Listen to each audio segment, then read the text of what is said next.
Was it William? Do you remember who brought up Genesis 18? I think it was the gentleman that's speaking. I think he's the one that brought it up.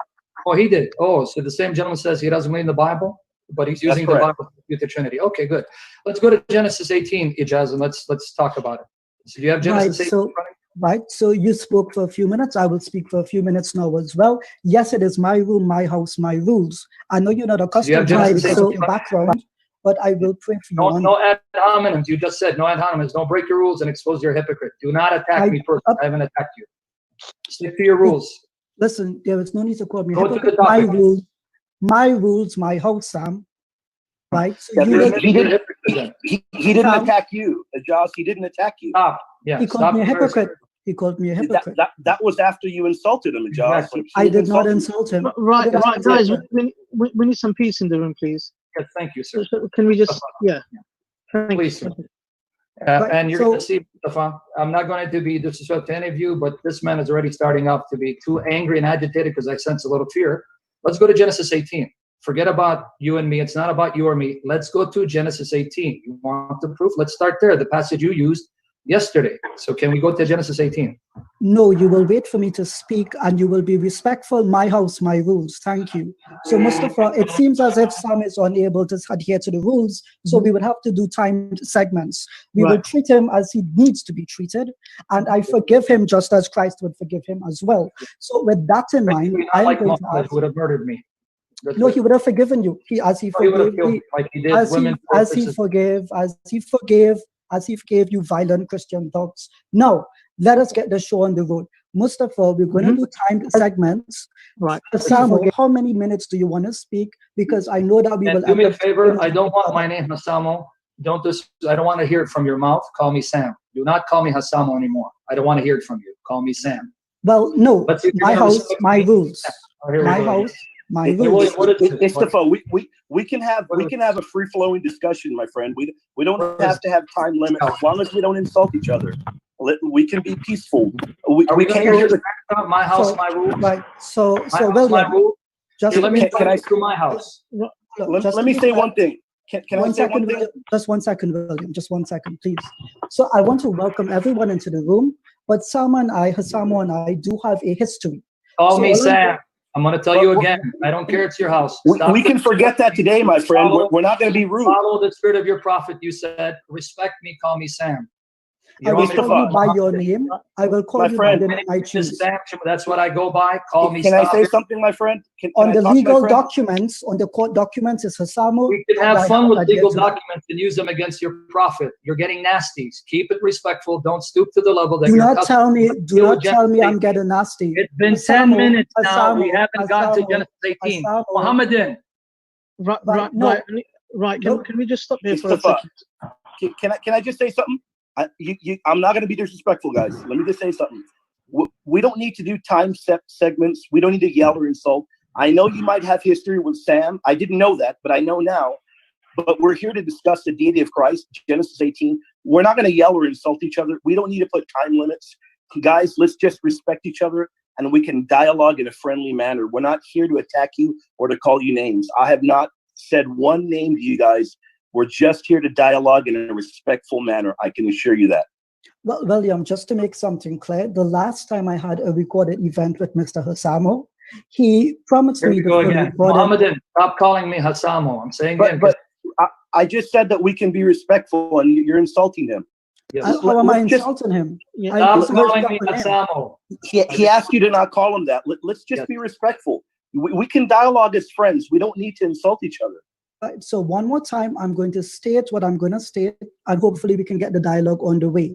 Yes, please. The last time I had an agreement with this particular individual, he was deceptive and did not give me a full recording. See, here again, in fact, the accusation. Prove I was deceptive. Give me your proof. Stop. You already went 10 minutes of the people's time. I'll do it. I'm doing it now. I'm doing it now. Let's get to the topic. Did you not promise me a recording from Millie Fiore? No, I never did. Prove that I did. What are you talking about? I didn't record that. I did not record the session, so I'm going to promise you something. Hassamo, I will say one more time. Muhammadin, stop calling me Hassamo. Muhammadin, stop smoking the black. Right? No, okay, look. Let me just say one thing. Can I say one thing? William, can you speak? Can you speak instead of that individual? That would be better. I know for a fact that Sam did not have recording software until recently. I don't think he would. I've never known Sam to not record and not share things. I've never known him to be dishonest. But if we can just my experience, it is your room though. But it's your room, my friend. The room is yours. It's your room. 1 second, William. I just want to make this point because of the history I have with this individual. We had a discussion in which he insulted me for 20 minutes at the start. And consequential from that, he promised me he would give me the recording by the individual known as Millie Fiore. Now, it has been several years since that incident. I have emailed him on more than one occasion requesting it. Give me the email that you sent me. Stop with the false. Failed to do so. Okay, but don't interrupt me, please. Tonight, can we talk about the deity of Christ, though? Yes. I just have one request. I just have one request that the individual called Sam Shamoun agrees to the terms that we've laid out. No insults, no abuse, no threats of violence, and no nasty messages. Would he agree to that? Simple question. He got muted. You muted him. So if you guys are going to be muting him, he's not going to be able to talk. He said yes. He can unmute himself. He can unmute himself. Every time I do, someone mutes me. Yeah, I've agreed to your terms, and as it's being recorded, thank God it's being recorded, we've heard you're the one who's been attacking me. I've yet to attack you. I've responded to your attacks. Stop the attacks. I don't want to attack you. I'm not interested in there are no attacks here, Sam. There are no attacks. Let's deal with the issues. Can we get to Genesis 18 now? That's up to you. That's whatever scripture that you want to use. You're free to use it. Are we ready now? Yeah, you can go right ahead. Okay, yes, Genesis, because it was brought up yesterday, and William he heard it, so he can confirm. Right, yeah, we were talking briefly. I heard him talking about Genesis 18, talking about manuscript differences and what have you. So I figured he was interested in that. So I reached out to Mukit, I believe it's the same. Excuse me if I'm mispronouncing, and I don't mean any disrespect, but I reached out to him in interest in dialoguing about that. So we came to talk about Genesis 18 in particular. Yeah. Oh, I thought it was just on the Trinity in general. I wasn't aware that it was on Genesis. Yeah, we can talk about that too. Yeah, we can talk about that as well. So, William, just to be clear, did the message mention Genesis 18, or was it just, is Jesus God? It was both. Was it both? Mukit, are you Yes, it was both. It was Genesis 18, or is Jesus God? So I don't know why you doubt me, my friend. I wouldn't be lying. I have no reason to lie. Okay, no, I'm not doubting you. I just have to confirm with my own colleague to know what he said. Right? You can't blame me for taking. We can go to. I don't think it should matter, though. I mean, you should have no problem wanting to dialogue about it, though. I have no problem. That's why we're proceeding, aren't we? Sure, hope so. All right. So whoever wants to get it on the way, they are allowed to do so with my permission. So, William, you want me to just go to Genesis 18 for them right now? Yeah. Go ahead. I want to hear a little bit about Genesis 18, and I'll pepper in with some historical quotes a little bit down the line. That's right. Yeah. I mean, anyone reading Genesis 16 will see it says, the Lord, Yod-Heh-Vav-Heh, appeared to him in the plains of Mamre. When he looked up, there are three men. One of the three is definitely Yod-Heh-Vav-Heh, or I'll say Jehovah for the sake of convenience. And we know this because when we go to 20 to 22, here's what we read. Let me get there. And Jehovah said, because of the cry of Sodom and Gomorrah is great, and because their sin is very grievous, I will go down now. So he's going down there and see whether they have done altogether according to the cry of it, which has come unto me. And if not, I will know. And then the men turned their faces from there and went towards Sodom. But Abraham stood before Jehovah, Yod-Heh-Vav-Heh. And we continue just for the sake of time so we can engage the dialogue, so that if Ijaz has an objection, that's fine. We'll entertain it. Just to make sure that no one doubts it's Jehovah, you can read the entirety. But in verse 25, that be far from thee, let me read in English. That be far from you to do after this manner, to slay the righteous with the wicked, and the righteous should be as the wicked. That be far from you, far be it from you. Shall not the judge of all the earth do right? And then in verse 33, and I hear some background noise. Yeah, 1 second. Who has the background noise? Please mute your mic. Yeah. So far, all the mics are muted, so I'm not sure who it is. Okay, so guys, just please police yourselves if you can. Thank you. Sam, continue. Yeah, now verse 33, just to, and then we can dialogue if you want.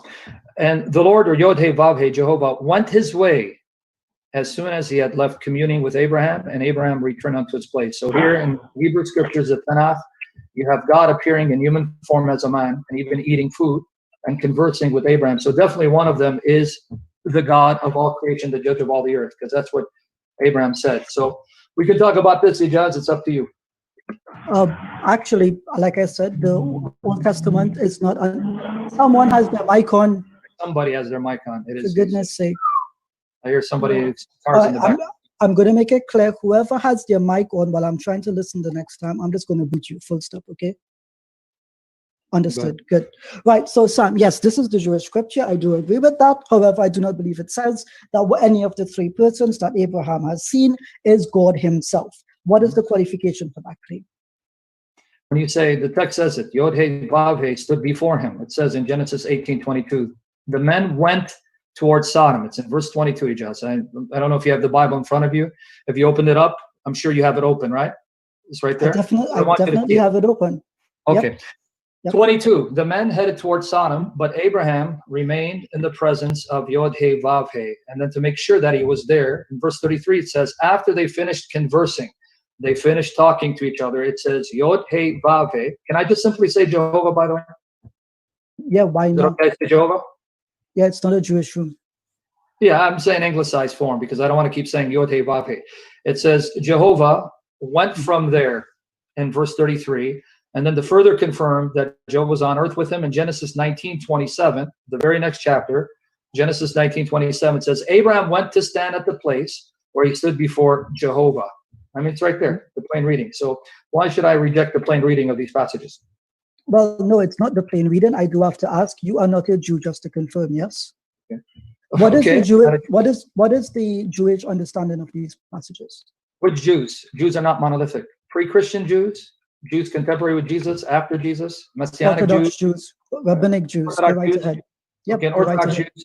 Now, why would Orthodox Jews be representative of the correct interpretation of the Tanakh? I'm not asking you that. My question is, are you aware of their interpretation of these passages or not? Well, it would be irrelevant to the point.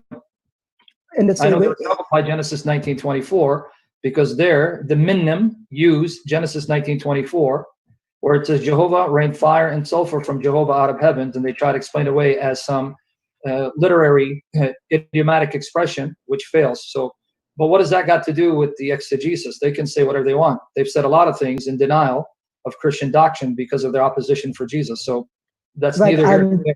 And your statement is just a denial of their understanding, which is why my question. Context. I just told you the verses. I gave you the verses. Give me something. I've read the verses. Right. So let me ask my question. Let me ask my question again. Why is your understanding the correct understanding? Because I'm reading context.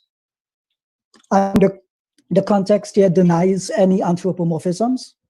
And when you say anthropomorphism, it's obviously an anthropomorphism because God is appearing in the form of a man, which is why it's called anthropomorphism. Anthropos morphe, in the form of a man. It is God appearing as a man. So obviously it's anthropomorphic, but he's on earth in the form of a man. It's brilliant, your answer, because you failed to answer the question one more time. Yes, let me finish. I think he has answered you multiple times, my friend. Yeah, thank you for your input, but let me ask the question. I think I know my question. I thought you told me you wanted me to answer. No, I was speaking to Sam. Yeah. Can we do exegesis? Why are you rejecting my interpretation instead of just going in circles and going nowhere? Nope, let's exegete it. Right, so you've not allowed me to ask my first question, and you've not answered it. You've asked several questions, and I've answered several. No, you have not. So thank God it's being recorded. Yeah. I've answered several, not one. Right, so let me ask my question, try to answer it, Sam. Thank you. So the question again stands one more time. What is the traditional Jewish understanding, if any of those you can remember, what is their understanding of this passage? Let me finish. I didn't finish asking my question. Right, so it's very good that you have a corporeal understanding of anthropomorphism, but you do understand that it does not have to be taken in a literal sense. So the question I put forward to you is, you as a Christian, when you interpret the Jewish scriptures, who by the way reject your understanding, do they take every anthropomorphism to be a literal understanding, or do they cater for emotions, feelings, what we would call ta'wil in Arabic? Do they cater for these things? Okay, let me answer it for the umpteenth time. You kept saying Jewish understanding. Let me correct you again. Jews are not monolithic. You had Jews before Christ, during Christ, after Christ. And as you well know, or you should know, there were Jews before and during Christ that believed in two powers.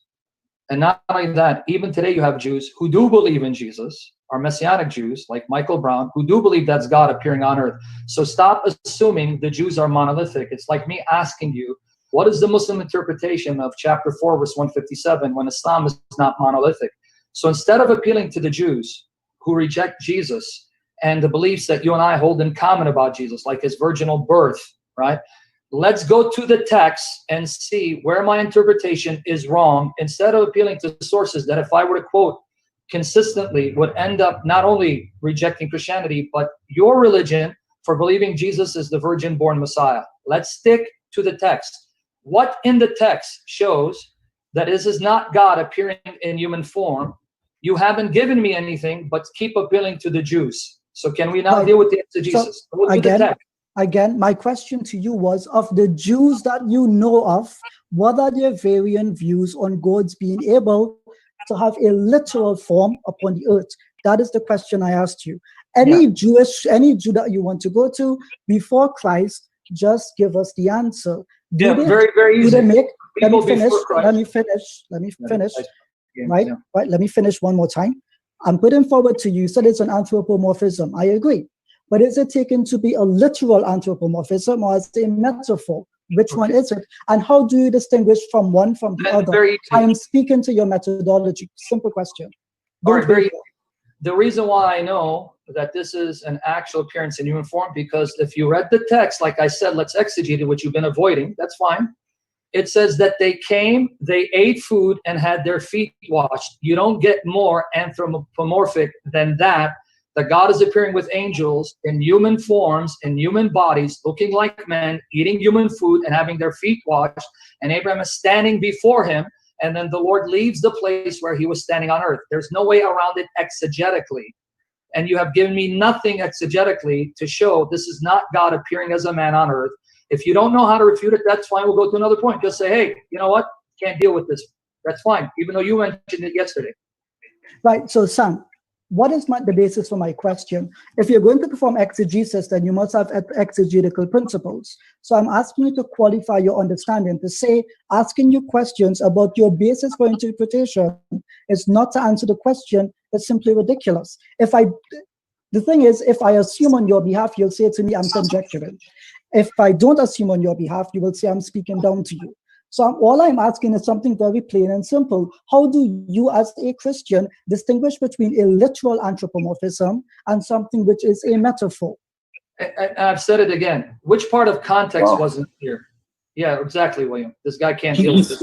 He said it twice already, my friend. Context wasn't clear. William, context will determine. Let me finish. Do not raise your voice at me. Will determine whether something is simply figurative or something is to be taken at face value, that God can appear as a man on earth. Context. So can we now, don't ask me the same question I've answered 20 times. If not, if you do, that means we'll move to someone else. That means you had no response to this. Context shows it's not simply figurative, like saying that God will hide you under the shadow of his wings. Here it's talking about an actual encounter with a historical person, Abraham, who lived historically at a specific location on earth, and God is appearing at that location in human form, eating human food, having a conversation, and then it says he went down to another location, Sodom and Gomorrah. Now, do you have something, anything worthwhile to respond? If not, we go to someone else, because you keep discombobulating. My house, my rules. Thank you for that long diatribe, Sam. So one more time, I will say it to you. All right. But one more time, let me speak. I did not interrupt you as you are attempting to do to me. Right. So I agree with you. Of course, context determines what scripture says. We don't disagree on that, Sam. But the question I had put forward to you was, there is nothing in this text which says that Yahweh, the Lord of the heavens and the earth, was physically there with Abraham. It is my understanding that all three men were angels. There is nothing in this text which, beyond a Jewish perspective, would state that Yahweh himself has a physical body, space, and mind upon the earth. Simple. Okay. You said all three are angels. I'm going to challenge you to show me where it says all three are angels. It says two are angels. Where does it say all three are angels? Give me from the text. Where does it say that one of the three is Yahweh himself? Oh, right here, Genesis 18:22. And the men turned their faces from thence and went toward Sodom. But Abraham stood yet before Yahweh. You want me to repeat it again? Yeah, go right ahead. And the men turned their faces. Let me finish it. And the men turned their faces from thence and went toward Sodom. And Abraham stood before Yahweh. Doesn't say angel of Yahweh. So now I'm going to challenge you again. Don't shift the burden on me like you just did. You said all three are angels. Show me where it says all three are angels. It says two of them, and the other one is called Yahweh. Show me where it says all three are angels. I'm waiting for your proof. So no, it does not say in any one instance that any of the three is actually Yahweh. I put the point back to you, Sam. If you are able to answer it, we both know that you are not. Do you understand that there is any place upon the earth in which Abraham is not before Yahweh? I couldn't even hear you because you're speaking too fast. What did you say again? Say it slowly. Is this more loud and clear for you, Sam? Go ahead. Say it. Yeah. Good. So William, you see this guy's mocking, right, William? He's not being serious. He's mocking. I mean, he's moving to another verse. I wish we could stick to the verses we were talking about. I mean, exegete them. I am speaking on the same verse. You guys have to be patient. This run and gun attitude is not how I do things. We're not doing run them, gun them, but you're not sticking to the context. I am literally going to the context, and you're interrupting me. So please know your place. Thank you. So one more time, I know my place, my friend. Don't talk down to me. I know my place. One more time, William. Let him continue, please. If you my friend, hold on. You can continue. Don't talk down to me. I wasn't being rude to you. I was only telling you to stick to the context. Right. You're not sticking to it. You're avoiding it. You're telling me I'm avoiding it. Hold on, stop. Mustafa, do I not do this with every Christian that comes in? I go step by step. You do right. I don't answer one question. Answer him. Right. I don't run and gun. I'm patient with scripture because I respect it. I would ask that you have the same respect as I do for the scripture. Thank you. We have a lot of respect. Trust me. Look at the and you don't want to do that. Alhamdulillah. Very good. Very good. So it's not an unhobbing. There's no need to be dishonest. Go ahead, get to your point, please. Right. So the question, I put the question to you, Sam. Yeah. None of these three people are identified as Yahweh himself. Okay. The second point I put forward to you is that there is no place upon the earth in which Abraham is not before Yahweh.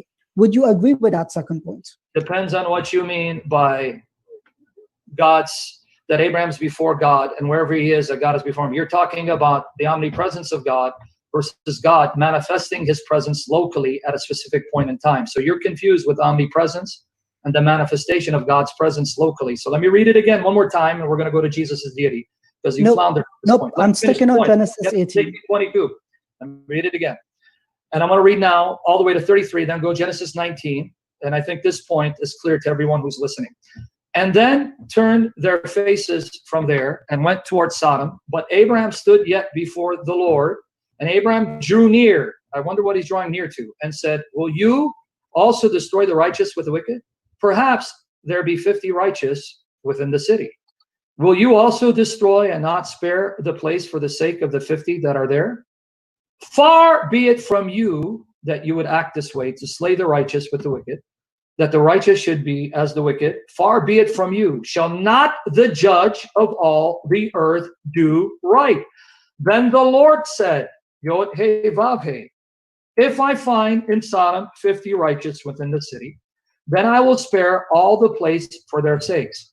And Abraham answered and said, behold, now I have taken upon me to speak unto the Lord. Oh, okay. Which I'm but nothing but dust and ashes. Perhaps there shall lack 5 of the 50 righteous. Will you destroy all the city for lack of 5? And he said, if I find there 40 and 5, I will not destroy it. And he spoke yet again, and said, perhaps there will be 40 found there. And he said, I will not do it for the sake of 40. And he said unto him, oh, let not the Lord be angry. Here I believe it's Adonai. I can double check. And I will speak, perhaps there shall be 30 found there. And he said, I will not do it if I find 30. And he said, behold, now I have taken upon me to speak unto the Lord. I have actually had the guts to speak to the Lord. Perhaps there shall be 20 found there. And he said, I will not destroy it for the sake of 20. And he said, oh, let not the Lord be angry. And I will speak but one more time. Perhaps 10 shall be found there. And he said, I will not destroy it for 10's sake. Then Yod he vav he went his way. Let me repeat it again for all those who are listening.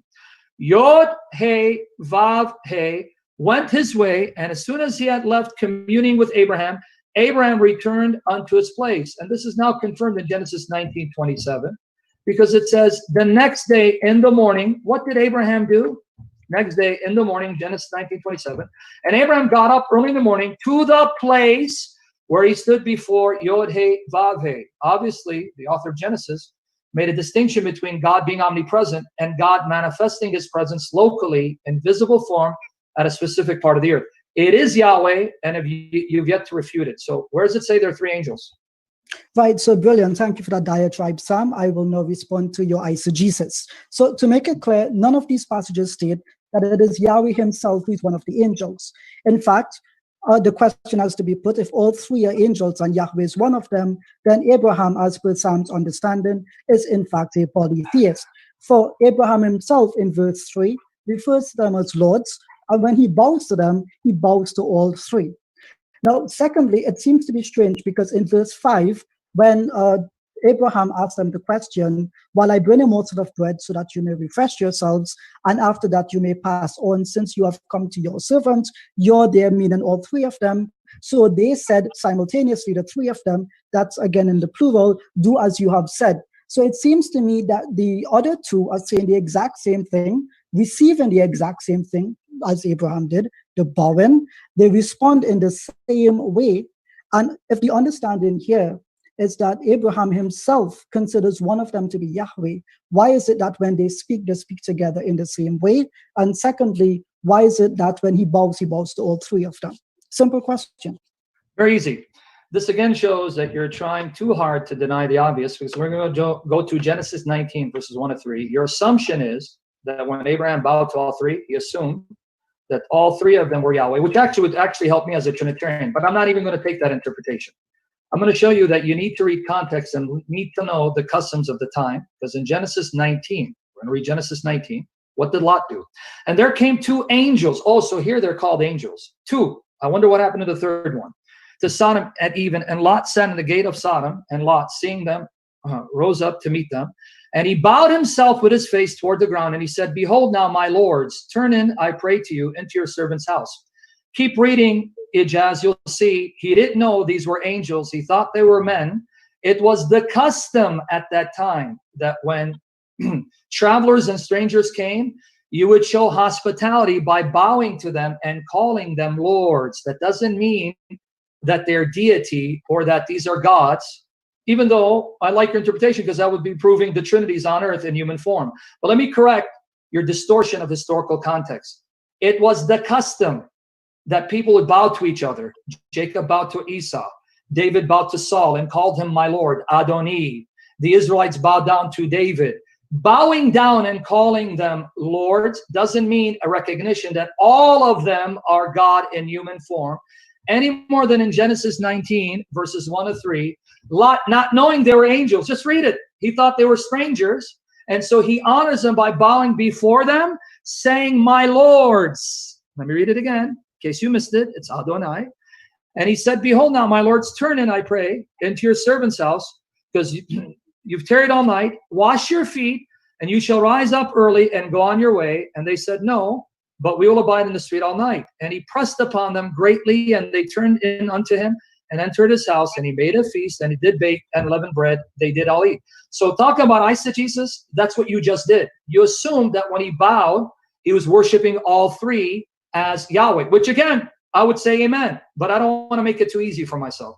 Only one of them is God. The other two are angels. And the bowing down to them isn't a recognition that he's worshiping all three as God. And it wouldn't be polytheism, it would be Trinitarianism, any more than Lot in the very next chapter, bowing to the two angels whom he did not know. And if you're going to deny that he didn't know they were angels, I'm just going to have to read the entire chapter. He thought they were human strangers, and he was going to show them hospitality by the custom that people observed. And what was the custom? They would bow down to people, and out of respect, they would call them lords, which would simply be saying, sirs, come and lodge in my house, and I will feed you and wash your feet and send you on your way. So, Ijaz, I'm going to try it again. Can you show me in the context where that Yahweh that stood before Abraham on earth is simply an angel, a creature, and not Yahweh appearing in human form, because your counterexample floundered if you just read the next chapter. And the next chapter refuted you, because when the author wants you to know they're angels, he says it. Because notice verse 1, the two angels came to Sodom. But lo and behold, he doesn't say that about the Lord that stood before Abraham. And he doesn't say that in Genesis 19:27, because let me read Genesis 19:27. Okay, I want you to catch it. Abraham got up early in the morning to the place where he stood before the Lord. Here, the author could have said where he stood before the angel, like he said about the two other angels. He didn't say it. So, Ijaz, you're going to have to come up with something better to deny the obvious. So go ahead. All right. Thank you, Sam, for all of those assumptions. I will respond to each point as you made them. So firstly, you need to read the scripture a bit better. I don't consider it scripture, but you do. I want to point out, you asked me where did the other two go? Verse 22, they went off to Lot himself. Now, I put the point again to you. You assumed that I said that if he bows, he worships all three of them. I'm asking you if you did. You don't understand the difference between a question and a premise being substantiated. So please pay attention to what I say and don't respond to an argument I did not make. So I put the point again forward to you. When Abraham saw them, what did he call them? Adonai, plural. He refers to all three of them. He bows to all three of them. And in verse 5, they all speak and act in unison. So Abraham asked them one question, and they, plural, replied with the exact same words. I believe the words he said here were, just give me one sec. Right, so in verse 5, when he says, while I bring a morsel of bread that you may refresh yourselves, and after that you may pass on, since you have come to your servant. So is he the servant of all three angels, or is he the servant of just one of them? Of course, if he is Abraham, you will have to answer that he's the servant to all three. That's what the text says. I want you to pay attention to what I say and respond to the words in the text. Now, in that same verse 5, they said, do as you have said. So they, plural, speak together in unison. One, how is that possible? And two, if that is the understanding, they act together, they move together, they rest together, what does that indicate or tell us about who these individuals are? As you know, in Islam, I am a monotheist. You may disagree with that. But as Muslims, we do not believe that God can be hurt, that God can become hungry. God is not an accident within a substance. And therefore, when you speak of this God resting under the tree, having his feet washed, this does not, we do not accept as this is a God himself. So I put the question back to you, which one of these three is God himself, or are they all three gods? You said to me, I would make your job easier. So I would like you to affirm for us on video that you as a Trinitarian accept that all three are greeted as lords and all three are gods themselves. Simple point. I'm not finished because you spoke for a couple of minutes, so I'll do the same thing. I will not allow you to speak over me as you did the Go ahead, last get to time. the point. Come on. Right? I'm not trying to cut you off. Go ahead. No, I'm getting to, I've already made several points, so you got to keep up, Sam. Come on. Yep. Now, I want to point out here as well, you insist that one of these three is Yahweh. I disagree. Why? If you read the verse in the English, you can go to the Hebrew if you want to. The Lord appeared to Abraham by the oaks of Mamre while he was sitting at the entrance to his tent during the hottest time of the day. The question then becomes, does the Lord appear to him from the perspective of the tent, or was Yahweh himself among the three still approaching him? If the argument is that Yahweh, unfortunately, is the one approaching him, then he has not appeared to him in that instance in verse 1. This is the traditional rabbinic and Jewish understanding, which obviously you do disagree with. I further put forward to you that the Jews in the, I think it's the Tikkun Soferim, they mentioned that the verse originally read that Abraham stood before the Lord and not the Lord before Abraham himself. And so this would lead us to believe that this is actually an angel being in physical form representing Yahweh himself. As of course, I do not take the Old Testament to be my scripture, but I've given you 8 points. I would kindly request that you respond to each of them. Yes, you have my permission. Yeah, okay, let's go here. You actually misrepresented the Sofarim. The Sofarim were changing the wording from the Lord stood before Abraham to Abraham standing before the Lord. That's a change in the word order. Nowhere did they say that's because it's angel of the Lord. And I'm going to challenge you. Quote the Sofarim, give us the reference where they said that because it should be Abraham stood before the Lord, not the Lord before Abraham. This is some of the scribal emendations by the Sepharim. Therefore, ipso facto, that's the angel. Don't misrepresent sources and think I'm not going to correct you on it. And then you talk about eisegesis. I'm going to ask you, please listen carefully, because you obviously did not even care to listen. You again repeated the argument I just refuted. He called all of them Adonai, and he said that he is their servant. So is he the servant all three? Let me read Genesis 19, verses 1 to 3. Now, Ijaz, pretend you're listening now, because this was what refuted you, and you repeated the same error that I corrected. So I'm going to go very slow with you. And it came to pass, I'm sorry, wrong chapter, Genesis 19. Here, listen, Ijaz. And there came two angels to Sodom at even, and Lot sat in the gate of Sodom. And Lot, seeing them, rose up to meet them, and he bowed himself with his face toward the ground. And he said, behold now, my lords, Adonai, turn, I pray, into your servant's house. So he just said to both of these men, whom he did not know were angels, I am your servant, you are my lords, enter the house. And he bowed to them. Did you even pretend to hear my rebuttal? Let me repeat it again, because everyone else is listening. It was the custom at that time, to show respect to strangers and guests by bowing to them and calling them your Lord and addressing yourself as their servant. But again, in case you again attack straw man and waste another 10 minutes of our time, let me read it one more time. Genesis 19, verses 1 to 3. And there came two angels to Sodom at even, and Lot sat in the gate of Sodom, and Lot, seeing them, rose up to meet them, and he bowed himself with his face toward the ground, and he said, behold now, my lords, since you want to appeal to Hebrew, tell us what the Hebrew here says. I turn now, I pray to you, into your servant's house. I am your servant, my house, your servant's house is your house, come in. So if I apply your logic, that means somehow this means that he's worshiping these men, whom he doesn't even know are angels, as his God. So let me correct you so you don't waste another 5 minutes of our time, so we can get to some salient points, actual objections. Bowing to someone and calling him your Lord and addressing yourself as a servant was the custom at that time, a custom we see throughout the scripture. That doesn't mean that Lot was doing this because he's aware they're angels. The text shows he didn't know they were angels. Because if he knew they were angels, he wouldn't try to save them from the men trying to gang rape them. He would know they're angels, they could fend for themselves. So let me refute. Again, I'm going to have to say your desperate attempt of explaining the plain reading of the text.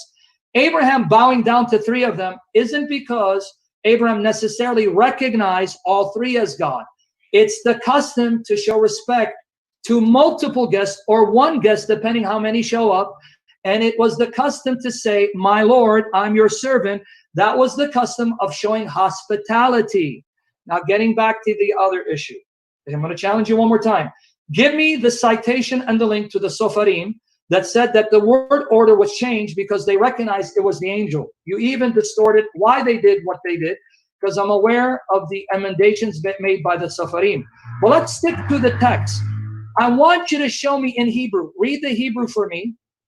Exegete the Hebrew and the tenses to show that somehow, because it says the Lord appeared to Abraham by the oaks of memory, while Abraham was at the door of the tent, somehow that means that the Lord wasn't one of the three who showed up at that location. And then Abraham, as he sat and engaged, the Lord then identified his identity, that I am the Lord your God, and I've come to bless you with a child from Sarah the next year, and I've come down to destroy Sodom and Gomorrah. And again, you appeal to rabbinic Jews who, like later Muslims, like Maimonides, under Platonic thinking, denied the possibility of God appearing in creation in human form because somehow they thought this is against someone who is not composite or material by nature. I really don't care about philosophical speculation, because if we go into philosophical speculation, we're going to have a field day with what the Quran says about the Quran and Allah and Mutazili's.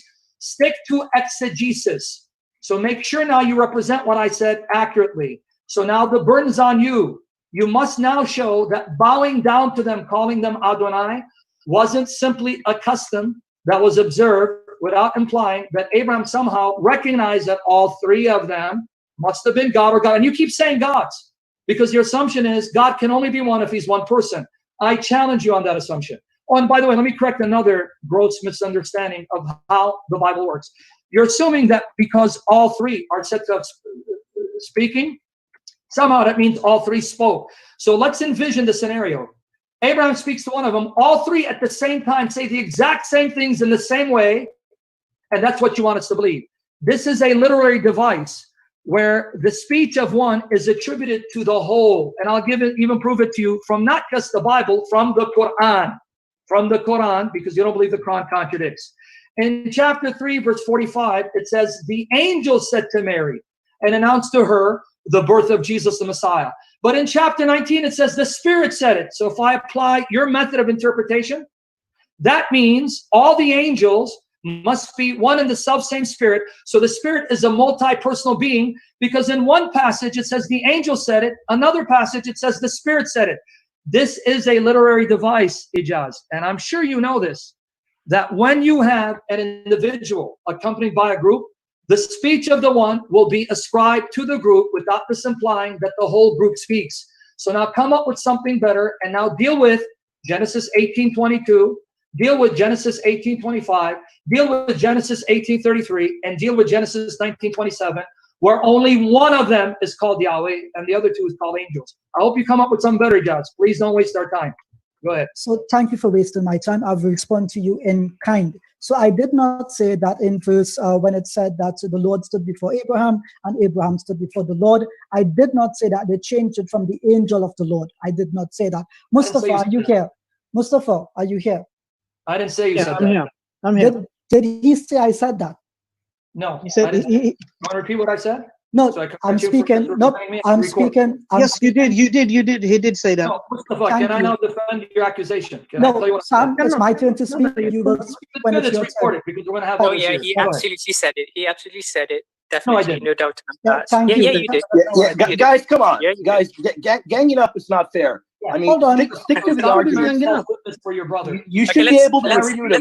Let's leave the two to debate. Let's right, leave the two to debate. Rather than going to somebody else, refute him. Yes. No, well, William, he did the same thing to you. Yeah, hold on, I'm speaking, Sam. I'm speaking. I'm speaking. I'm speaking. I didn't interrupt you. I didn't interrupt you. Please. Right, Mustafa.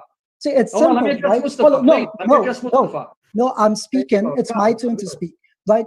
I will not allow this rambunctious behavior. Like an individual like yourself, do not speak to me in that way. I'm not a child. Do you understand me? Good. So learn your place, child. Now, William, be quiet.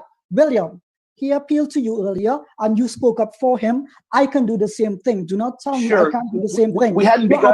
I'm speaking, William. I'm speaking. Excuse me. You're talking to me. Are you going to let me reply? No, I'm addressing you as Sam addressed me. You don't want to be like Abraham. Sure, well, you're going to address me. I'm not going to let you address me without you replying. You will have your turn. You will have your turn. We had not begun the debate yet when I replied to him. No, we were in the middle of it. He asked you if I said something and you affirmed it.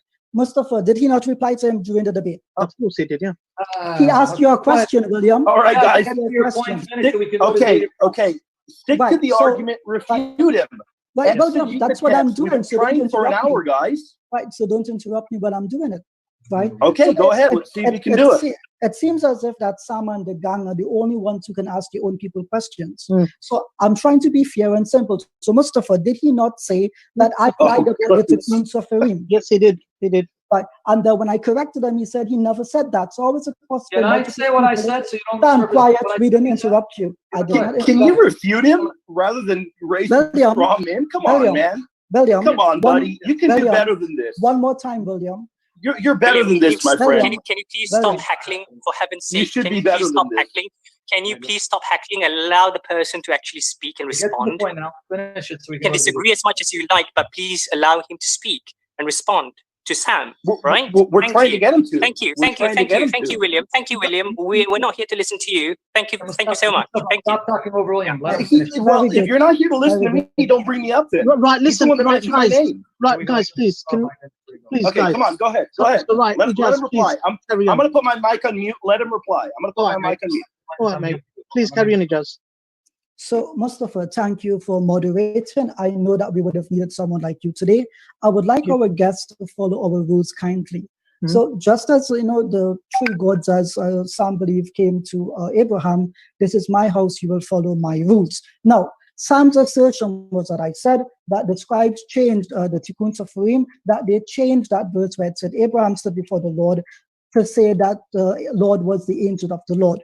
One, I never said that. That is, in fact, a false claim. Mustafa, is that correct? Yeah, of course. Yeah. Thank you very much. You're both lying. Now, secondly, no, we're not.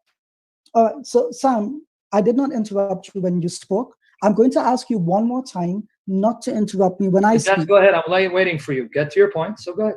I will get to my point on my own time. I did not interrupt you. I did not rush you. So know your place. Thank you. So what have we just seen? Sam made the claim that it's he doesn't even have the common sense to sit down and wait. So I will wait for him to return. If he's not willing to listen to what I have to say, I will wait for someone else. He's right there. He's getting water. He's right there. I will wait for him to return. Sure. All right. Very good. Let him have his seat. Very good, Sam. I can hear you, so go ahead. I can do stuff, but go ahead. I can hear you. Very good. Thank you, Sam. Thank you. Very good, Sam. Now, I want you to pay attention to what Sam said.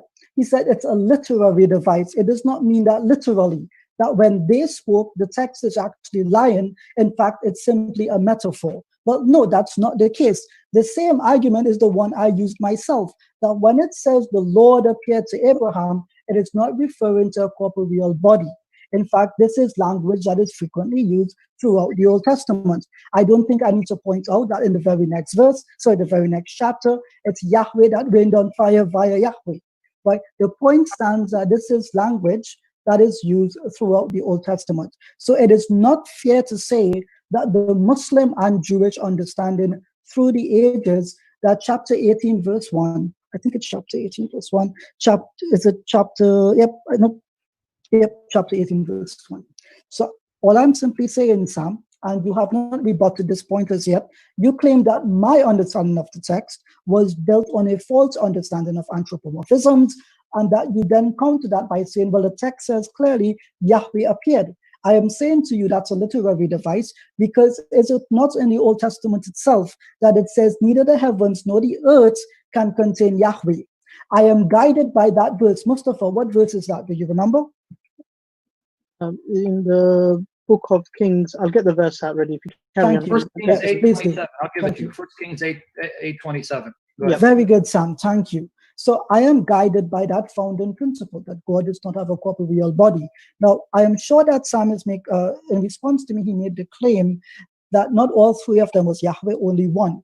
My contention is that none of them were Yahweh, and that they represented Yahweh, and therefore Abraham greeted them as if he would greet a guest. And at that time, I do agree that bowing was indeed a tradition. At that time, I don't reject that at all. In fact, I fully understand and accept it.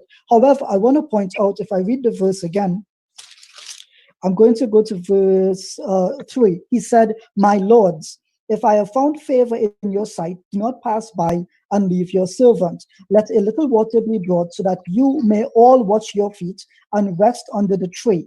And let me get a bit of food so that you may refresh yourselves, since you have passed by your servant's home. After that, you may be on your way. All right, they replied again in unison. You may do as you say. So here is the contention I'm going to put forward to Sam. God willing, he is able to respond as opposed to attacking strawmen. The point I put forward is quite simple. These three people represent Yahweh. They are the agents of the Lord. You won't call them angels. Feel free if you want to. But I am guided by that principle of 1 Kings chapter 8, verse 27, that neither the heavens nor the earth can contain Yahweh himself. Now, I want to follow up this by saying, the text itself says that they replied to him in unison together multiple times. He washed their feet. He brought food for them. At no point does the text indicate that one of the three identified themselves as Yahweh. So Sam said that one of the three of them identified themselves as Yahweh to Abraham. I'm looking for the verse, and at no point do I see that he does that. In fact, I do hope that Sam can qualify that claim. No one here identifies themselves as the Lord God himself.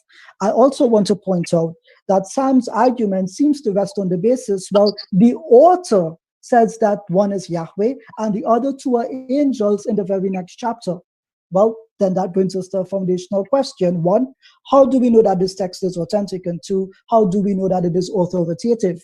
You would have remembered that when Sam first arrived, I said, I do not take the Bible to be an authority for me. He proceeded to want to argue on this one point.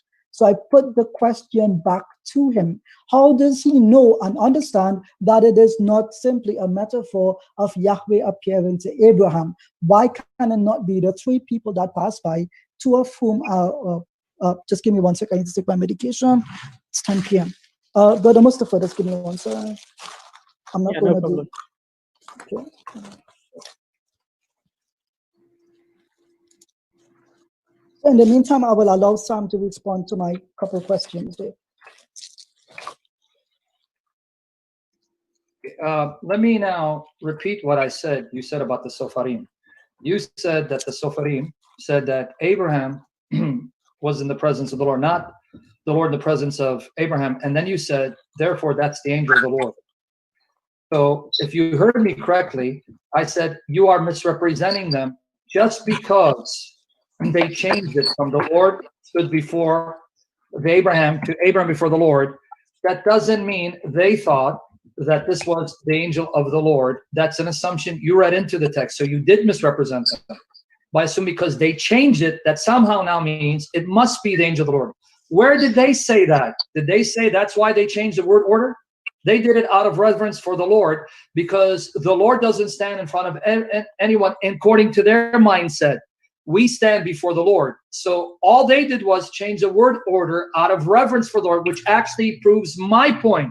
Because if it wasn't the Lord that they thought appeared to Abraham, there's no need to change the word order, because if it's simply an angel, then an angel can stand before your presence. So thank you, Ijaz. I really appreciate it. And then again, you attacked Strawman, and you brought up a red herring. You said, well, I don't believe that the text is authentic. I want everyone to hear that, guys. Notice how now the argument changed from does the text show that God appears as a man on earth to now the veracity text, because that's what he has to do when he can't deal with exegesis and it is overwhelmingly against his tawhid or his understanding of tawhid. Now attack the text. That's an indirect admission on his part. The text is too much for him to handle, so now call the text into question.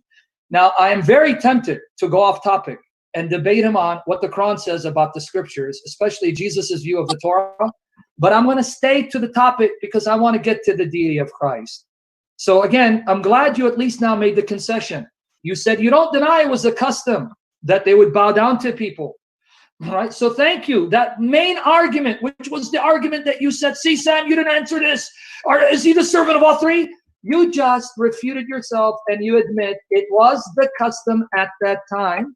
It was the custom at the time to call strangers whom you thought were mere human beings your lords and address yourself as their servants. And what you read shows that at first glance, Abraham wasn't aware that any of them was a supernatural being, let alone God. But as they conversed, as they discussed, then he became aware.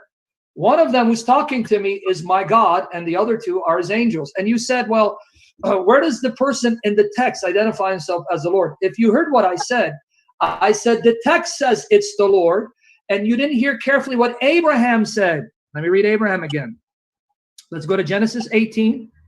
Genesis 18, let me read it. Let me get there first. So again, I'm glad at least we got that point. Thank you for helping me make my case. Genesis 18, let's start again. We're going to start at 23. I'm in the wrong chapter, guys. Sorry about that.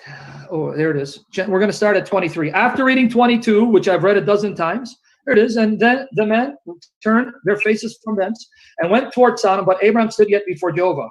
Abraham drew near and said, will you also destroy the wicked? Perhaps there will be 50 righteous with the city. Will you also destroy and not spare the place for the 50 that are therein? Far be it from you to do this, to slay the righteous with the wicked. The righteous should be like the wicked in your sight. Far be it from you. Shall not the judge of all the earth do right? In other words, if this was an Islamic expression, Malik Yawmiddin, the king of the day of judgment. He's talking to this one who's in human form. You are the judge of all the earth. On the last day, you will judge all the earth. Could it be any more obvious that Abraham knows that this one is God appearing in human form? But let's continue. And the Lord said, if I find in Sodom 50 righteous within the city, then I will spare that place for their sakes. And Abraham answered and said, behold, now I have taken upon me to speak unto the Lord, even though I'm dust and ashes. You don't speak like this in the presence of a mere created angel. You only speak like this if you know this is God who is holy. You're unworthy to be in his presence unless in his love and mercy allows you to engage him. So the text is clear. It's Jehovah. Abraham recognizes it's Jehovah. Even says you're the judge of all the earth. And even says, please spare me and do not be angry with me, my Lord. I just want to make sure that the righteous are spared because it's beneath you to destroy the righteous with the wicked. So you can say what you want. You can try to argue any manner you want. It is quite clear. And then you mentioned Genesis 19:24. And I'm shocked that you think somehow this is a rebuttal or this is some type of idiomatic expression when in reality that actually proves the point I'm making. Then the Lord rained upon Sodom and Gomorrah brimstone and fire from the Lord out of heaven. In the context, the Lord who rained fire was on earth as a man, speaking to Abraham, who went down to Sodom. And that means whoever this Lord out of the heavens happens to be, that has to be someone distinct from the Lord who's on the earth, which is why even rabbis were troubled by Genesis 19:24, why even the Christians from centuries ago cited this as a proof that you have two persons identified as the Lord, not two gods, because the one Lord God is not multiple gods, but he's not one person. And then you went to 1 Kings 8:27. My goodness, I can't believe.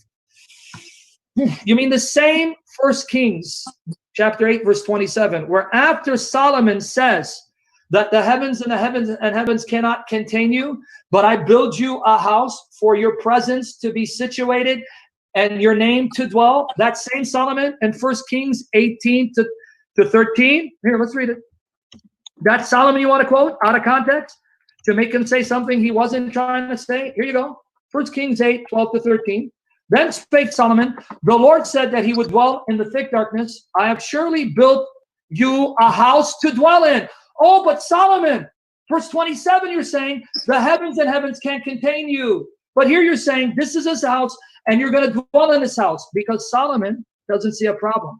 God is too majestic to be contained by anything, but in his mercy, he condescends to localize his presence in a certain place, which is why the Jews would face Jerusalem in the temple, because they knew God's presence dwelt there in a unique manner, confirmed by Jesus in Matthew 23:21. Whoever swears by the temple swears by it and the one who dwells in it. I don't think you want to use Solomon because he's not your friend, he's your foe. Yes, God is too majestic, but that's what makes God amazing, that he's humble enough to localize his presence in a certain space and still be omnipresent. The true God can do this. I don't know if your God can. But anyway, you can have the last words. We can go to the deity of Christ. Yes, so Sam, I'm going to respond to what you said again. I'm interested in your, very strange perspective. I didn't take you to be a person that believes that God can be fallible, can be hurt, can be damaged. So let me point out, Mustafa, is it not correct that I said that one of them is the angel of the Lord, when I said that the Tikkun Soferim? Yes. Now he turns it around and says, well, that's not what you said, but then that's what you implied afterwards.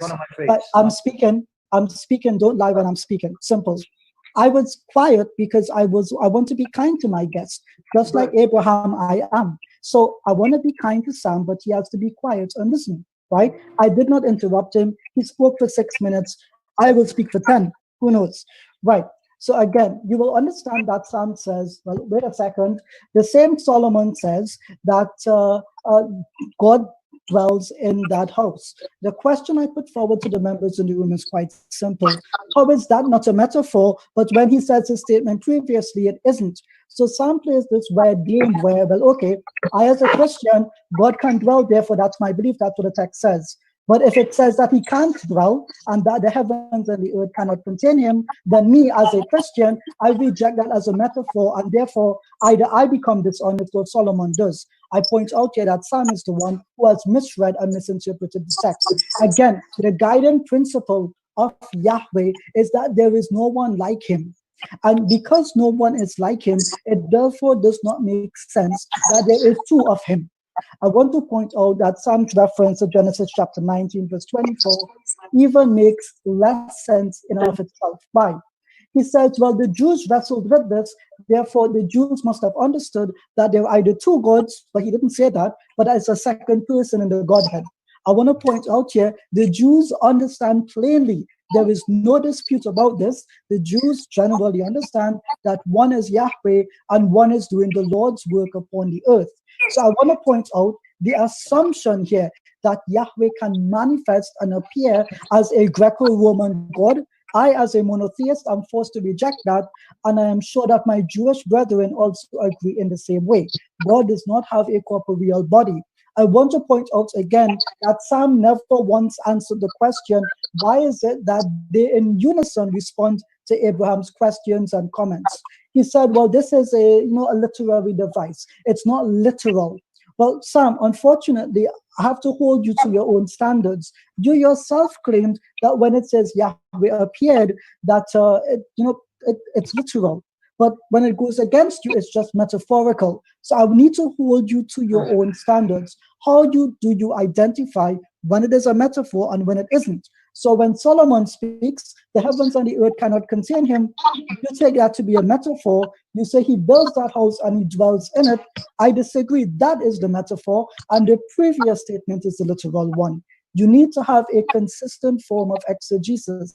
This game where you randomly interpret verses and try to drive home the point, if the Jews are uncomfortable with it, that's a form of anti-Semitism, that the Jews are uncomfortable with it, it must mean that my belief is right. No, the Jews, if they are uncomfortable, I don't know any Jew that is, if they are uncomfortable, it does not mean that your claim is true. I put the point forward here for all of us. Yahweh is one. The Lord is one. That's what the Shema Yisrael in Devarim chapter 6, verses 4 to 6 states.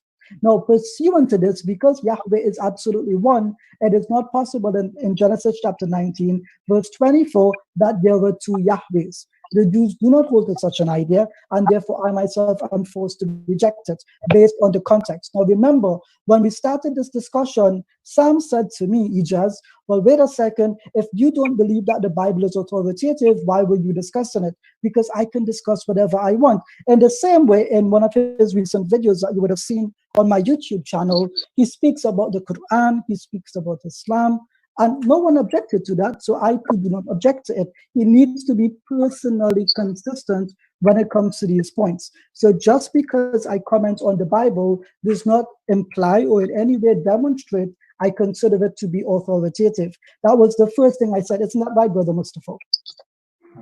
Mustafa went to play Salah, so I'll be taking over moderator for a bit. Right.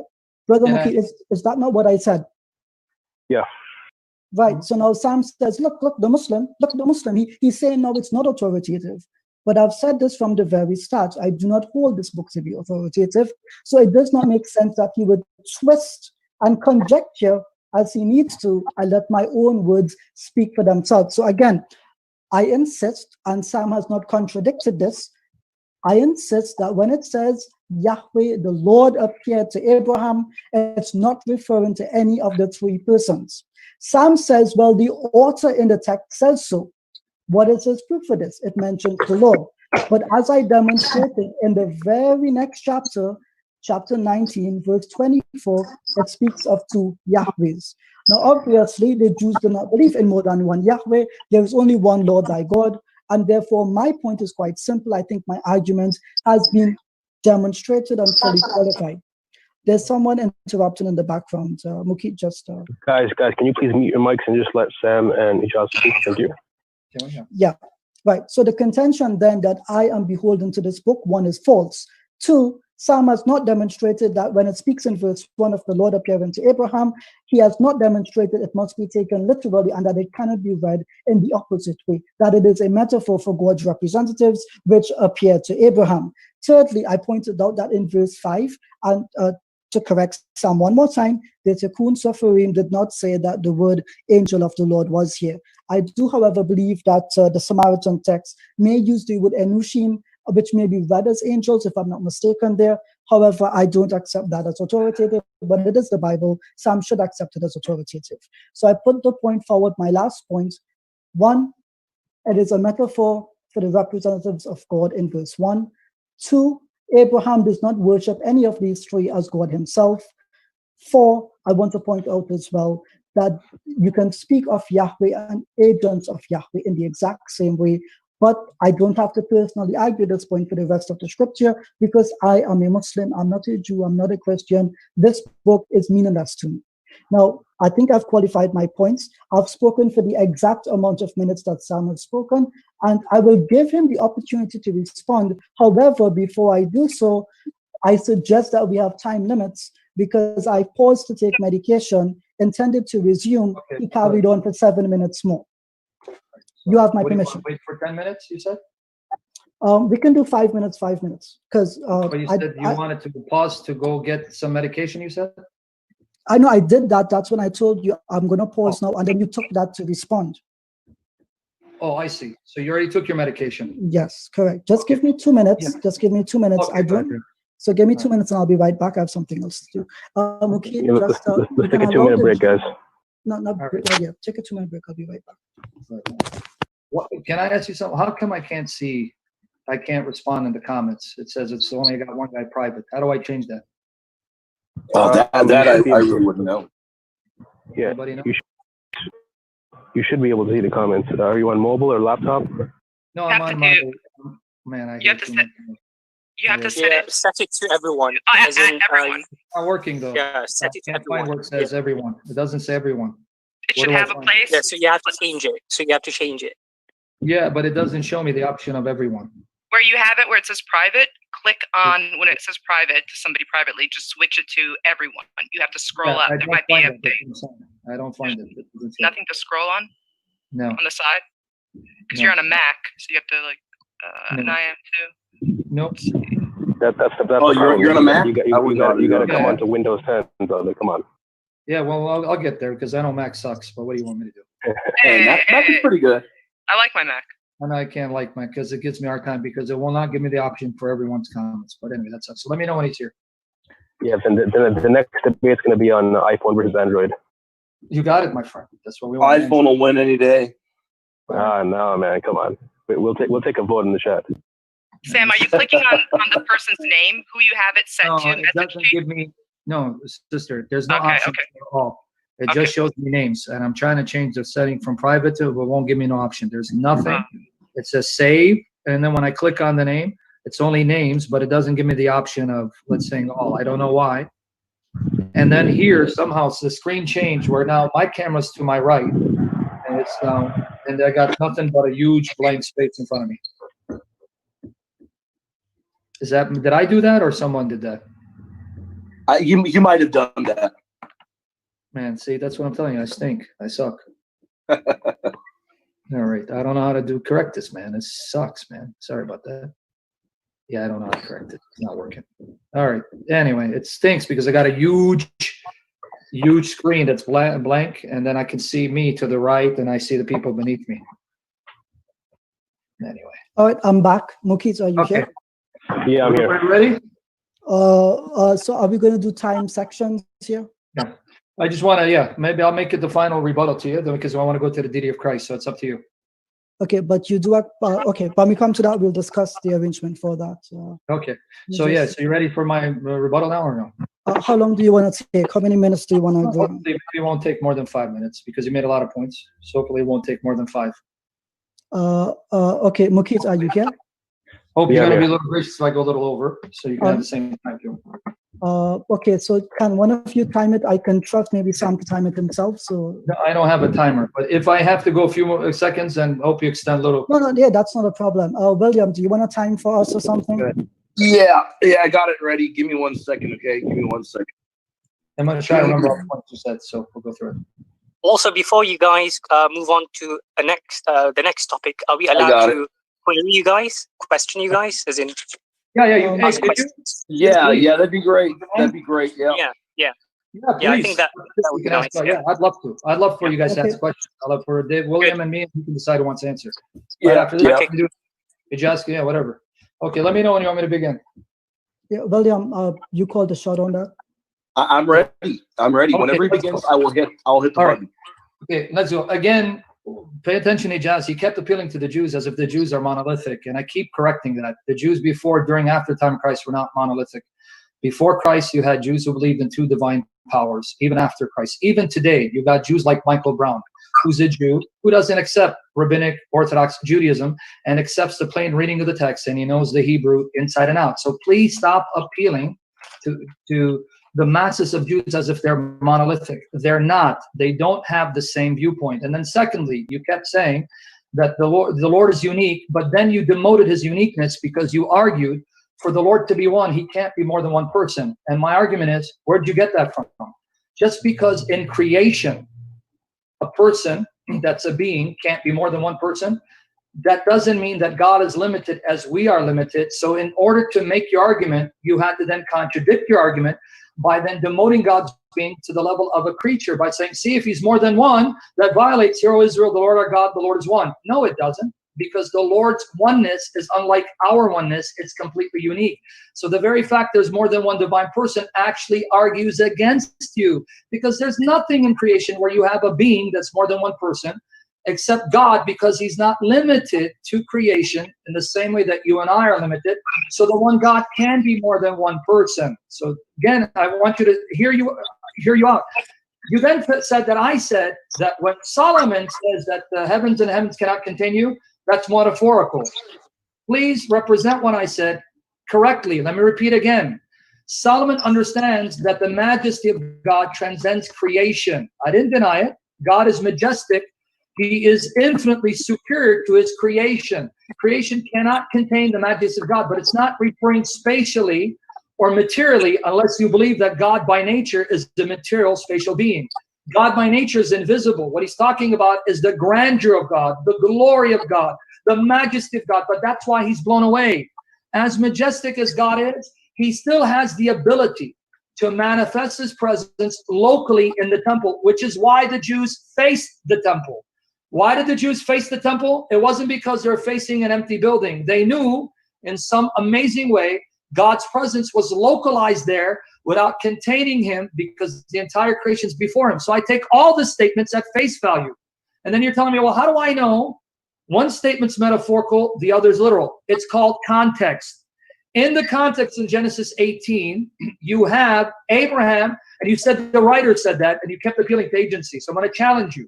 Bring an example of a creature that's a creature who's not God, that calls himself God and is worshipped as God. Don't appeal to the angel of the Lord. That doesn't help your case. That's actually proof of the plurality within unity of the Godhead. Show me where Moses or Joshua or Isaiah, because they're all agents of God, where they claim to be, I'm Jehovah, worship me, and people fall before them and say, you are Jehovah. I'm not talking about something like Exodus 7:1, where he says, I'll make you God to Pharaoh. I'm asking specifically for the following evidence. Where any creature says, I am Jehovah God, and others look at that creature and say, yes, you are Jehovah my God, worthy of my worship. That's what I want you to find. If your understanding of agency is biblical, it's not. It's a distortion, because I know what biblical agency means and what it doesn't mean.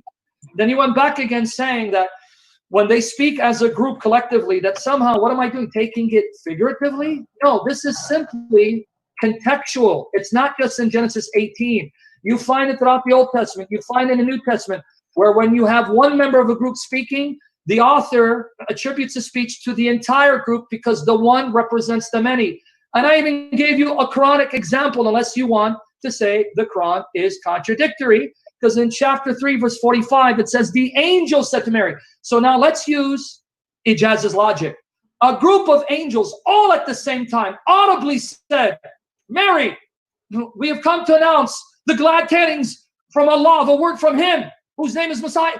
All of them at the same time. And this is what he wants us to believe. The text is actually saying, but let's run with it.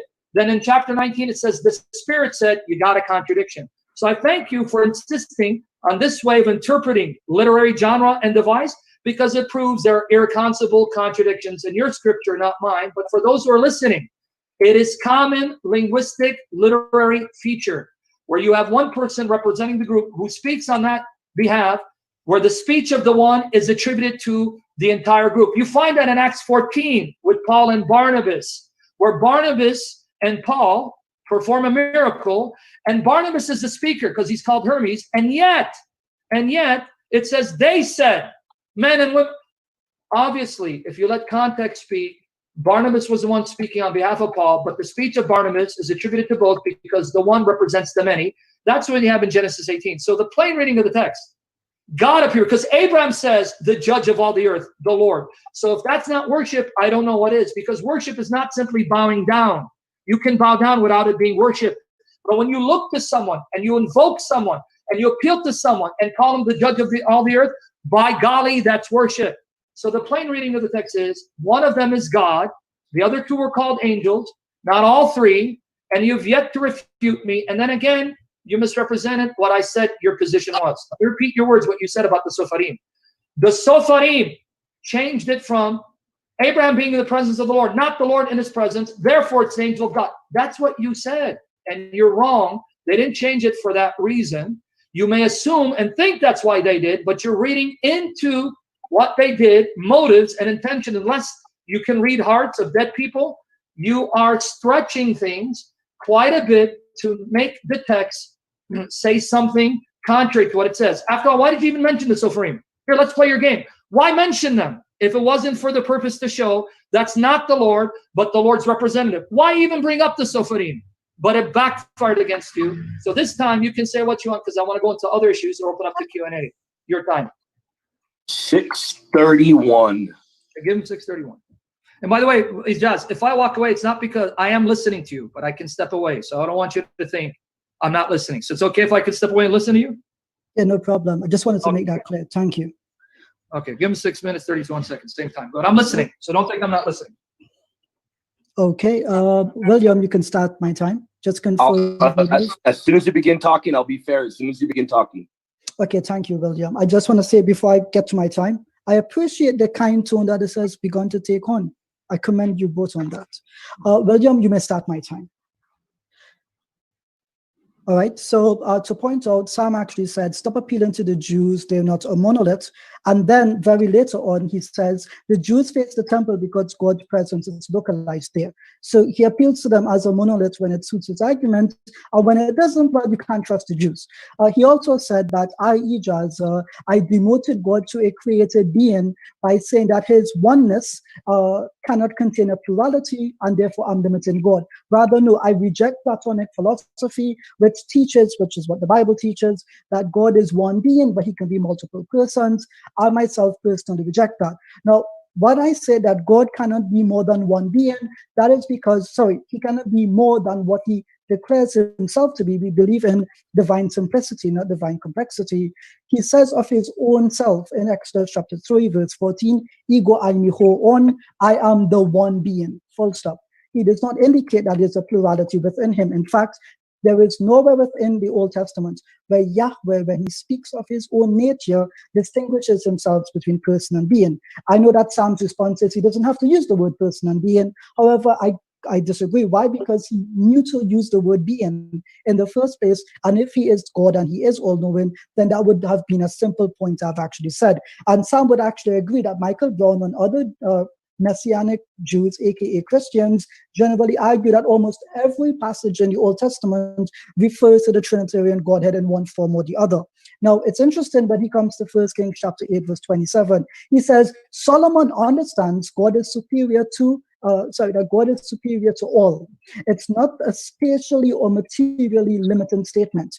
I disagree. So when I said earlier that Sam himself said this was a metaphor, he denied it. He said, I never said that was a metaphor. Make sure you say what I say directly and clearly. Well, Sam, you said it a metaphor right there. You said he's talking about the majesty. It's not talking about the nature of God. I disagree. It's speaking about the nature of God, and God cannot be contained. So it is both literal and metaphorical. It is not deny that God in and of his own self is limited. I'm simply arguing the opposite, that because God is not limited, he does not have to depend upon his creation, and therefore he does not have a corporeal form. So you also said, interestingly, that people fell over and bowed down to Jehovah. And you said to me, well, wait a second, when Abraham does it, it's not worship here, but in other places it likely is. Well, wait a second, how do you determine when it is and is not worship? If Abraham understood one of those three to be Yahweh himself, why did he not fall down and bow to him? At no point when Abraham I want to point out here, at no point does Abraham himself identifies any of those three men as God himself. You said that is what the author of the text did, which brings me to the last point that you said. Why did I mention the Sopharim? I mentioned the Sopharim because they have edited the text. It is your assertion that, you know what, the text is preserved and it's accurate. It has not undergone any emendations. I disagree. That is the reason I brought it up. Thank you for confirming my point for me. You said when one speaks, it represents the many. This is not what I also believe about the angel of the Lord. When he speaks, he represents God, and therefore Abraham can speak to him in any form that he wants. Yes, I know that you believe the angel of the Lord is Yahweh himself. That is not a point that I think you can win. I'm just pointing out here that me, as a consistent Muslim and as a person who is studied under the Jews, they also agree that the angel of the Lord is not Yahweh himself. Therefore, Sam has an unqualified point in that regard. You said as well, when one speaks, do you mean to say that, do you think that they all speak at the same time? I take the text as it is written. I do not need to perform eisegesis. I don't need to change it. I let the text speak for itself. So it says, they say X, Y, and Z. They do this action, and Abraham responds to them. So my point simply is, I've listed 1, 2, 3, 4, 5, 6, 8 of the points that Sam spent his 6 minutes on. I've deconstructed and dismantled every single one because I am proud of the one true eternal God. I can only hope that Sam has the same reverence for God as I do. William, how much time do I have left if I'm allowed to ask you a question? Let me pause it. Let me pause it. That you have 2 minutes and 5 seconds. Did you ask me one too? No. Say that again, Sam. I didn't hear you. Did you ask me a question too? I mean, both of us or only him? No, in my conclusion, I don't understand. Oh, because you said you want to ask him a question. I said, ask me as well, not just him. Include me. Oh, okay. Well, I'm including you. That's why you're here. Okay. Okay, thank you. But, thank you, sir. Okay. So yeah, you mentioned, let me see here. You said when you look at them and call them the judge, that means that he's identifying that individual as God. I say no. Just as when Jeremiah in chapter 2, verses 5 to 9 speaks on behalf of God, he speaks as if he is Yahweh himself. And it's interesting because the text itself does not quote Jeremiah himself as saying, I am speaking on behalf of God. Rather, he speaks to the people and he gives this long explanation that he is the Lord thy God. And they understood him without having to take that as him being God himself. So the Jews are able to identify and make sense of what the text says. I disagree with your eisegesis that sometimes it's God, sometimes it's not God. And just because he speaks in the first person, it must mean that he's God himself. I disagree. I implore you to read Jeremiah chapter 1, verses 3 to 5, which qualifies my point that God puts his very words upon the lips and tongues of his servants. William, how much time do I have left? You have 1 minute and 5 seconds. Okay, so I think I'll end my time there. I think I've qualified my arguments and my claim. What we will do now, hopefully, Mukit, are you here? Yeah, yes, I'm here. Okay, are you able to be the moderator for the Q&A section? Yeah. Okay, Sam, how do you want to do this? One question each. Yeah, go ahead, ask questions. So you can, if you want, direct it to me and William or whatever minute. So I don't care. We don't ask you. You can ask us if you want. Go ahead. We can all touch upon them. It doesn't matter. We can all deal with it. William, everybody can answer. I think a question can be asked directed to a specific individual, and the interlocutors should be allowed to respond. Yeah. Sure. I think that would be whatever you guys want to do. By the way, is it just me where all the cameras are to the right side of the screen? You gotta minimize your window. Yeah, how do I do that? It's really killing me, man. Are you on one sec? Are you on a Windows laptop or a Mac? I got this. He's on a Mac. He's on a Mac. That's why Ijaz, you gotta buy me a regular computer, Ijaz. Just press Command H. Command H. Keyboard, it should minimize. Command what? H. Like the first letter of Mrs. Okay, then what happens when I do that? It minimizes everything else, I think, and it should give you the option to resize the window. Yeah, it didn't give me that. Yeah, because I liked it before where it was all on screen. Now it's all to the right, and it's really killing me. Everything's to the right, but it's okay. I'm sorry. That's just me. Go ahead. I'm sorry. I don't mean to distract you guys, but it's really, man. Well, I'm trying to help. Can you? Yeah, it's not working. Because I did Command H, it didn't help. See, now look what happened. Now just my ugly face. When God was making critters, he okay, hold on. All right, guys. Sorry, go ahead. Let's just start. I apologize. I'll figure it out. Is there anything that you can your mouse over and just see if anything highlights that you can click on to change the view, or any like area that has like a thumbnail thing or anything that you could it's not working. Forget me, guys. I don't want to drag it. Just let's go. I apologize. Yeah. Okay, so can I ask the first question then? Directed to Sam. Yeah. Thank you. So Sam, can I kiss you? You're asking me a question. I love you. Can I kiss you? Yeah. On the cheek, sure. But we're supposed to practice social distancing. So, right. So Genesis 18, right? We've been discussing that a lot. So could you direct us to the instance where the text actually identifies any of the three persons that appeared before Moses as being Adonai? Yes. Specifically.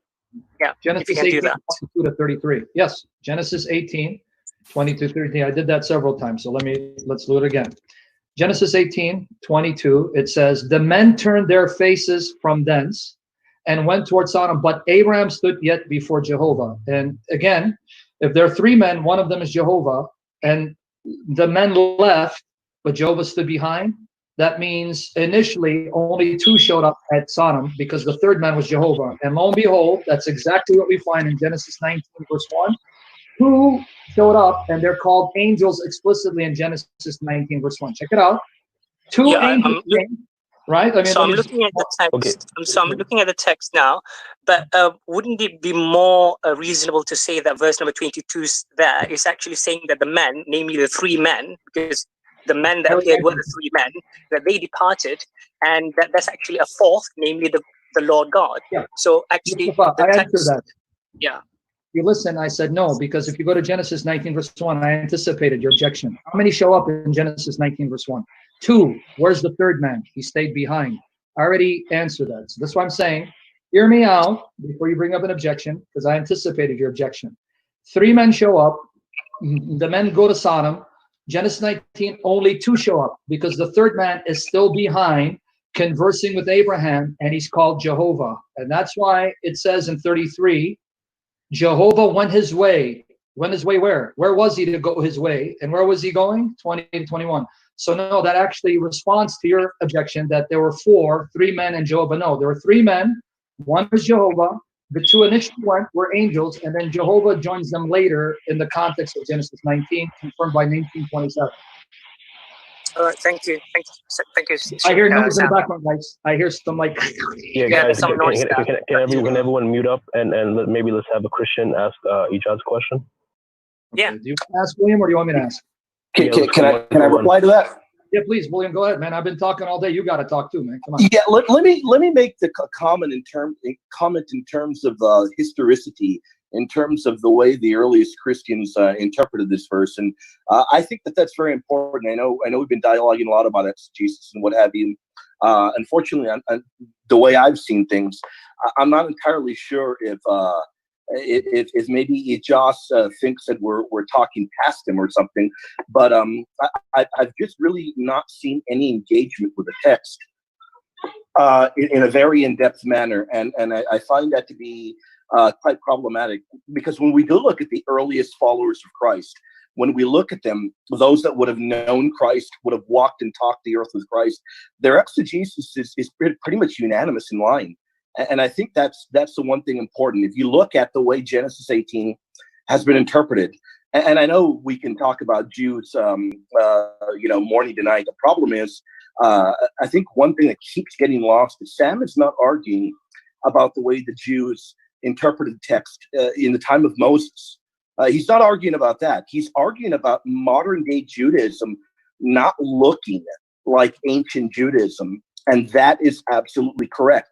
You can see such an exodus already at an early time in history, as early as Rabbi Akiva, who begins banning texts because the Jews at the time are hearkening to texts like Exodus 15 as referring to Christ as Yahweh, looking at it and referring to Jesus Christ as Yahweh. So I think a very important element that seems to get lost is that early Judaism, Christianity is a fulfillment of that. Is the fulfillment of Judaism. And the earliest Christians did view these texts in like manner. They did view the angel of the Lord to have indeed been Yahweh. This was a classical interpretation, and there really is no break in history. We can look at as early as the Apostolic era and then go all the way to the medieval period and the modern day. There's just really no break there. So I see the problem being that if we don't there's two things that should be done: exegeting the text and looking at how it's looked at and viewed at through history. And you're going to find that Sam's interpretation has been virtually unanimous in the early church. And I think that that's a very important point that seems to not be touched upon. Okay, so I did think that we agreed that the other interlocutor would be able to respond to the question, yes? So I would actually take this time to respond and take umbrage to William's statement. In fact, I have not seen any Christian actually read the text as it is. I have found that you play with the text. You say it's a metaphor. One instance, it's literal. The other, you don't afford the possibility that Yahweh himself does not have a corporeal body. You don't accept the point that the Jews also make, treating them as a monolith, as Sam did, that the Jews also accept that this is not God physically appearing on the earth. That's why I engage with 1 Kings 8:27. I engage with the text. That's why I reference Genesis chapter 19, verse 24. I went through all of these steps to simply demonstrate the text never identifies one of those three persons as Yahweh himself. All of this is simply Abraham in conversation with someone who represents the Lord. So I found it strange, your last comment, William, where you said the Christians have always understood this in this way.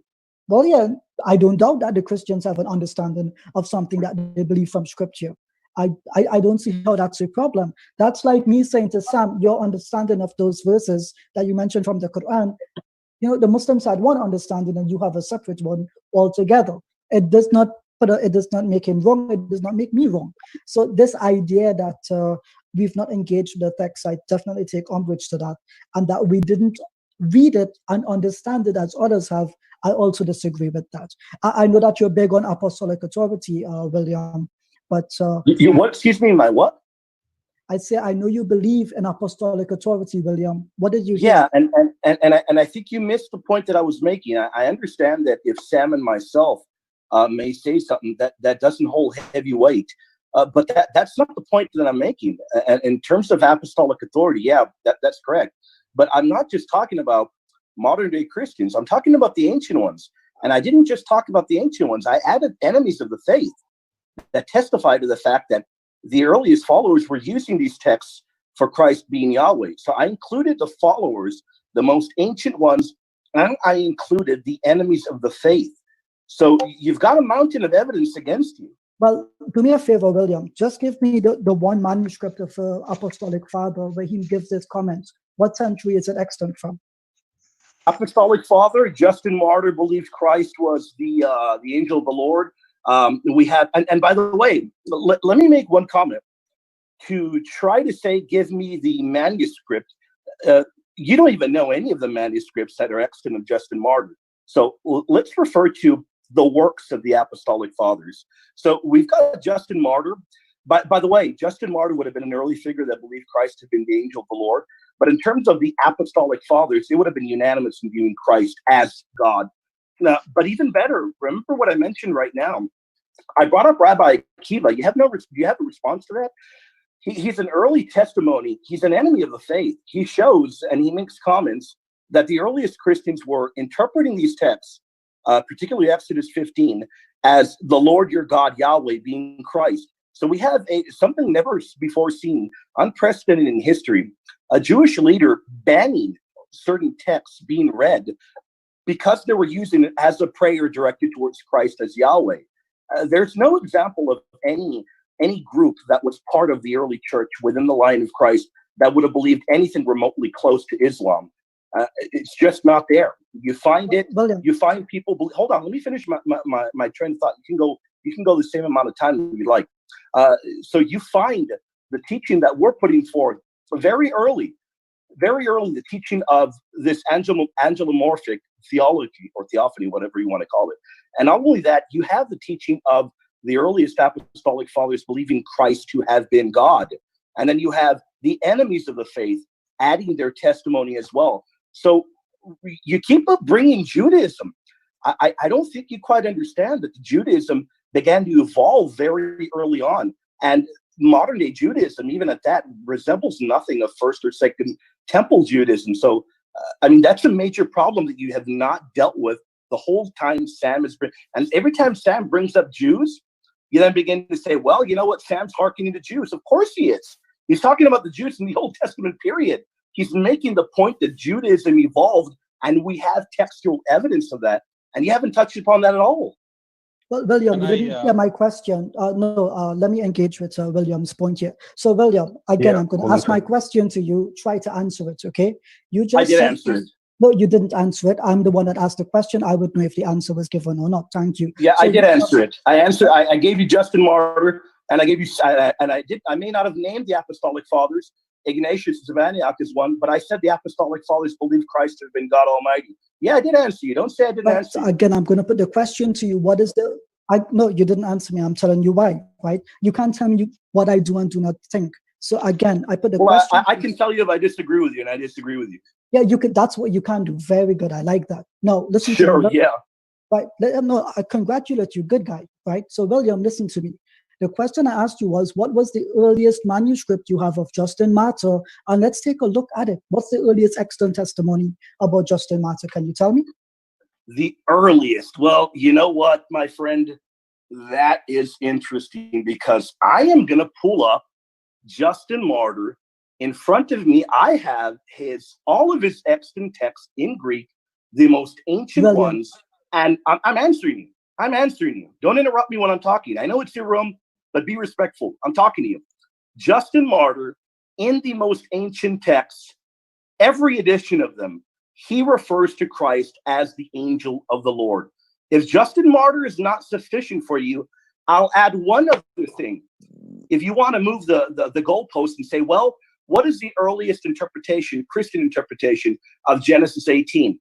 The earliest Christian one that exists, the earliest Christian ones predate any modern day Judaism, predate anything from the Jews that give explicit commentary on this. And every single one of them are unanimous interpreting this as Christ being the angel of the Lord, being God Almighty. You have this from the very early school, the catechetical school of Alexandria, each of their leaders, and that can be traced historically back to St. Mark. So, I mean, the evidence is overwhelmingly against you, my friend. Okay, so can I ask a follow-up question? One second, Ibn Anwar, just 1 second, right? So I hope everyone heard the question I put to William, which he did not answer. What is the earliest extant text we have of Justin Martyr's work? Hold on, guys. William, I didn't interrupt you. You told me not to interrupt you. Let it just speak. Go ahead. It's quite rude that when I ask you a question, you can interrupt me, but I can't ask you a question, and you have. I thought you were asking me a question. Go ahead. You're gonna wait for me to ask. Let it just speak. Let it just speak for a bit. I like how all the Christians magically can read my mind and know when I've finished asking my question. As this, well, you go silent, so I figured it was you asking. Yes, don't forget the magic marker. But I go silent because let's just calm down. Go ahead, guys. I go silent because when someone else speaks, I try to listen to them. So please excuse me for being polite. I'm going to speak over you every chance I get now. I put the question again. No, you're not going to. Right, no, I put the question to you. What is the earliest extant manuscript of Justin Martyr's work that we have? You said you have it on the screen in front of you. Brilliant. Read us the date from it. The date is, give me 1 second. I'm going through it. Yeah. And after this, I want to have a Christian ask a question. Jay. Any Muslims asking us questions? I have a follow-up question. Hold on. Ibn Anwar ask a question, so that's one Muslim, so we'll have one Christian again. Jay first. Ask your question right now.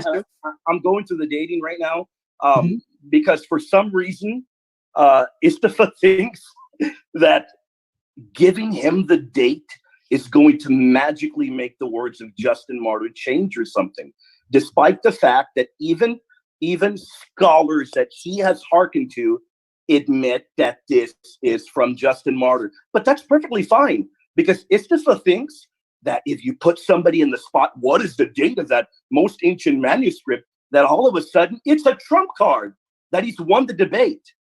It's a fallacious and a poor argument. I will get the date in just a moment, and we'll see where he goes from there. Because he still hasn't touched upon the enemies of the faith. While you do that, in the meantime, perhaps we can have a question from a Christian guest. Jay, hold on, William. Guys, I'm going to put my mic on mute as y'all ask a question. Let's find the date. Okay. Jay, do you want to ask your question? Wait. I just want to respond to. Hold on, Jay. 1 second. Ijaz, go ahead. Yeah, right. So I like it when Christians bring this argument, right? What is the point in asking what is the extant date of something? One, Christians seem to be unfamiliar with the concept that there are homonymous emendations in their written text, especially of the church fathers. I want to point out that even, what do I have it here? My critical editions literally point out that we cannot take the quotations of the New Testament as they are because they've undergone pious emendations over the years. So when Christians say to me, well, Justin Martyr said this, I'll tell you what. There's a difference between someone emendating Justin Martyr's text or any church father's text. You actually have to find a diplomatic edition which qualifies your point. Okay, if there's no diplomatic edition, is there perhaps a critical edition that gives us what Justin Martyr himself said? And this is a very simple process in historiographic research. So, for example, when it comes to let me give a work here, Ehrman's work on, I think published by Loeb, on the Apostolic Fathers, that is a critical edition. He has to look and see where variants come up, and I try to identify what the earliest form of the text is. And he also pointed out in the discussion with you, William, there's a difference between the Ausgangs text and the archetypal text, and I will get to that. The long and short of it is, you fundamentally do not understand why I asked the question, because you assume as a Catholic, everything goes back to Christ and his apostles. Wrong. I live in the real world. We don't have to believe that. So while you get that date, I do have it on my screen. I have it in front of me right now. I'll send you the link if you can find it in the screen. I don't need you to. I already have it. What is the date? Okay. It's 3rd century. I don't need you to send it to me. And I'll add one other thing to you. I don't know why you keep going on and on about textual editions and saying, well, we need a critical edition. You don't even know what you're talking about. I've got a critical edition in front of me from Cholot. What on earth are you talking about? I have the Greek in front of me. This is a critical edition. You can buy it on Logos as you were talking. I've got it in front of me, including the variants. So guess what? Your attempt to muddy the waters by asking, well, give me the date. Regardless of the date, there is no textual variant in the areas where he talks about Christ being the angel of the Lord. The most ancient ones have it there. I've got a critical edition in front of me. So to try and mislead the audience to sound smart, you don't sound smart, because I know exactly the tactic you're using, and it doesn't work on me. Can I ask a question related to that? 1 second, Sam. Let me just hold on. Yeah, let me respond to William. Right. So I like it how, William can use these ad hominems. You don't know what you're talking about. And he raises his voice as if he's Yahweh himself. Well, I'm just trying to talk because I don't have... William, hold on. I didn't interrupt you. Hey, hold on. Don't mute me. I'm telling you. No, William, you need to... I am clarifying to you that I wasn't... Let him finish, William, please. Let him finish, please. Go ahead, Ijaz. Sorry. What is it with these people are not being patient? They can ask questions, but when we speak, oh, why are you muting me? No, know your place. It's quite simple. So again, don't talk down to me, or we're both not going to put up with this. Right, William. Hold on, with all due respect. Listen to me. I was telling you, I only interrupt. William, with all due respect, please let Ijaz finish, and then stop muting me. With all due respect, please. I'm being respectful, let's guys. Calm down, let's calm down, everybody. Please. So Ijaz, please carry on. Let's calm down. Please. Yeah. Yes, thank you. So I like it when Christians tell me, you don't know what you're talking about, and they raise this voice as if their aggression wins an argument.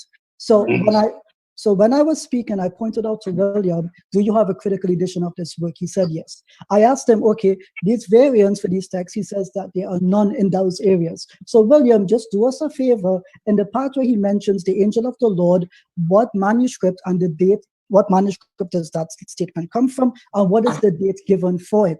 And I put the question to you. I want the terminus ante quem and the terminus post quem. Simple question. You have it on the screen in front of you. I'll give you a minute. Click it. It takes you less than 2 seconds and bring it up for me. I don't need a minute. It's Oxy 5129, and I will answer you one more time. I wasn't interrupting to be rude. I was trying to clarify. I don't appreciate being muted and being disrespected. I wasn't trying to disrespect you. I was clarifying something. And once more, you don't know a thing. And by the way, me raising my voice, because I don't have the camera on, and I have a speakerphone on. I'm not raising my voice to be rude to you. I'm raising it so I can be heard. I'll go back to my point. You have no clue. You have no clue what critical editions are. Can I ask William a question? Yeah. Hold on. We have Jay coming up. Just 1 second, brothers. Yeah. So if we talk over each other, that will be. Hold on, guys. Yeah. Hold on. Give me 1 second, okay? Let Sam ask you a question. Give me 1 second. No, wait. I want to respond to your question about Justin Martyr. Let me just respond to William quickly. Syriacus 5129 only contains 6 lines, and it's from the 4th century CE. So just tell me how you had the entire book from the 3rd century, and just explain that to me, William. I would love to see Syriacus 5129, where it only has 6 extant lines, but apparently you, with your computer and logos in front of you, you got all of it on that 6 lines. Did you know? Yes, Sam, you can ask your question. Yeah, because you mentioned Bart Ehrman, and Bart Ehrman is an expert on the church fathers. So I'm going to now use Ehrman because you mentioned him. Ehrman, in his book, How Jesus Became God, pages 331, 332, and he is the expert on the patristics. So please, I hope you don't discount him as a witness, because you're trying to give the impression that if we don't have early extant attestation, that somehow means that we can't know what Justin Martyr said. Bart Ehrman says you're wrong, because he tells me here in his book, so Ijaz, I want you to answer, the scholar in the field of patristics who studied the extant manuscripts comes to a different conclusion from you. So your fight's not going to be with Bart Ehrman. So I'm going to quote what he says about Justin Martyr's Christology. All right, he says, in several places throughout his writings, Justin speaks of Christ as the angel of the Lord who appeared in the Old Testament. That sure sounds like what William just said, but wait, Bart Ehrman, don't you understand? The earliest copy is only 6 lines. How can you determine what Justin Martyr said, Ehrman? Shame on you. In chapter 2, we saw that there's some ambiguity in the famous passage of Moses in the burning bush.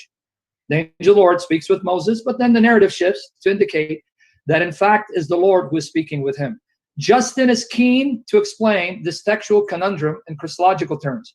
The reason this divine figure is both the angel of the Lord and the Lord at the same time is that it is not God the Father who's there in the bush, but is Christ, who is fully divine. First, Justin establishes that the angel is no mere angel, but God, and then he quotes Justin. Do you not see that he whom Moses speaks of as an angel, who conversed with him from the fiery bush in the same, who being God signifies to Moses that he's the God of Abraham, Isaac, and Jacob? Then he argues that this God could not have been God the Father. So now, Ijaz, can you please tell everyone, Bart Ehrman, who is the expert on the patristics and the manuscripts and knows the oldest witnesses to Justin Martyr, how did our Bart Ehrman know that William is right, that Justin Martyr identified Jesus as the angel of the Lord, who's not the Father, but he's the very God that appeared to the patriarchs like Moses, and it was Jesus as the angel who appeared to Moses in Exodus 3, when, according to you, because the earliest extant witness is only 6 lines, we really can't know what Justin Martyr believed, but Bart Ehrman, who's the expert on Justin Martyr, not you, not me, says you're wrong, we can know. So why do you go against the very authorities that you misquote? So this is interesting because this is called the fallacy of appeal to authority. I want to point out here that Bart Ehrman himself distinguishes, at least on his blog, the difference between the archetypal text and the initial author themselves. He does not dispute a text when it only has one authorship attributed to it in history. It does not mean, however, that what he attributes to Justin Martyr means that it actually is from Justin Martyr. Recently, he argued on his very blog, and I'm sure that you have a subscription to it. He said, even if a text is contained in the Gospel of Mark, it does not mean that Mark wrote it. So I'm using his standards and his arguments. Now, you are fine. Here's the question I put to you. Where does he state that whatever is attributed to Justin Martyr can be historically relied upon to be from Justin Martyr? That. You ready? Please Genesis 18. No, hold on. No. He said, let them talk. No, but can I answer his question? Because you guys now talk. Yeah. Yeah, go ahead. can you show me from the blog, because you misapplied what Ehrman says about Mark to what he says about Justin Martyr. So you keep doing this. You quoted what Ehrman said about Mark. I just quoted to you what Ehrman said about Justin. So the burden is on you, not me. Where does Bart Ehrman say, we cannot know what Justin said? Let me read what he said one more time. So don't quote me what he says about Mark. I'm telling you what he said about Justin Martyr. I know you're trying to confuse and conflate the two issues, but it's not going to work today, Ijaz. So I'm going to read him one more time, and then go to his blog. Go to his blog. Give me the date and the timestamp and the paragraph where he says, we can't know what Justin said. Let me read one more time. Maybe I wasn't clear when I read his own words from his own work, and I'm going to ask you the question again. I'm going to ask it again. There are two principal ways that Justin understands Christ as a divine being. No, Bart Ehrman, you can't know, because of what you said about Mark has to apply to Justin. So if you don't know what the original form of Mark is and their interpolations, you can't know what Justin says, because that's Ijaz logic, Bart Ehrman. There are two principal ways that Justin understands Christ as a divine being, both of which harken back to the earlier views we have already explored. Justin develops these views in more sophisticated ways. Now let me show you where he quotes him. Christ was also one of the three angels. What, Ehrman? Justin Martyr said what? Christ was also one of the three angels who appeared to Abraham at the Oaks of Mamre in Genesis 18. Another passage we have considered, because this angel is also a man, but he's called the Lord, it is clear to Justin. Quoting Justin from Dialogue 56. There exists, and is mentioned in Scripture, another God and Lord under the Creator of all things, who's called angel. This one appeared to Abraham, Jacob, and Moses, and is called God, and is distinct from God the Creator, distinct that is in number but not in mind. Another quote, these patriarchs did not see God the Father, but, quote, God the Son as angel. Dialogue 127. So let me make it clear again, Ijaz. Maybe the first time I spoke too fast. Quote me where Bart Ehrman said, we cannot know what Justin said because we don't have very early manuscript attestation for what he said. And like Mark, there's interpolations. Therefore, Justin Martyr, his manuscripts have been interpolated. Therefore, we have to be agnostic. That's not what he said. But give me verbatim Ehrman, the expert on the picture that you appeal to. So don't say I'm appealing. You mentioned him in your response to him. Quote him where he agrees with you. If not, let's go to the next question. Go ahead. Right. So it doesn't. Can I ask the question about Justin Martyr real quick? No, I got to respond to Sam. Hold on, Fred. Hold on, Fred. So I want to point out that, unfortunately, as Muslims, we don't hold the belief of Sam that the louder you speak, the more accurate you are. We actually go with intellectual rigor. So I want you to notice what Sam said and did. Listen to the confusion in category here. He's saying that when Bart Ehrman speaks about an error in an author in antiquity, must mean that, it can't also be applied to Justin Martyr, what you apply to Mark. But which is the more important one? The point is, at the end of the day, one is scripture, one is not. If both of them are treated equally on equal scales, you like this term consistency, Sam. If he can make the argument for Mark, just because it's in the Markan corpus does not mean it is actually for Mark. Where does he not make the opposite claim for Justin Martyr? Just because he treats it as if it is from the Justin Martyr's corpus does not mean he believes that Justin Martyr, the historical individual, wrote these in his very own words. In fact, there's a very popular article he has on his blog, Textual Problems in the Apostolic Fathers. One is, I think, from 2012, October. And I think the first one is also from October 2012. All you have to do, Sam, is sit down and read it to understand when scholars differentiate between something, a work belonging to an author's corpus versus the author themselves having advocated that point of view. And even if it was he believes that the author advocated that point of view, it goes beyond the pale of historiography to identify whether or not that was actually written pen to paper by that individual, because as he accepts, as do other scholars, homonymous authorship in Christianity is not something new. It's well established. And what you actually seem to be arguing here is, well, let's forget all the technicalities. If it says it here, that's what it must mean. Well, no. I mean, I know that Burton Mack in his book mentions this, who wrote the Gospels. He actually points out when scholars say Mark or Matthew, John, or whatever individual said something in history, they don't want to apply before it attributed to that individual. They use this language for convenience in scholarship. I think that is actually, in fact, the first 2 pages of that book. So the point, quite simply, is raising your voice does not win when you do not understand the technicalities behind the argument.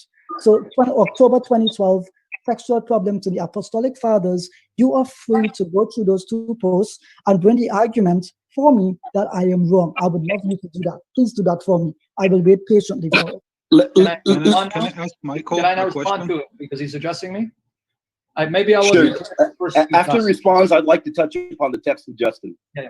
Maybe I wasn't clear the first 2 times. I'm going to try it a 3rd time.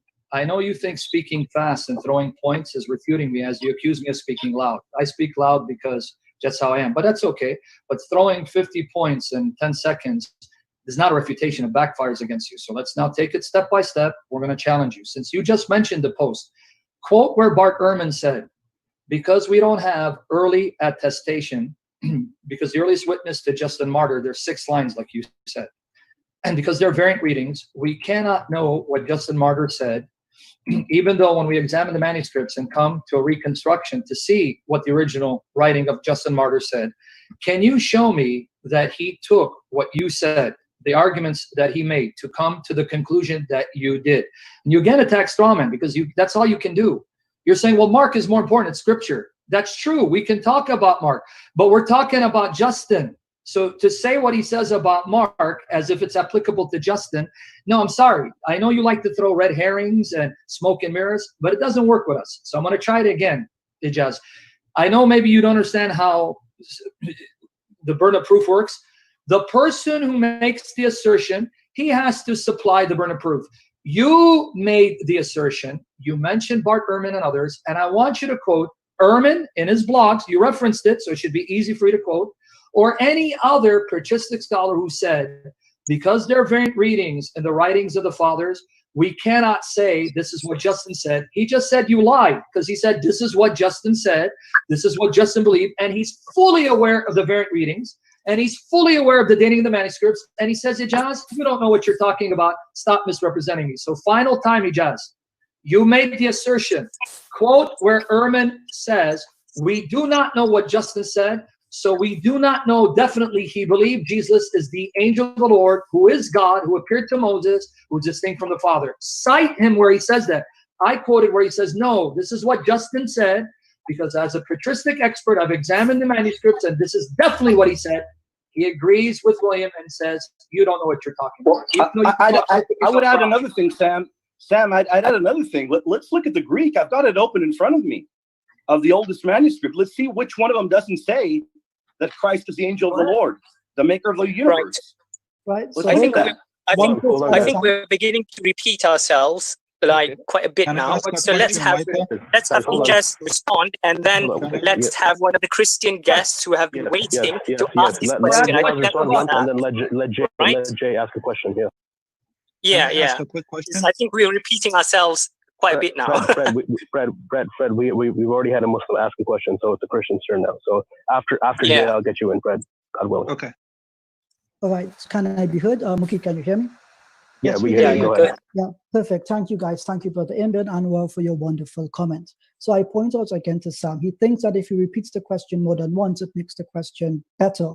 Rather, argumentum ad infinitum does not qualify his claim. I already pointed out that in 2 blog posts, the textual problems with the Apostolic Fathers, one from October 2012 and the other from, actually both are from October 2012, one from the 30th of October, the other from the 31st of October. Again, he points out the problem is that A, we do not have the original text of any of the Apostolic Fathers, just as we do not have the originals of any book of the New Testament or of the Hebrew Bible, or well, of any book from the ancient world. And B, the copies we have all differ from one another. So which copies do we trust? Again, this is on the Apostolic Fathers. Now, notice I referenced Bart Ehrman as the translator for Loeb's work.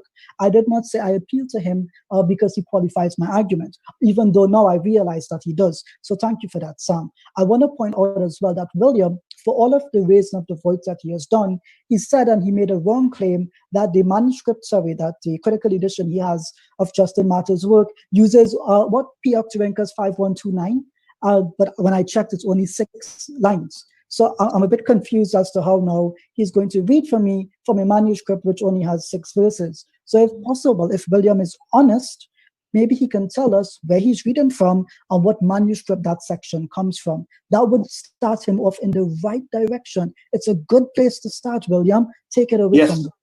Yes, thank you very much. Okay, I will. William, hold on. Hold on, William. We agreed that we'd let a Christian ask a question, right? Hold on. William, we agreed. He asked me. Say one thing. He asked me a question. I'm going to reply. William, guys, I'm going to reply. Okay, William. Everyone quiet. Yes, William, please respond. Thank you very much. He asked me, first off, what the oldest manuscript was. He didn't ask me to read that exact verse because I wasn't quoting dialogue with Trypho. He asked me what the oldest manuscript history was. I said what it was. Stephanus would be the oldest, and I'm reading, excuse me, from a critical edition, which right here says this is the proper reading of the most ancient manuscript tradition. Let us look at it in the Greek. Open it up, since you have all these historical documents before you. Let's go to the Greek in dialogue with Trypho, where Justin says that Christ is the angel, and he is the maker of all things, and he is God. Let's go to the Greek. Tell me which manuscript you've got that would be lacking that. So one more time, William, you said the earliest said that, so I'm giving you the opportunity. The earliest is what, and where does it have that quote? It's a simple question. The earliest. I asked you a question. Answer it for me. Let's go to the Greek. I'm telling you, every single one has it. None of them is lacking that from dialogue. What is the earliest one with that statement? The most critical one would be the edition Stephanus. According to Otto, who I am reading, combined the most ancient manuscripts. That is supposed to be the best reading. And from what I am looking at here, I'm looking at the Greek. I don't see anyone missing this passage. And I'm going to go right back to it because you're not going to escape this. Read it for me in the Greek. Which manuscript is missing this? William, I asked you the question. The verse that you have, the line that you have in front of you, where he makes this claim. Hold on. William, 1 second, right? I am not disputing that the editions have it. Thank you. Thank you for proving my point. That's my only point. My point is the most ancient editions have that in the text. Every single one has Christ as the angel of the Lord and God. The most ancient ones. William, can I say one thing real quick? It's not a response to any of you. It's not a response to any of you.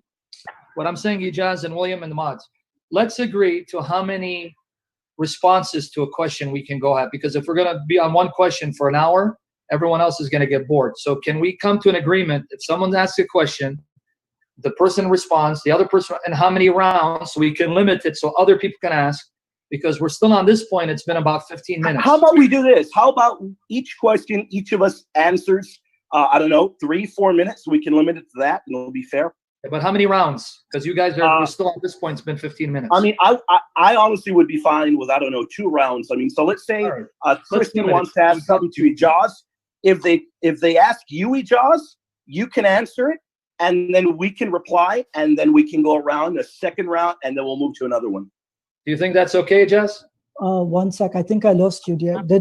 So let's say a question is asked to Sam. Yeah, Sam answers for 4 minutes. He'll go first, and then we'll follow. No, I think 4 minutes is a little bit too long. Yeah, too much. Go 3 minutes. Yeah. Whatever. 2-3 minutes. Who's going to keep count? Rounds? Who's going to keep count? You guys are making this really complicated. Oh, there's a kid in the other back. people have questions. I've been waiting. All right. Okay. Guys, can you give me 2 minutes, please? I'm going to give my daughter a snack. Give me 2 minutes, please. Yeah, that's what I'm saying. If we keep going on one question for an hour, other people are waiting for questions. So let's agree, Ijaz, however you want to do it. If a question is asked to me, I answer. Let's say then you answer. Then another answer for me and you, and that's it? Or how do you want to do it? However you want to do it. But not stand at the same point for an hour. How about this, right? Someone asks you, Sam, a question. You answer in 2 minutes. I respond in 2 minutes. We move on. Okay. So if someone asks me a question, I answer for 2 minutes. So we can get more questions in. Yeah, that's better. Okay. So one answer to one question and a response to that answer, and that's it. Yeah. Hold on. Okay. Where the hell did Mustafa? Okay, no, he's there. Okay. I'm here. Don't worry, I'm here. We're gonna. What's that, Ijaz?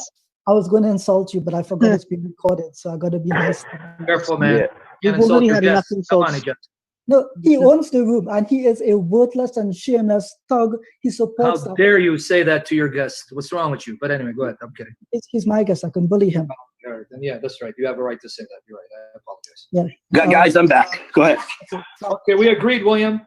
If a question is asked of you, you answer. The other person answers. We move to the next question. Okay, wait a minute. The other two answer, and then we move on. Well, here it is. I ask you a question, you answer. Ijaz responds. Next question, Ijaz, he answers, you respond. That way, so we can get more questions in. You okay with that? That'll work. All right, let's go. Whoever's next. That kills me. I think I'm partially deaf now. I'm sorry, guys. My daughter's very spoiled. I apologize. No, we love kids, and that's good. Let kids, speak. The pandemic has not been easy. So, William, I'm not sure if you understood what I was saying to you, right? My point simply was, if you can tell me whatever you're reading from, the earliest extant manuscript with that text, right? Because my assertion has always been that somewhere along the chain of transmission, whatever you want to call it, in the manuscript testimony, things get changed and applied to the initial author. Now, in Greco-Roman authorship, this is known as homonymous emendations. So I'm just simply putting the point forward. I'm not disputing that it's within the corpus of Justin Martyr's writings. I'm simply asking, wherever you're reading from, that reference, what is the earliest extant witness for it? I'm not arguing against you. I'm just trying to have you explain what the earliest extant witness is. Does that make sense? It does, and really, I've got no idea, because Otto here claims that he has, I'm looking at the footnotes in the Greek, he claims he has combined all of the most ancient. He doesn't say the dating of all of these, but he says this is the best reading. I'm even looking at the variant readings. None of them lack this. They might lack a conjunction, which doesn't affect any of the text. So regardless of how early it may be, this is the best reading. So I'm reading from the best reading of the most ancient manuscripts, and every single one of them have the theology that we've been trying to explain from the very beginning. So, I mean, I think that's the whole point. So, one sec. Yeah. So I'm not disputing that it could be within the corpus. I was just simply asking what the earliest extant date is. When I checked, that was not the date that I got. I think the earliest extant witness would have been Pioxyrhynchus 5129 from the 4th century, but it does not include that passage. It depends. Let's go to the next question then. Let's go to the next question. It depends which scholar you look at. Some dated to the 3rd. Yeah. No, because let's go to the next question, guys. Come on. Hold on. 1 second, Ibn, because we're having a pleasant chat. We're not killing each other at the moment. I think the earliest and most complete version would be a Latin text from the 8th century. That's what the LDAP database says, and I can send you that link, God willing. I understand what you're saying. I disagree with you. One of the top scholars named Otto does not take that position, so no, I don't agree with that. Does not take what position? That the most ancient are the Latin. He restores it directly from the Greek.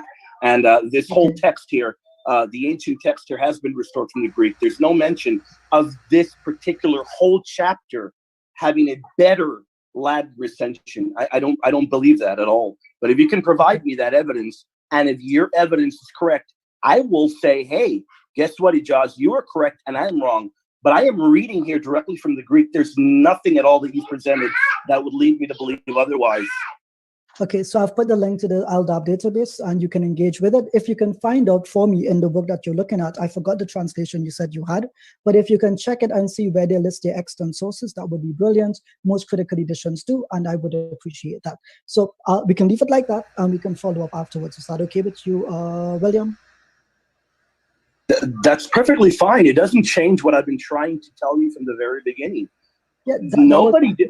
Hold on. Let me finish the sentence. Regardless of whether or not part of this is in Latin or not, none of this makes a difference, because you don't have a single scholar, not even one, doubting that these are the actual words of Justin Martyr. And the particular areas that I am quoting, because for me, Ijaz, what's important is talking about the areas that talk about the deity, and particularly the angel of the Lord being Christ, because that's what we're talking about.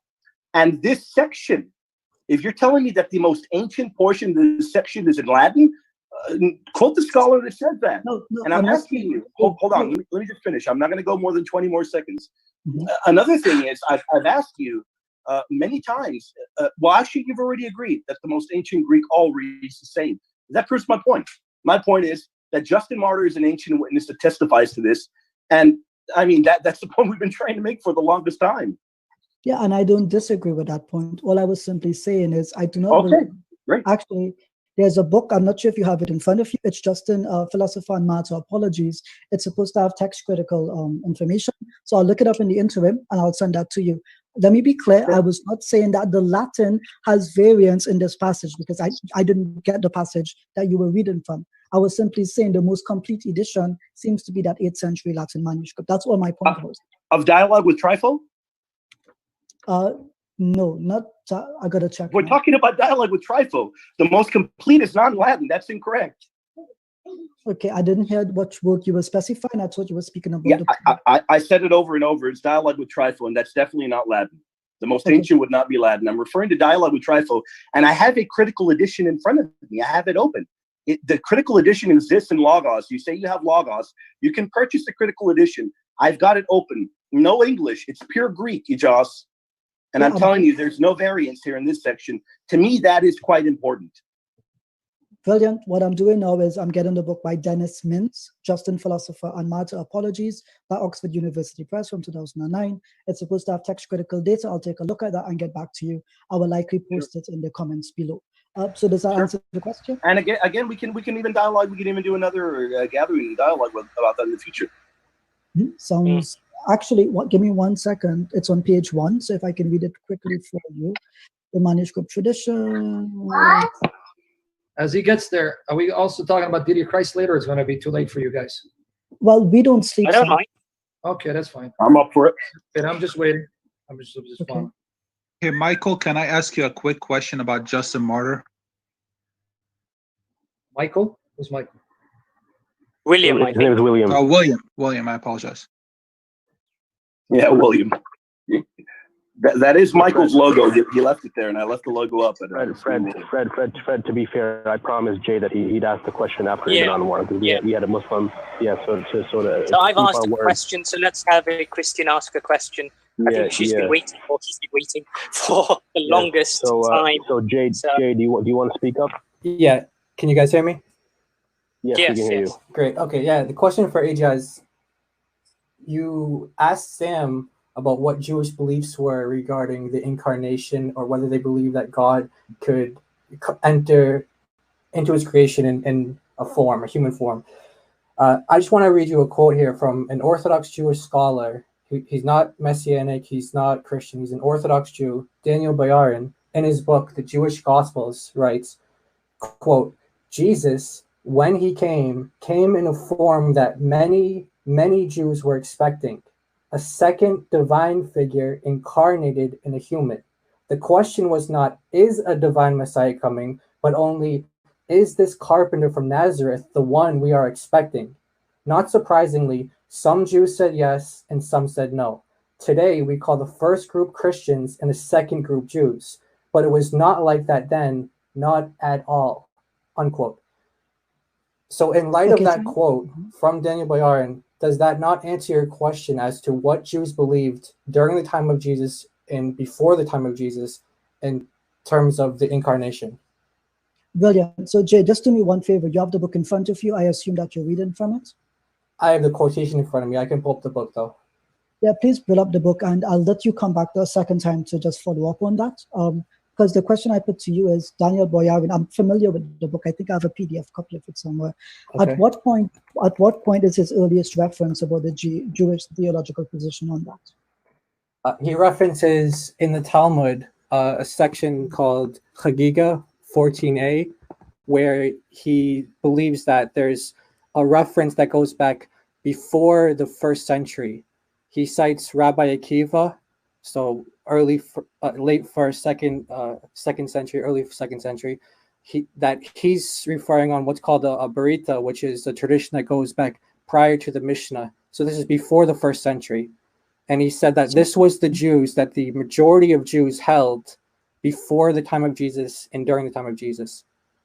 So this is a brilliant favor that you've done me here. I want to point out that normally when Muslims and Christians talk about the Jewish tradition, they say it's usually 1st and 2nd century, nothing exists before that. So is it your position personally, Jay, that we can verify certain traditions before Christ from the Jews?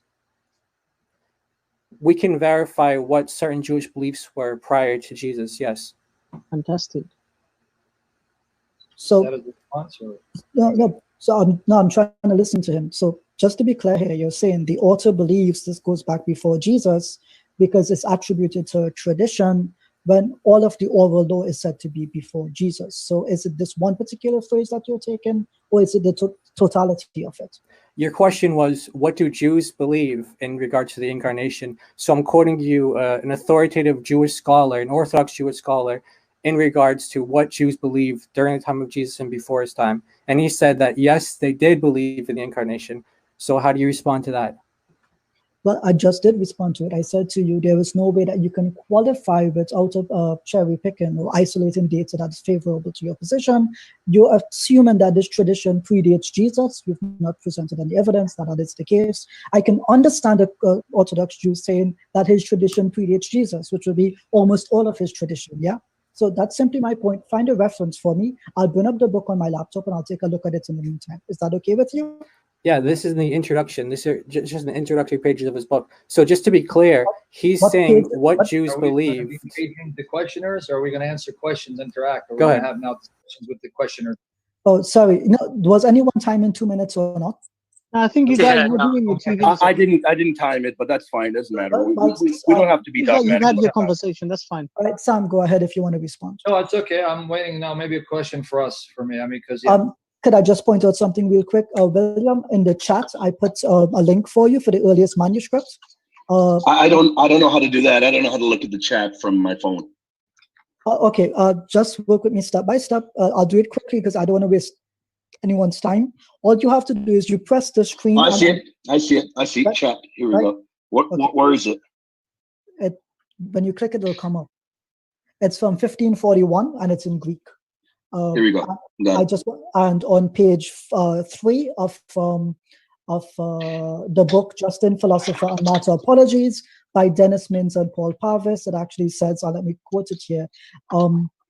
What does it say here? The only one of these of independent value, and therefore the manuscript on which rests the whole tradition of Justin's authentic works, is Paracinus Grecus 450. And so the reference for that is that manuscript I just gave you in the link. So it's from the year 1541. So I hope that answers the question. It doesn't, because this is an opera omni. Do you know what that is? I didn't hear you. This is an opera omni. Do you know what that is? I have no idea what you're saying. Absolutely. You don't know what an opera omni is? You've been talking about manuscripts all night and you don't know what that is? I have no idea what the word is that you're using. Well, this is a compilation. Hold on. Let me just be certain. Is your argument that Dialogue with Trifle, the oldest edition we have, is 1541? Surely that's not your argument, is it? Your argument was that the earliest and best manuscripts had this first. I asked you what century it was from. You said the 4th. I checked. The earliest one is from 1541. No. That's not correct. 1541 is an opera omni. How much textual? Have you ever taken textual courses?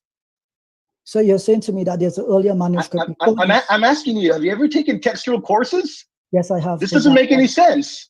This makes no sense. I mean, hold on, let me ask you, other than reading Bart Ehrman, have you taken actual courses? Yes, with Dan Wallace. I know Dan Wallace personally, and Dan Wallace would not make this argument. I know him personally. I've got his phone number. I can ask him if he makes this argument. This is an opera omni. You don't even know what that is. If it's a compendium, I know it by that word. But opera omni, I don't know that word. Well, that's the most common when we're talking about ancient compilations. That's the way the Clavis uses it. Do you know what the Clavis is? We say compendium, we say codex. Do you know what I'm asking you, do you know what the Clavis is? You don't know what that is either. Are you saying Clovis, C-L-O-V-I-S? C-L-A-V-I-S. Come on, my friend. You got these are elementary terms. But you're not arguing, are you, that the oldest manuscript of Trifle is 1541? Surely you're not taking that position. So I'm reading from a work by Oxford University Press. It's called, again, I'll read it for you, Justin, Philosopher and Martyr Apologies. I understand what you're reading from, but answer me plainly. One sec. Hold on, let me quote it for you since you think I'm wrong. It says, the manuscript tradition, 3 manuscripts come into the reckoning. Paracinus Grecus 450, Philippicus 3081, and Autobianos Graecus 274. It breaks it down and it tells you which one is the most reliable, and it says it's Parasinus Greco. How does that refute what I said? Okay, hold on, okay? As he's getting his facts. So we'll come back. I can't. My hold on. Okay, there you go. Can you? There we go. My sound had bugged out. Okay, let me get clarification, because I think this is very important.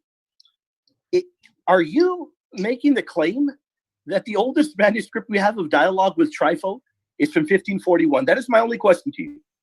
No, that is not my claim, and I will reiterate my claim to you again. Then why would you send that? Why would you send that in the chat? Let me reiterate my claim again. A work from Oxford University Press about Justin text and his manuscript tradition plainly says the only one of these of independent value, and therefore the manuscript on which rests the whole tradition of Justin's authentic works is Parasinus Grecus 450, which is the one I linked you to. Right, but I asked you earlier, why did you send a link to something dated much later that is a compendium of many works if we're talking about something that well predates that dialogue with Trypho? Because I mean, I don't quite understand the point of it. Well, you seem to miss the point, because you said the earliest. I am missing it. I seem to be missing it, because you seem to be, and with all due respect, my friend, you seem to be trying to make points from textual history. It doesn't seem to me like you really know what you're talking about. And I'm telling you with all due respect, you're tossing all these dates, talking about manuscript names. Can you read the Greek? Are you able to even read the Greek? Yes, I have, and you don't need to. So you can go, hold on, you can go line by line with me and read every variant in dialogue with Trypho then in the Greek. Literally every single one. That's not a problem for me. Now, again, okay.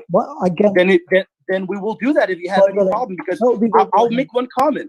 But I heard you earlier reading Greek, and it was pretty bad.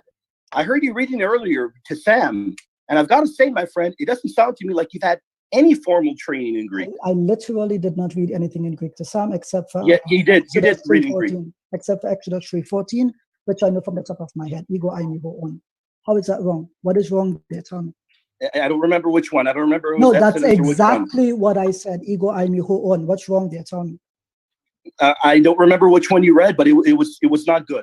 I literally did not read anything from Greek. I only quoted Exodus 3 in the Greek. So how is he wrong, William? If he read that Greek, how is he wrong? You just lied, William. Hold on. William. Whoa. I'm talking to him. I'm not talking to a bunch of people. William, wait, we want to catch you out on this. How is he wrong? I'm not going to have a bunch of people gang up on me. I'm not going to have a bunch of people gang up on me, guys. One second. Let me stop you there. How is he wrong when he quoted that in Greek? Just explain.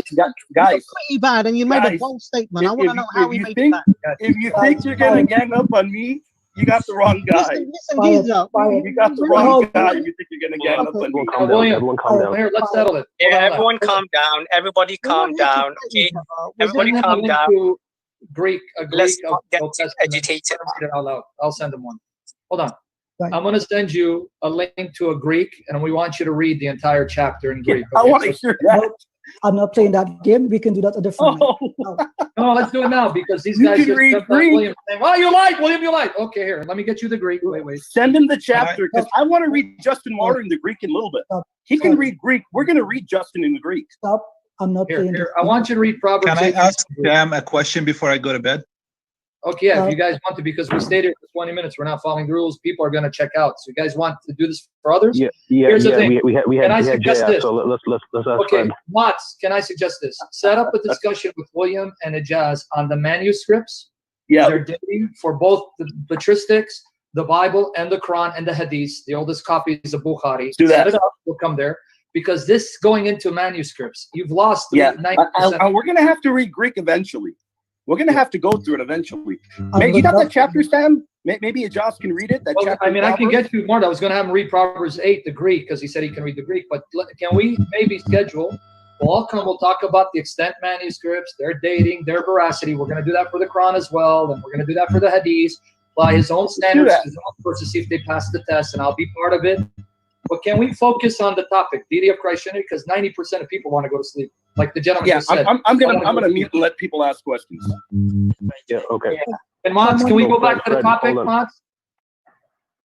Can we go back to the topic? Because this poor man even said he wants to go to sleep, but he wants to ask a question. Can we focus now on topic? Yeah. Deity of Christ Trinity, please.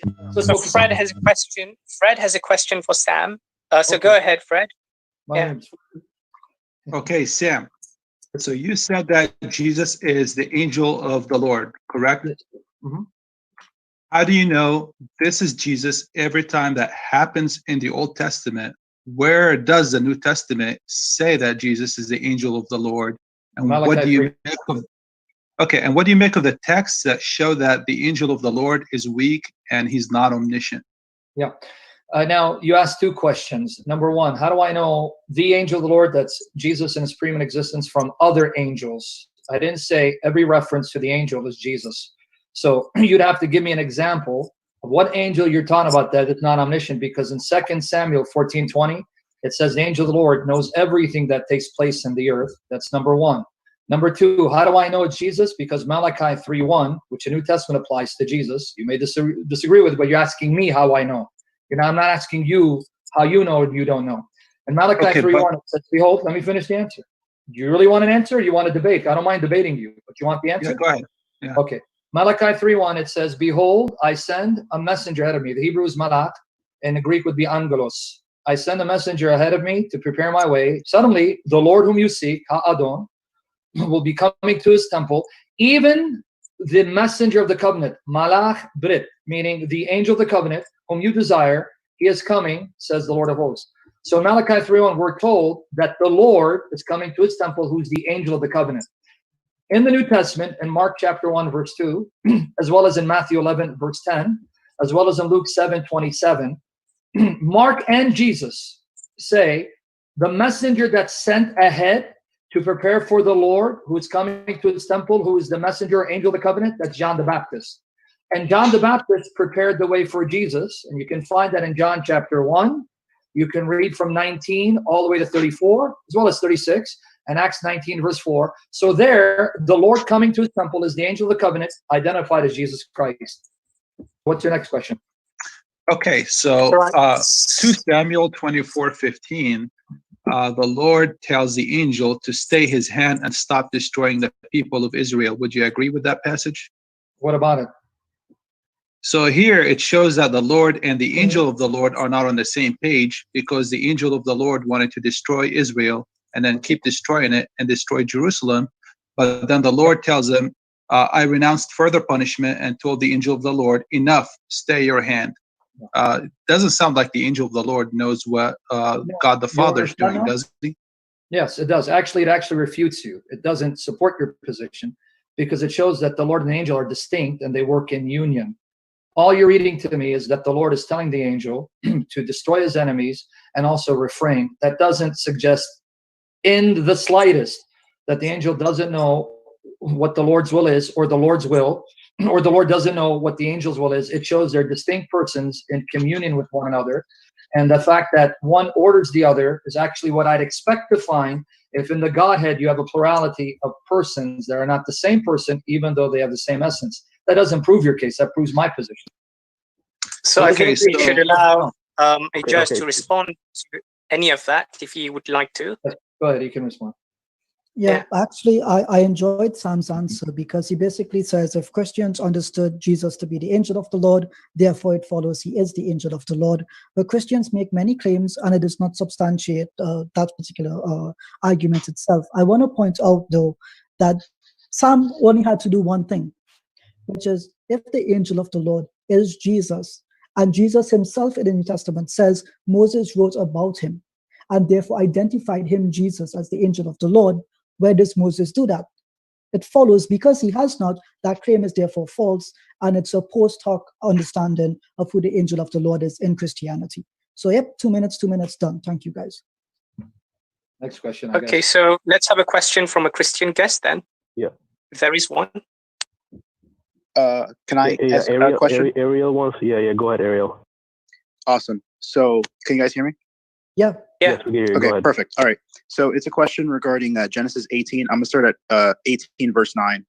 It says, I'm going to quote it. Then they said to him, so they, the visitors, said to him, Abraham, where is Sarah, your wife? So he, Abraham, said, here in the tent. And then he said, I will certainly return to you according to the time of life. And behold, Sarah, your wife, will have a son. Sarah was sitting, listening in the tent door, which was behind him. So here's my question.